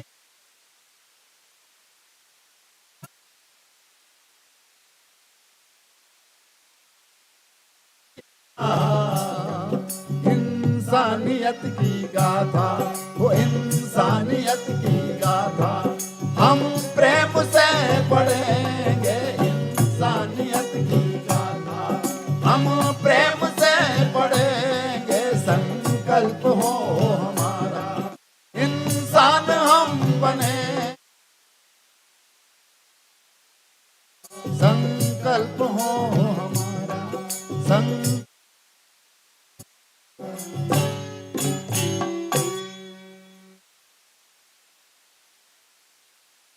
अब संकल्प करना खुद का है, और वो कैसा करें ये तो खुद के ऊपर निर्भर करता है। और इसीलिए कहा है कि अपने आप निवेड़ चलो, दुनिया बिगड़े से क्या मतलब। जितने भी इस मानव जीवन को पाकर के हमने जो हदें बना रखी है, उन हदों से ऊपर उठें, और उन हदों से ऊपर उठने के लिए इधर ऊपर उठना पड़ेगा। और इसीलिए एक जगह पर कहा है कि हद में पीव न पाइया, और बेहद में भरपूर, और हद बेहद हम लिखे तासो पीव हजूर। जब तक इंसान इस शरीर में भी हम हदें का निर्धारण करने लग जाते हैं, तो फिर निश्चित रूप से दूरियां बढ़ सकती है। और हम इस शरीर में हदें कहाँ से निर्धारित करते हैं, ये भी आप सब लोग जानते हैं। इसलिए धर्मों का, जातियों का, मजहबों का, औरत का, आदमी का, गोरे का, काले का, ये हदें का निर्धारण भी हो रहा है, और ये यहाँ से देख करके होता है। इसलिए इसी इधर से थोड़ा ऊपर उठें। इसलिए जो इंसान इन हदों से ऊपर उठ गया, उसने सबकी खैरियत चाहिए। जो इंसान इन हदों से ऊपर उठ गया, उसको एक नूर दिखा, उसको एक वो परम तत्व का एहसास खुद के भी अंदर हुआ, और उसको सब दूर वो लाली दिखी। और जिसके जहन में, जिसकी प्रत्यक्षानुभूति में उस लाली का एहसास हुआ, तो उसको वो खुद भी लाल हो गया ना, इस वजह से उसको सब दूर वो लाली दिखी। पर हमने कभी मेहंदी को लगाया ही नहीं, और लगाया नहीं तो लाली कैसे मालूम पड़ेगी, क्योंकि मेहंदी तो हरी होती है। और इसका बोध हमें एक बार हुआ। एक बार हम कहीं कार्यक्रम में जा रहे थे, गांव था और बरसात का सीजन था, तो हम पैदल रोड से 2-3 किलोमीटर था, तो पैदल ऐसे लाइन से जा रहे थे। तो हमें रास्ते में एक ऐसा आदमी मिला, मतलब वो अपने धुन में अलग था, ऐसा अलग अकेला, और वो अकेला बात कर रहा था, और ऐसे लंबे हाथ करके हा क्या लाली, हा क्या, ऐसा अकेला चिल्ला रहा था और अपना हंस रहा था। हमने सुना, उसको देखा, तो हमने देखा कि कौन है, किससे बात कर रहा है। तो हमने गौर से देखा, हम रास्ते पगडंडी में जा रहे थे, ऐसा थोड़ा एक खेत की तरफ वो अपना अकेला धुन में इस तरह से चिल्ला रहा था। हमने सोचा कि पता नहीं क्या है। हमने चलते चलते देखा गौर से कि वहाँ कोई भी नहीं है, वो बात किससे कर रहा है।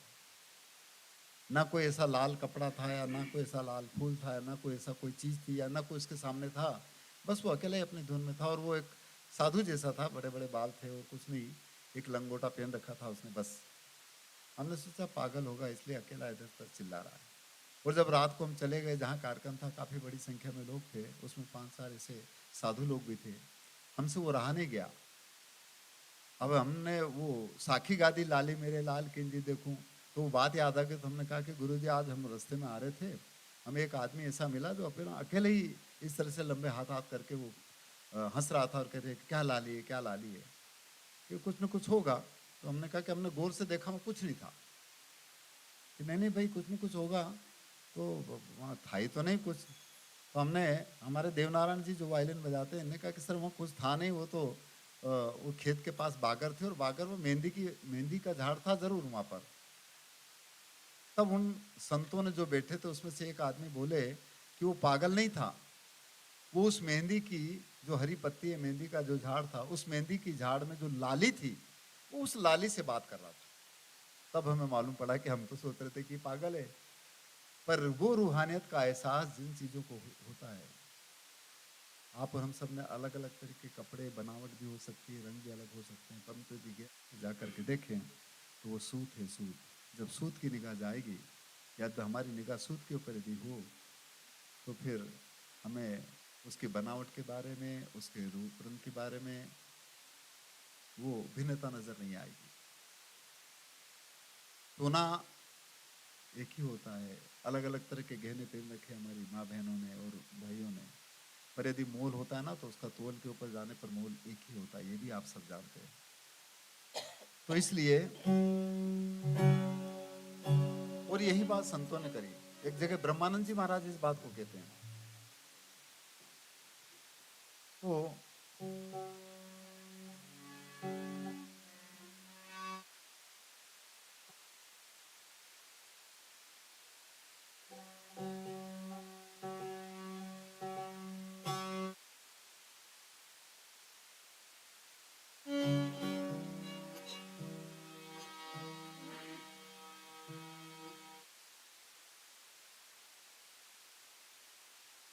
ये तब होता है जब हमारी करनी और कथनी में फर्क मिट जाए।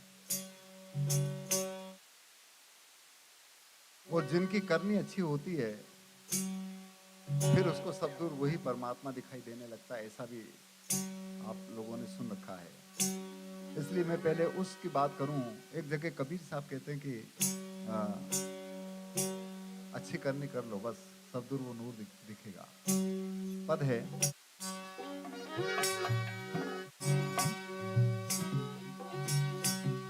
ए जी साहिब तुम्हारी साहेबी, साहिब तुम्हारी साहेबी न सब गट रही समाय। अरे जो मेहंदी के पात में और लाली लखी नहीं जा, लाली मेरे लाल की रे, लाल की न जित देखूं उतलाल। अरे लाली देखन में गई तो मैं भी हो गई। जब लाल हो जाओ तो माला माल हो जाते हैं, और वो लाल सबके पास में है, पर कोई ऐसा भेद या उस लाल को खोल करके हाथ में रख दे तो माला माल, अन्यथा लाल ने कभी खोला ही नहीं हमारी गांठ को, तो फिर कैसे लाल का एहसास होगा। इसलिए कहा है, ए जी लाल लाल तो सब कहे सबके पल्ले लाल,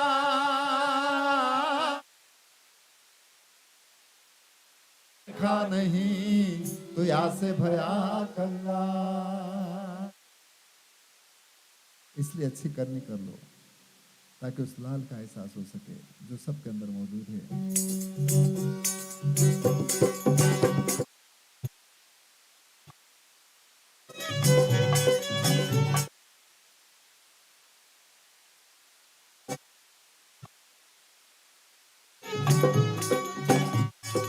इनका भेद अच्छी करनी कर ले तू, डाली फूल जगत के माही जाने तू मातू जादू।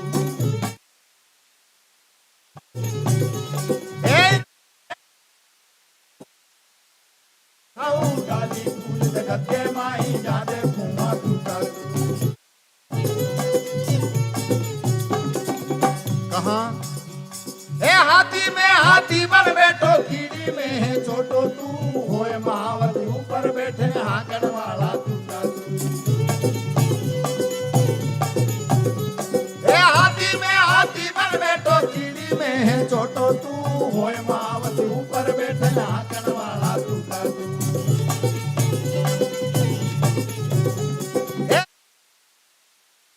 अच्छी करनी कर ले तू, डाली फूल जगत के माही जाने कुआं तू जादू।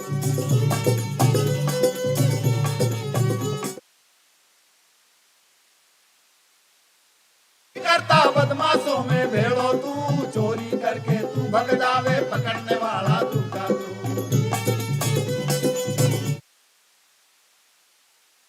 चोर बन जावे डाकुओं में भेड़ो तू, चोरी करके तू भग जावे पकड़ने वाला तू जादू। ए इनका भेद बता मैं गद्दे माही जाने कुआं तू जादू। और ए दाता के संग दाता बन जाए भिखारी में भेड़ो तू, मंगतो होकर मांगन लागे देने वाला तू जादू। ए दाता के संग बन जाए भिखारी में भेड़ो तू, मंगतो होकर मांगन लागे देने वाला तू जादू।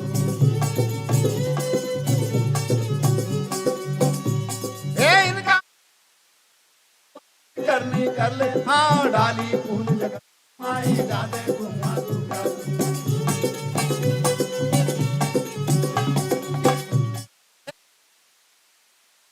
तो दुनिया में दिसे क्यों बालक होकर रोवन लागे राखने वाला तू जादू।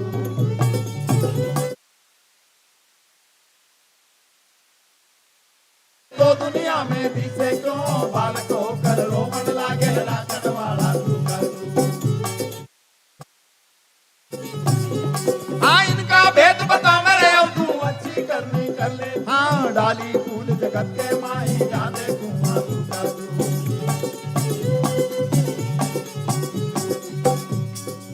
इसीलिए आखिरी में सदगुरु कबीर कहते हैं कि वो तो पत्ते पत्ते और जर्रे जर्रे सब में है, जल में थल में सब में वो मौजूद है, परंतु फिर भी हमने कितना जाना।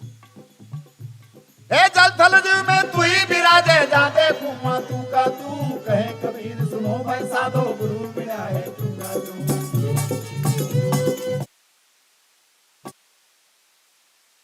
विराजे जाते कुआं तू का तू, कहे कबीर सुनो भाई साधो गुरु मिला है तू का तू। अरे कहे तो कबीर सुनो भाई साधो गुरु मिला है तू का तू। हाँ कहे कबीर।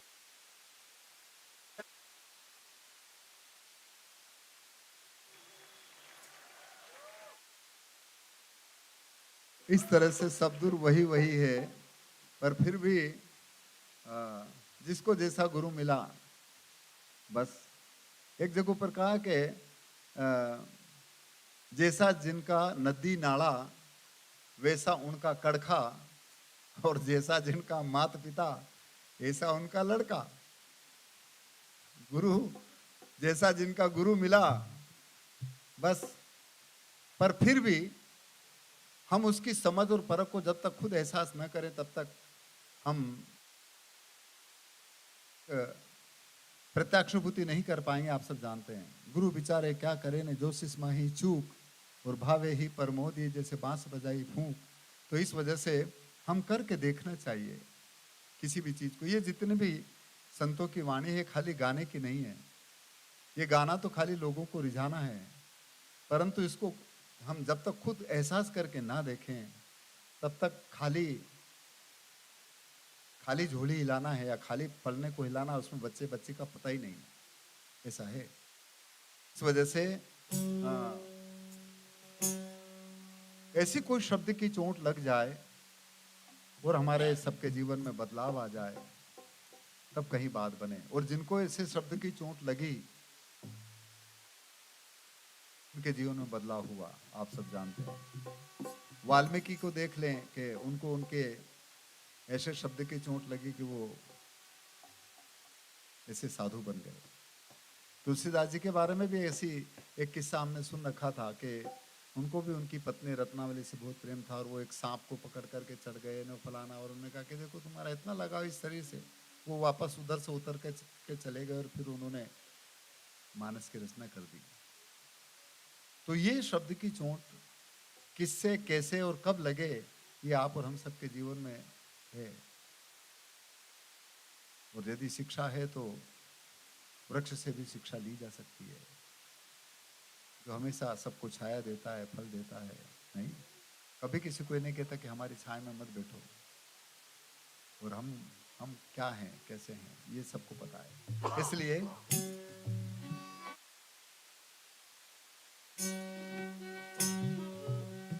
जितना भी इस धरा पर जो लड़ाई झगड़े आप और हम सब देखते हैं दिन रात, कहीं पर भी पूरी दुनिया में, वो लड़ाई झगड़ा पहले इधर पैदा होता है, उसके बाद में जमीन के ऊपर आता है, बाहर आता है। आप ये भी सब जानते हैं। तो इसलिए ये लड़ाई अंतर में जब पैदा होती है, नेगेटिविटी की या पॉजिटिविटी की, सकारात्मक या नकारात्मक की, बस जबकि जहाँ झगड़ा होता है जिसके लिए, वो चीज़ें वहीं की वहीं रहती है, कभी भी इधर उधर खसकती नहीं है। तो इसलिए एक भजन मुझे याद आ गया, कबीर साहब का पद है कि कोई ऐसी चोट लग जाए ताकि ये समझ आ जाए और हम उस रण में, उस लड़ाई झगड़े में इधर के हम कामयाब हो जाएं, काबिज हो जाएं। तो इसलिए कहा है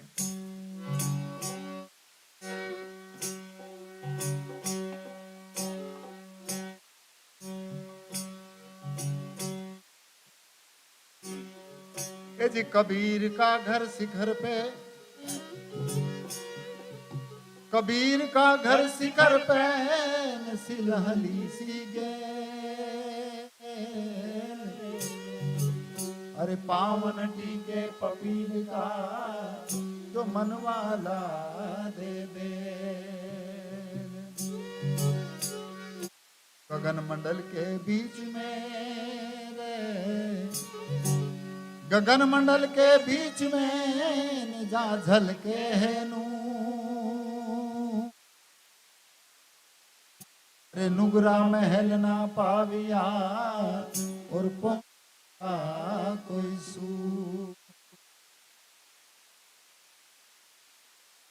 सूरवीर सूर्य कम रहते हैं, ज्यादा नहीं है।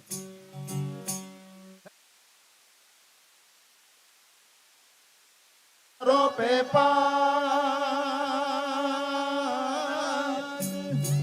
अरे घना मिला कहीं काम का सावनिया सब,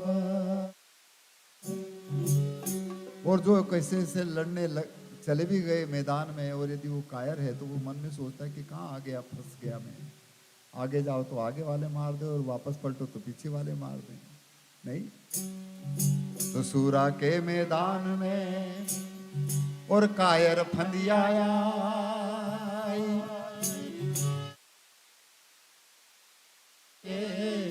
और मन ही मन पछता, इसलिए कहा है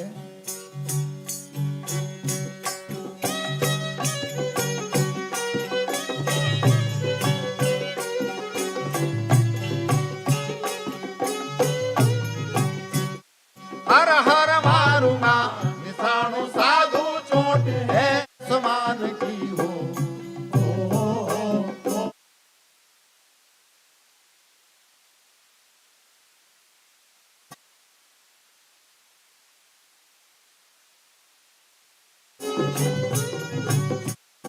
यदि भाई चोट है समान की,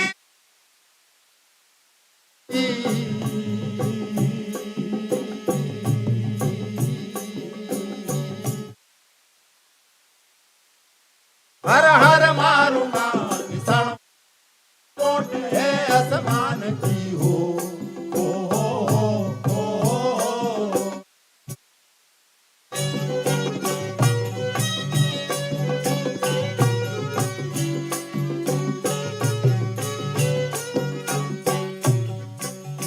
कहां पर झगड़ा है? आया कायागढ़ में फौज लागी न सूरा धोई आथड़ा,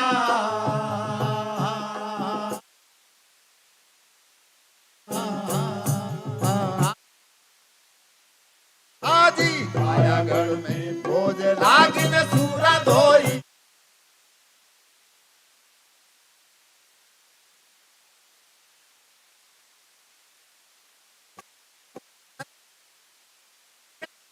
जा सूरा तोरण खेत रे कायर भाग्या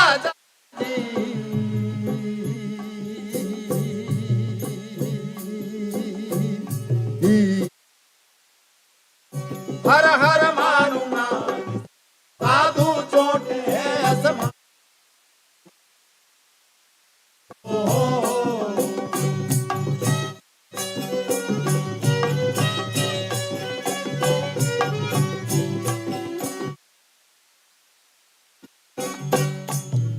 और इस कायागढ़ में लड़ाई हो रही है तो उसके पास शस्त्र कैसे हैं? नहीं, काय के भाई तत्व की तलवार कर लो न मान की कटार जी,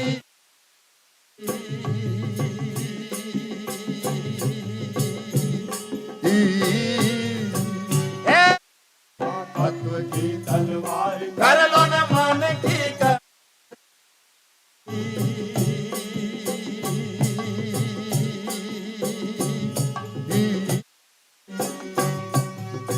बचेंगे कैसे? अरे भाई सबदारी ढाल कर लो, हाँ गोली गुरु का नाम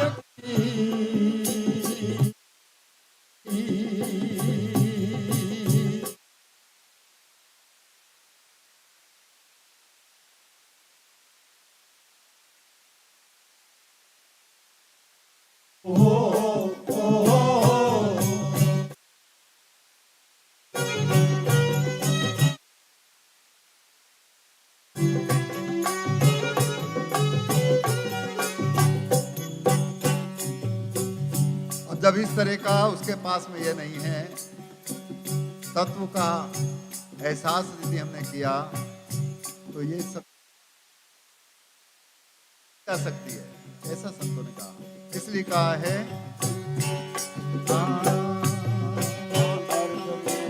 और धनिक बंदूक जी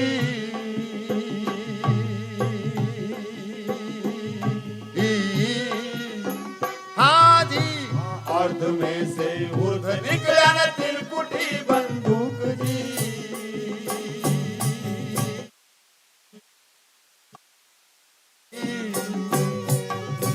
क्या करें?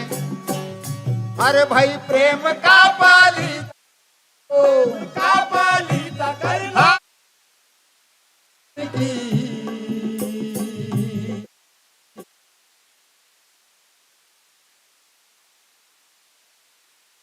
हर हर मारूंगा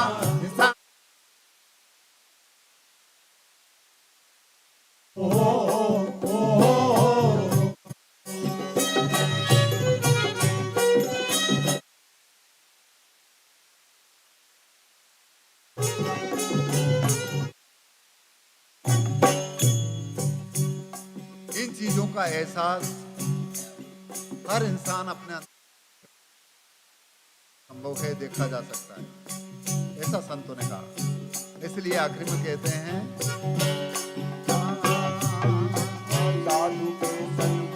रेणन पापी से पग दूर जी।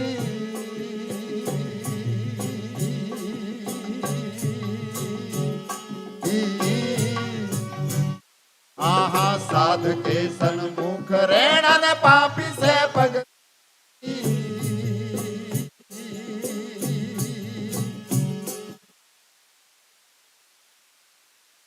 साधु मिल जा सुघड़ वाला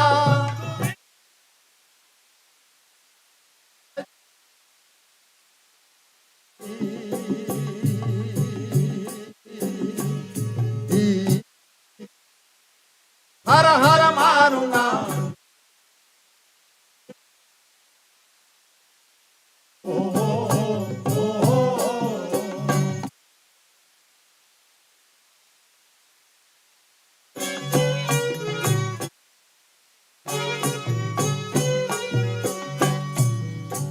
जो इंसान जिस साधना के साथ जुड़ा है वही उसकी साधुता है, और उस साधना के साथ में यदि हम रहें,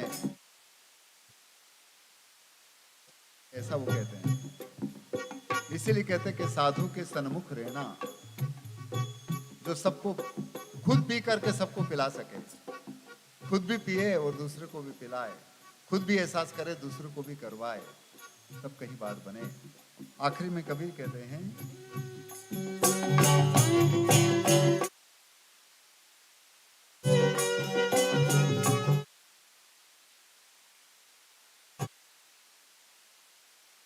अरे भय जात का हम मूल धावन परतीत जी।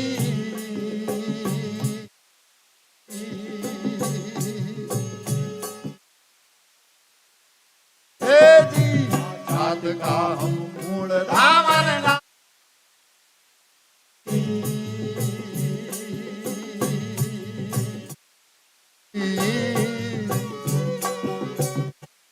हाँ कहीं कबीर सुन ले अवधू हजूर की।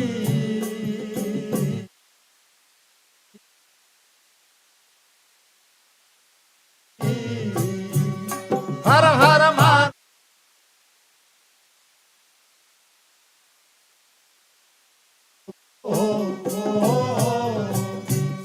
अरे भाई चोट है सब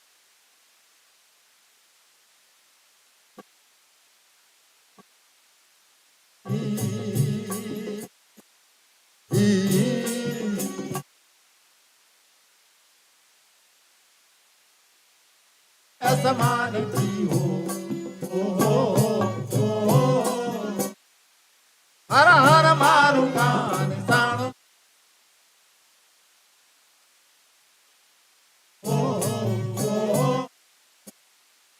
हर हर मारूंगा निशान हो सा समान की हो।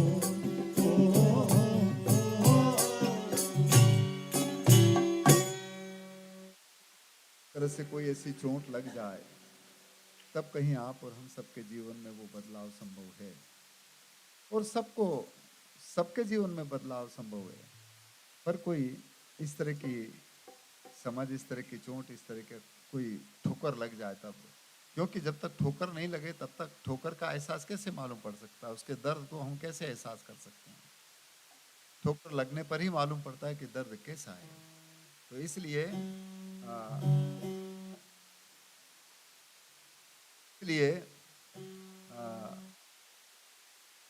वैसे तो कई अलग अलग तरह के जनों के मार्फत संतों ने अपनी बात रखी, परंतु सबका लक्ष्य जो था वो अंतिम स्थिति में किसी न किसी एक ही चीज के ऊपर आकर के टिकता है, क्योंकि सबको चलाने वाला एक जो परम तत्व है जिसको लोगों ने अलग अलग लफ्जों से पुकारा है, वो तो एक ही है, चाहे कोई भी हो। तो इसलिए जगाने की बात करी तो जागृत जो हो गया तब कहीं बात बने, और जागृत होने के बाद ही हम अपने खुद की भी सुरक्षा, दूसरे की भी सुरक्षा और रक्षा कर सकते हैं। इसलिए इस पिंड में वो उसको लूटने वाला आए उसके पहले थोड़ा समझ जाएं, जागृत हो जाएं तो ठीक है। इसलिए एक पद है कबीर साहब का कि जागृत रहना रे इस नगर में चोर आएगा। पद इस तरह का है।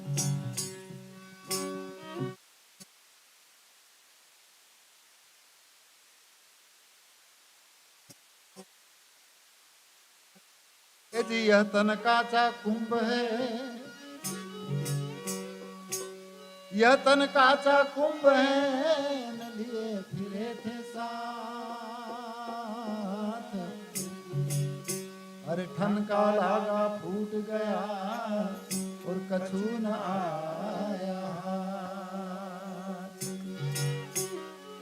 तो काल खड़ा सिर यूप रे, काल खड़ा सिर यूप काने जी। अरे जाका घर है गेल में तू सोवे नची।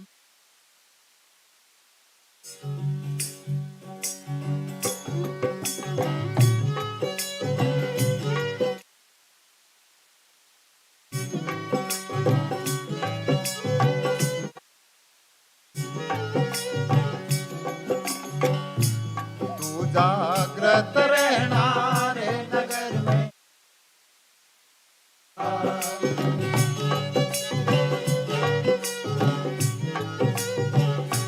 ओ होशियार रहना रे नगर में चोर आवेगा।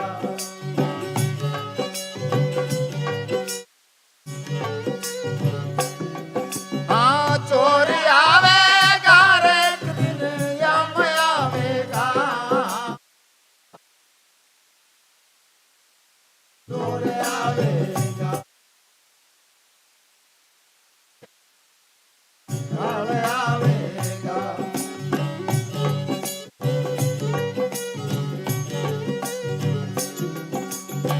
और जब वो इस जीवात्मा को लेने आएगा तो पता भी नहीं चलेगा किधर से आया और किधर गया। पास हथियार भी नहीं है।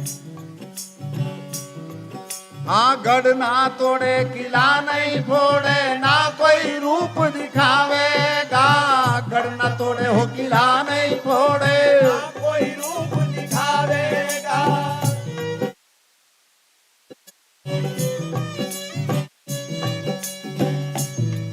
ए आवत जात नजर नहीं आवे, आवत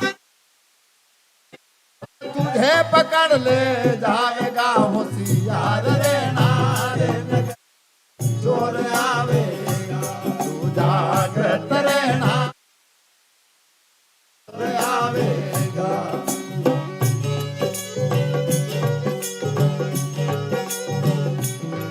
हाँ चोर आवेगा रे एक दिन यम आवेगा। अरे रहना रे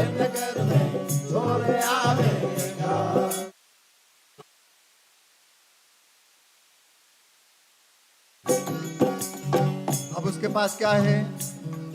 हाँ, तीर तोप तलवार न बरछी ना बंदूक चला, तीर तोप तलवार न बरछी ना बंदूक चलावेगा।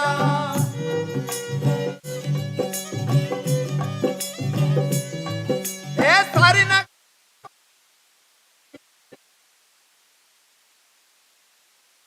पकड़ ले जावेगा, होशियार रहना रे नगर, जागृत रहना रे नगर में काल आवेगा।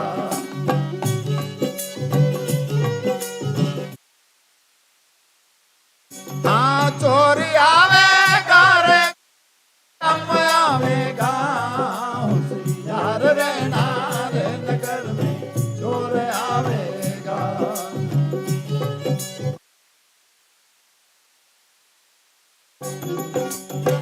सब चीजें यहीं के यहीं धरी रह जाएगी, सब जानते हैं।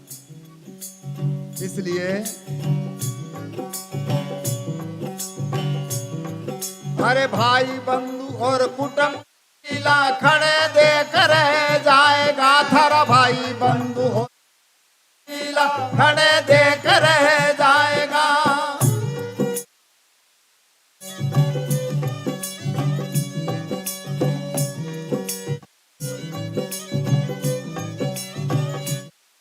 ये धन दौलत और मालिक, धन दौलत धर मालिक धरा रह जाएगा, होशियार रहना रे नगर में चोर।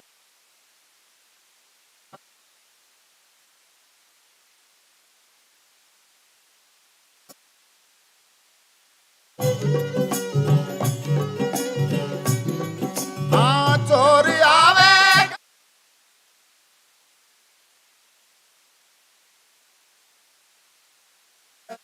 चोर आवेगा।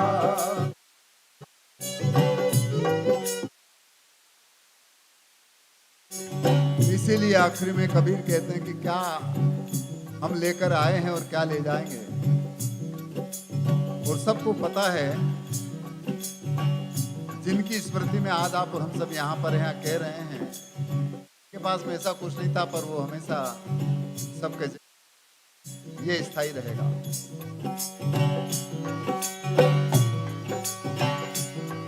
अरे मुट्ठी बांध कर आया रे पगले, हाथ में जाएगा तू, मुट्ठी बांध कर आया रे बंदे।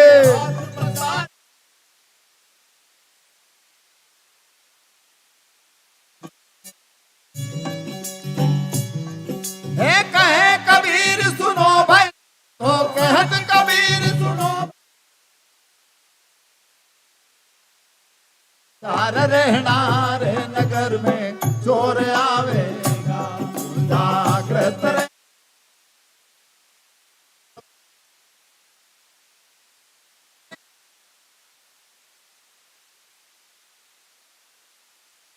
चार रहना रे नगर में चोर आवेगा, नगर में काले आवेगा, नगर में चोर आवेगा।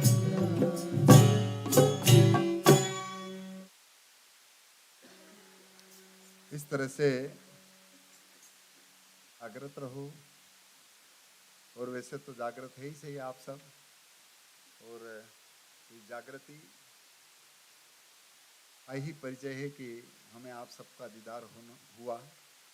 और मैं पुनः MIT के आदरणीय साहब को, सभी गुरुजनों को, आप सभी साथियों को हृदय से साधुवाद ज्ञापित करूं कि आपने इतनी देर तक हम जैसे व्यक्ति को सुना।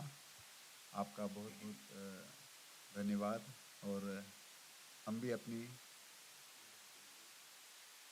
गाड़ी को यहाँ से रवाना करें, और आप भी अपनी गाड़ी को रवाना करें।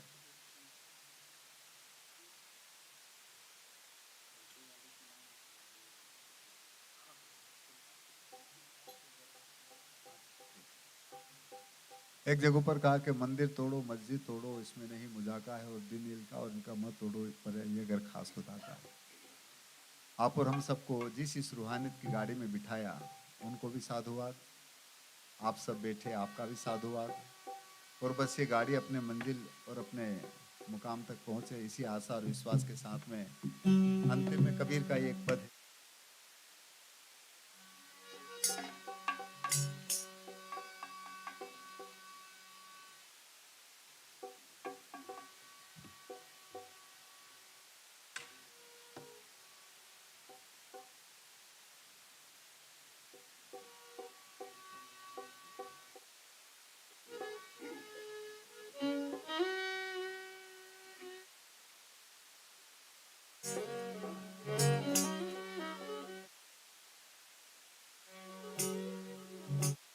अज धीरे धीरे रे मना,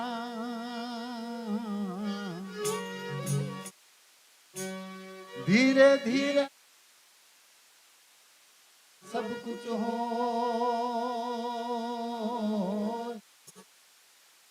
अरे माली सींचे 100 घड़ा, ऋतु आवे फल हो।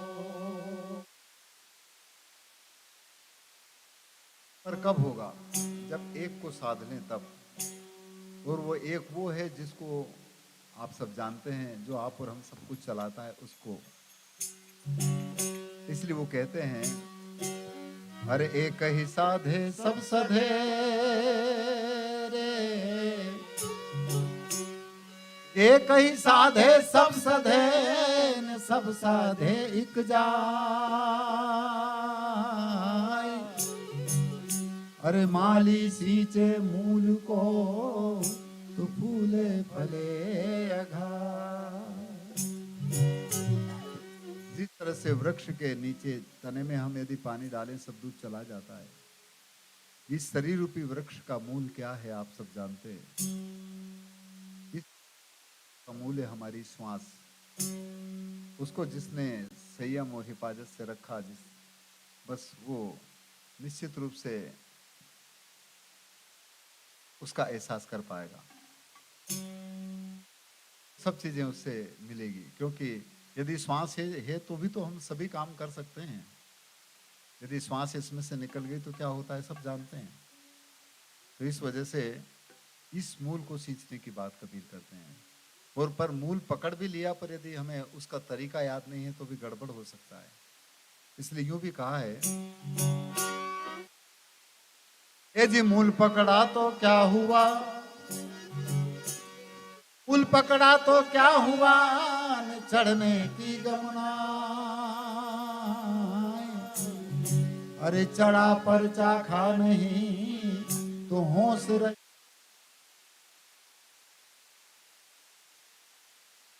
तो मन में होसन राखिए रे, मन में होसन राखिए प्रगट दे। अरे तन सहित मन ले चलो और करो गुरु की सेवा।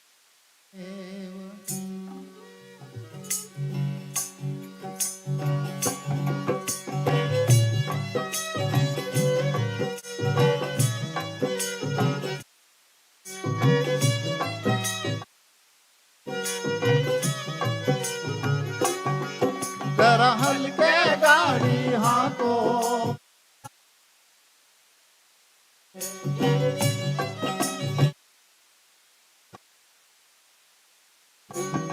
वो जरा धीरे धीरे गाड़ी हाथों में।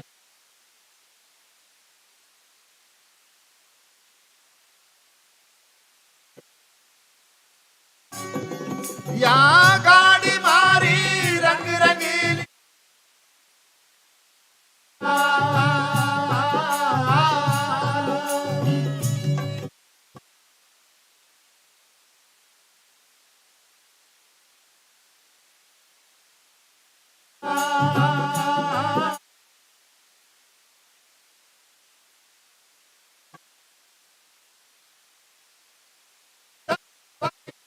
वाला राम हल्के गाड़ी हाथों मेरे राम गाड़ी वाले। वो जरा धीरे धीरे गाड़ी हाथों राम गाड़ी वाले।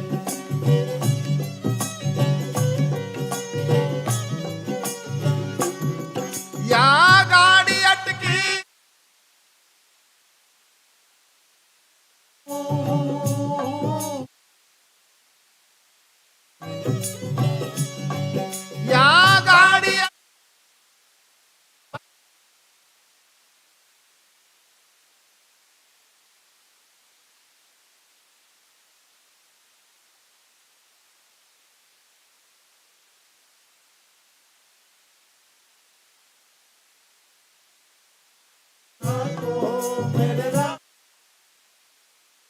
वो जरा धीरे धीरे गाड़ी हाँको मेरे राम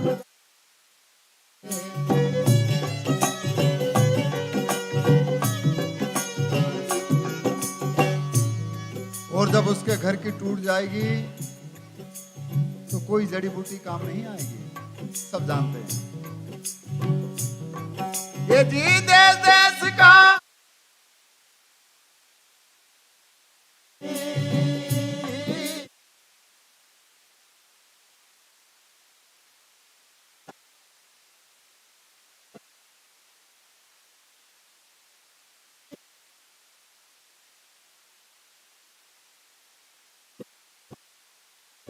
वाजड़ी बूटी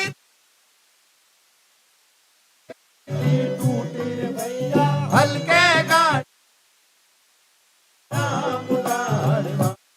वो जरा धीरे धीरे गाड़ी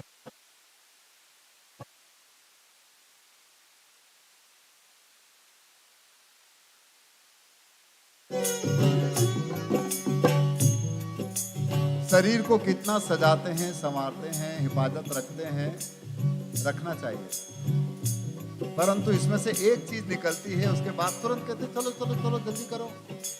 क्यों? और तो और उसके बाद भी लोग लड़ाई झगड़ा शुरू करते हैं जलाने और गाड़ने के पीछे, जबकि कहा है कि माटी का सब बामण बढ़िया, माटी का सकल पसारा, और इस सबको मिलना कहे कबीर पुकारा। पर फिर भी हमारी कितनी अच्छी समझ है या ना समझ है, वहां भी लड़ाई झगड़ा होता है। हाँ चायो बांधी काट की घोड़ी,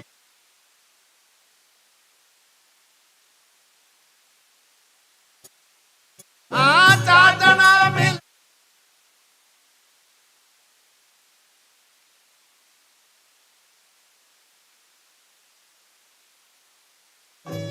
हर ले जाके मरघट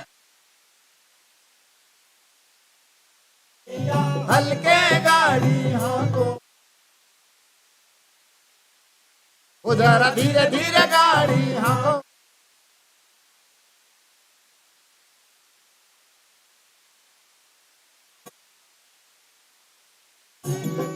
ए बिलक बिलक करती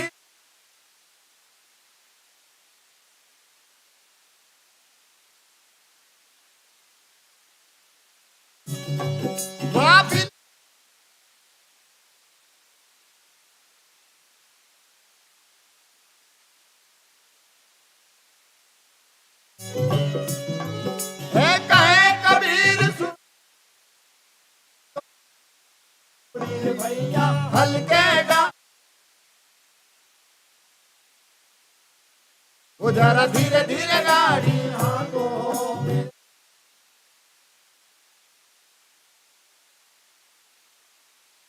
राम गाड़ी राम गाड़ी वाले।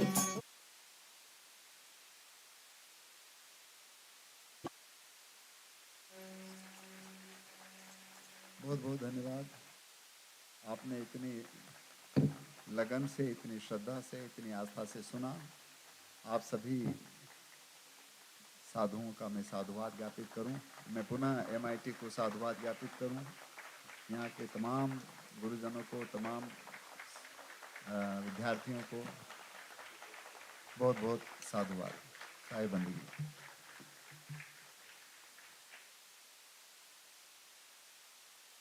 Good evening, distinguished guests and dear friends.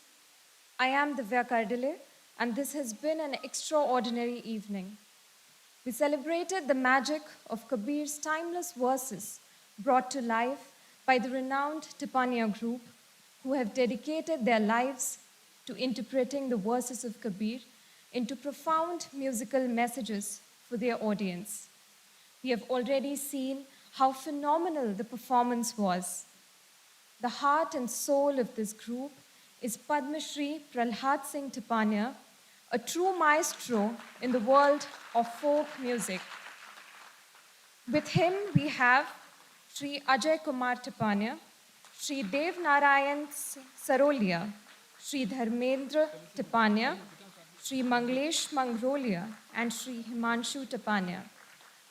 I request Professor Dr. R.M. Chitnis, Vice Chancellor, MIT World Peace University, Dheeraj Singh Sir, Associate Dean, Department of Media and Communication, Dr. Vikas Pathe Sir, to kindly felicitate Shri Pralhad Singh Tipania.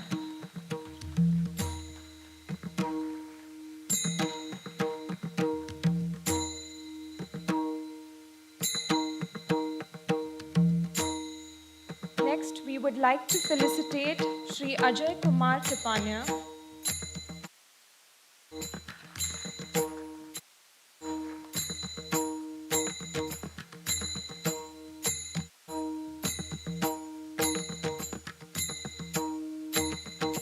Now, we would like to felicitate Shri Dev Narayan Sarolia.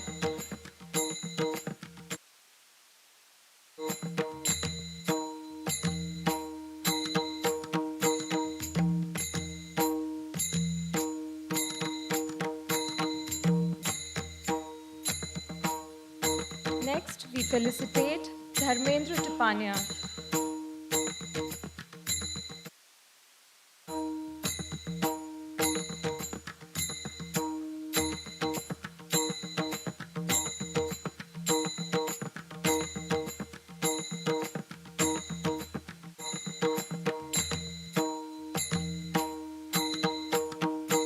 Now we felicitate Shri Mangal Mangrolia.